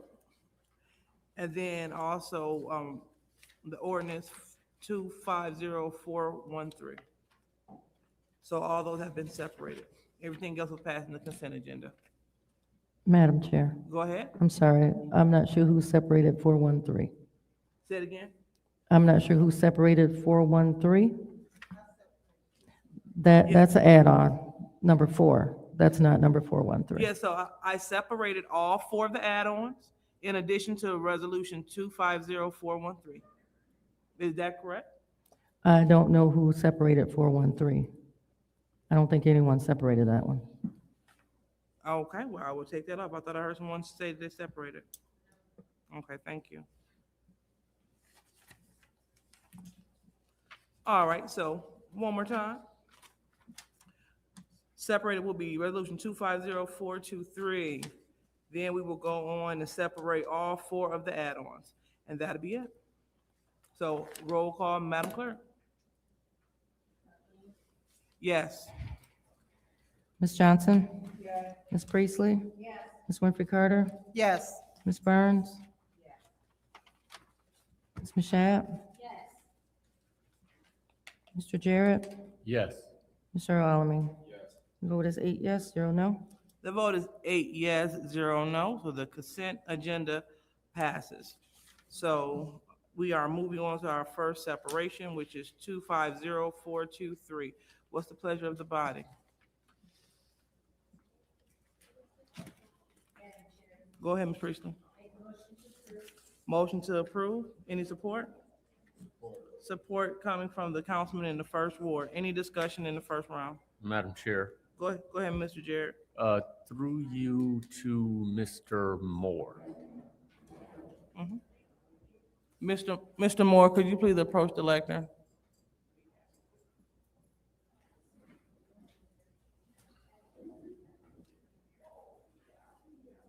As you are approaching Mr. Moore, I want to make sure you bring the right information.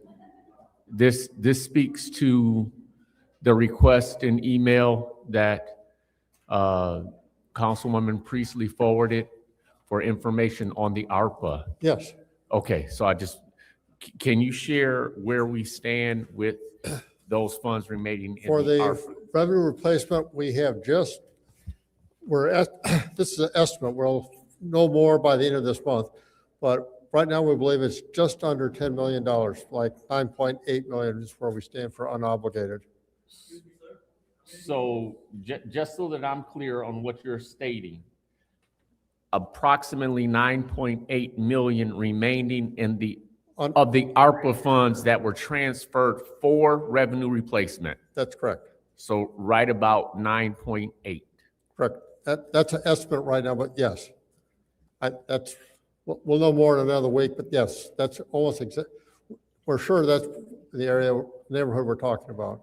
And am I correct in understanding before any dollars are utilized out of those funds, they come before council? They have so far, yes, sir.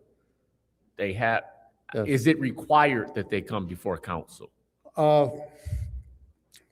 We said that we would. I don't know that it's absolutely required, and we have made it our practice to do that. What I'm trying to understand is it required? Because having a practice and then deviating are two different. I understand. I'm not sure I'm qualified to answer that question. Our intent, I have always insisted for my staff that we prepare a resolution for anything that uses the ARPA dollars. We've brought everything Request for forward for that. information. What is your request? Does the speaker know that according to the resolution that the council passed, if it is regarding ARPA dollars, it is to come before council? That's right. There- yep. Yes, and that's There you fully our go. intention. We're not going to deviate from that. That's what I'm looking to hear, is whether or not it is the fact that it Right. would come before council. Yeah. Okay. 9.8. That's what I wanted to know and hear, because there's been question about where we stood, and I wanted to get that clarity. So thank you. Just to let you know that at the end of each quarter, we prepare a detailed report for where we stand on all the ARPA projects. And so after the end of December, we'll prepare another quarterly report, and we'll have it down precisely at that point. Okay, so the preparing of that report, it gets to us as council members how? I sent it to the city clerk, and then she distributes it. Okay. So we'll be looking for that in the first Okay. part of, how long does it take you after the quarter ends typically? For the ARPA dollars that are still in the, under the ARPA rules, we have to have it to the feds by the end of January. And we make sure that we have everything. We don't have two deadlines. We just have one deadline for that internally. Okay. And then I guess I do have a couple more questions. The 80,000 that is in this resolution for Catholic charities, is that already factored into the 9.8? That's one I'm not 100%, I believe so, yes, but I'm not Okay. 100% certain of that. I believe it is. And then there's another almost 200,000 in another resolution to come for the roof over at Haskell. Yes, And that's also within that, that's also been calculated in That's that. also factored in. Yeah. Okay. Thank you. I yield. All right, anyone else in the first round? All right, anyone else in the second round? Okay, seeing none, we go ahead and call for the vote, and this is the reallocation of ARPA funds for Catholic charities. Roll call, Madam Clerk.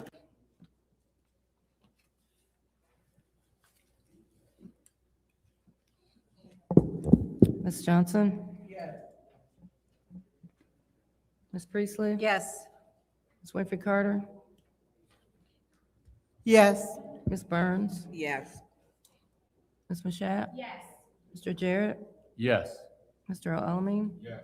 Dr. Lewis? Yes. The vote is 8 yes, 0 no. The vote is 8 yes, 0 no. That resolution passes. Now we move on to the next separated item, which are the add-ons. And we will move on to the council 427. Yeah. So we are moving on to resolution number 1. This is the resolution for approval of recommended map amendment to the City of Flint zoning ordinance. What's the pleasure of the body? Madam Chair, Go ahead, Ms. Priestley. motion to approve. All right, motion to approve add-on number 1. Any support? Supported by the councilman in the first ward. Any discussion in the first round? Madam Chair, Go ahead. the reason why I asked council to separate add-on number 1 and number 2 is after speaking with Attorney Gurley, we came to an agreement, understanding that these resolutions, the 2 resolutions for approval of the map amendments are confusing, and they kind of repeat what the ordinance is trying to do. So at this time, we don't believe that these resolutions are necessary to be for the ordinance consideration, because the ordinance itself would be the recommendation from the Planning Commission, as well as your consideration of that recommendation. So at this time, I'm asking the council to please postpone these 2 resolutions indefinitely. I know we're talking about add-on number 1, but it would also be add-on number 3 as All right. well. What? Okay, so you asked for us to postpone resolutions, add-on number 1 and 3 indefinitely. Is that correct? That's correct. Okay, pleasure of the body.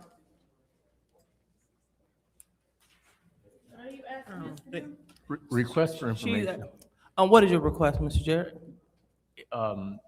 With that, in that we're separating or asking to postpone resolution 3, how does that impact ordinance 4? It doesn't. The resolution is almost stating what the ordinance is supposed to do. So if you approve this resolution, you're basically saying that you are agreeing with the planning commission's, or the planning commission's recommendation to authorize, to act on their recommendation, which to approve the map. But you actually have to have the hearing. And so the ordinance is doing the same thing, essentially. So you don't need the resolutions, because the 2 ordinances are doing the same thing. And the ordinance is the normal method, so that you have a first reading and a second reading. Okay. All right, and adding, answering Councilman 7th Ward questions, she asked us to postpone resolutions 1 and 3. And hearing that it will not impact. You asked, 4. I'm sorry, request for information. Mhm. We're postponing 1 and 3? Yes. So we need a different motion. Right now, your motion is to approve 1, just for the discussion. Right, so can whoever made that motion, can the second and then the motion be withdrawn so that we can tie them both together? If it's just essentially that we need to do the same thing for both. Is that permissible? Yeah, since we've already had discussion. Did we have discussion? Yeah. But did we have discussion?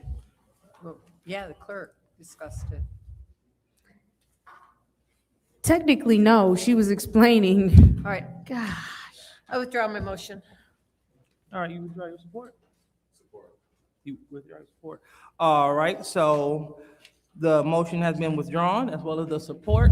So what is the pleasure of the Madam body? Chair. Go ahead, Ms. Priestley. Make a motion to postpone indefinitely, add-on 1 and add-on 3. All right, there's a motion on the floor to postpone add-on 1 and 3 indefinitely. Any support? Support. Supported by the councilwoman in the 7th Ward.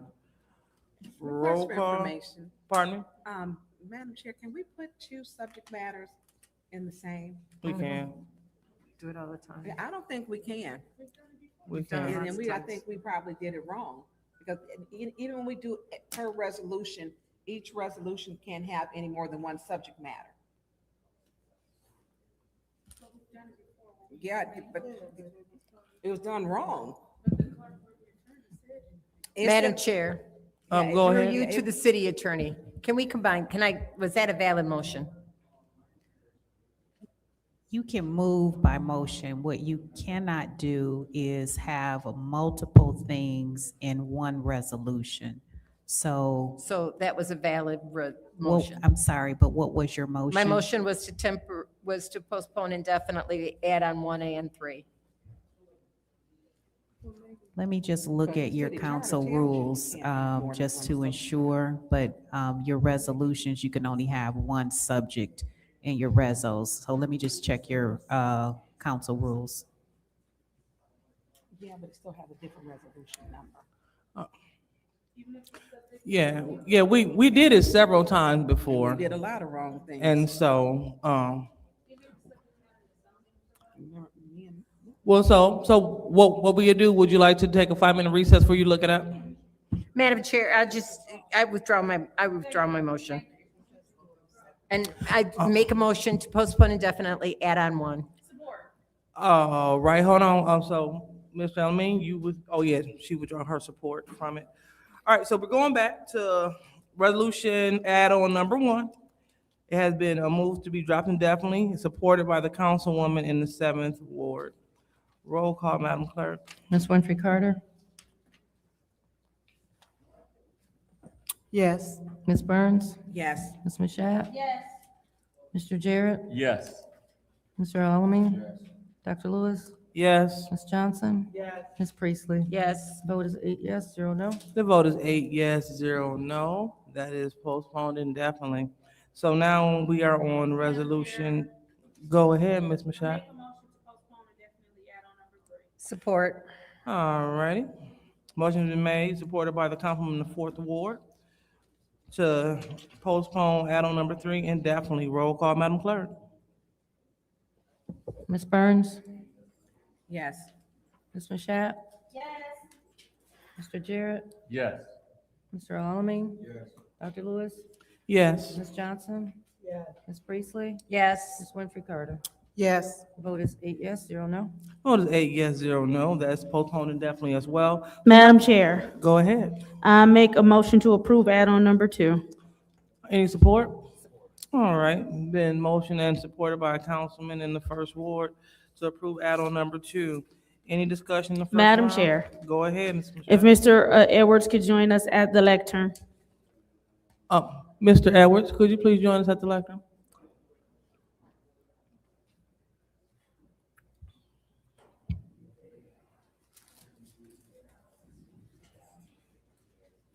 So as you walk up here, Mr. Edwards, we have the original resolution that was in front of us, and it just says by the city council desires to engage to services of a professional outside agency to perform water testing services within the 3600 blocks of Brownell Boulevard within the city. And this water testing should include a full water panel testing for metal and bacteria as well as mold and other contaminants. And the city requests that the city administration do all things necessary to enter into a contract with a professional outside agency to perform water testing services within the 34 through 3600 block of Brownell Boulevard. It is resolved that the city's administration will do all things necessary to enter into a contract with a professional outside agency to perform water testing services within the 34 through 3600 blocks of Brownell Boulevard within the city, with such testing including a full water panel with testing for metal and bacteria as well as mold and other contaminants. Does that satisfy what you need? I only have 5 minutes, I'm sorry. I didn't hear in there. It just says, the city council requests that the city's administration do all things necessary to Okay. enter into a contract. Does Which that include- satisfy what you need? Which includes bid process. Yeah, all things necessary.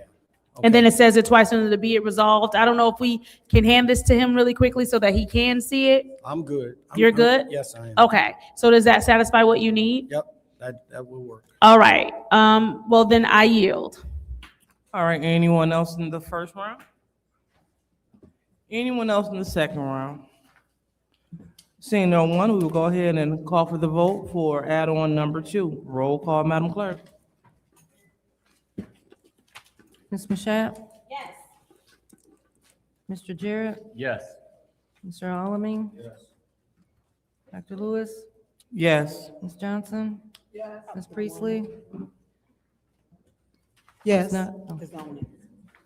Priestley is not in. Ms. Winfrey Carter? Yes. Ms. Burns?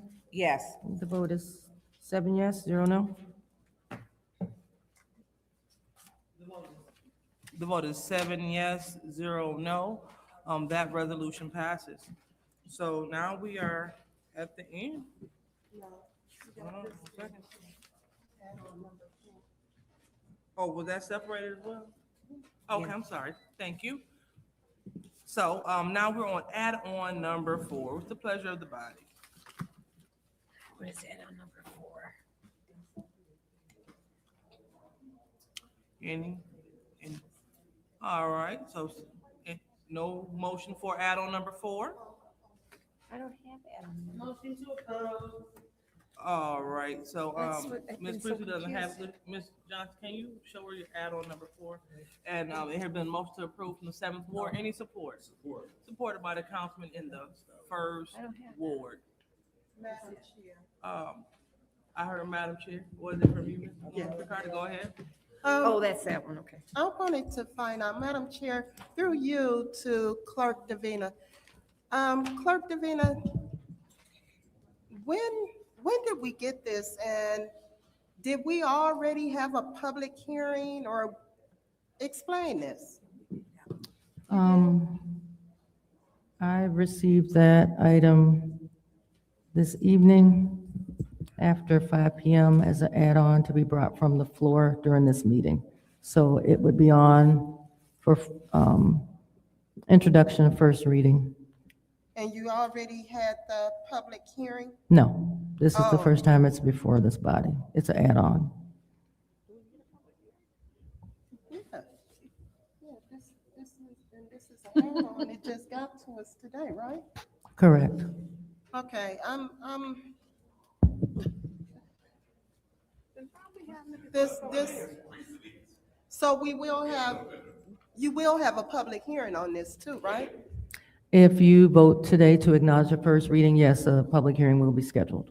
Yeah. And second reading. But, I mean, and we just got this, we haven't had a chance to read over this, right? Right, I just got it this evening. Madam Chair, I would like to make a motion to send this to the legislative agenda, the legislative meeting, the first meeting of, first committee meeting in January. Okay, so there's a motion on the floor to send add-on number 4 to the legislative committee, Yeah. first meeting in January. Ms. Seconded by the councilwoman in the 7th ward. Roll call, Madam Clerk. Mr. Jarrett. Yes. Mr. Alamin. Yes. Dr. Lewis. Yes. Ms. Johnson. Ms. Priestley. Yes. Ms. Winfrey Carter. Yes. Ms. Burns. Yes. Ms. Mashat. The vote is 8 yes, 0 no. The vote is 8 yes, 0 no. So now we're at the end of the meeting. Do we have? Support. All right, motion to adjourn by the supports that. councilwoman in the 7th ward, supported by the councilman in the 1st ward. Roll call, Madam Clerk. I know, I was gonna steal that back. You know Mr. Alamin. I'm like, Dr. Lewis. steal that back. Ms. Johnson. Ms. Priestley. Yes. Ms. Winfrey Carter. Yes. Ms. Burns. Yes. Ms. Mashat. Mr. Jarrett. Vote is 8 yes, 0 no.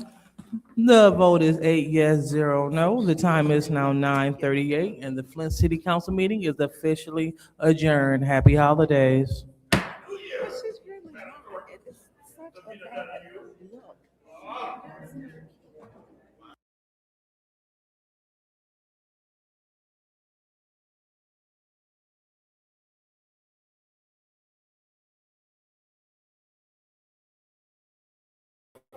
Good night, family. I'll see y'all tomorrow morning. Peace.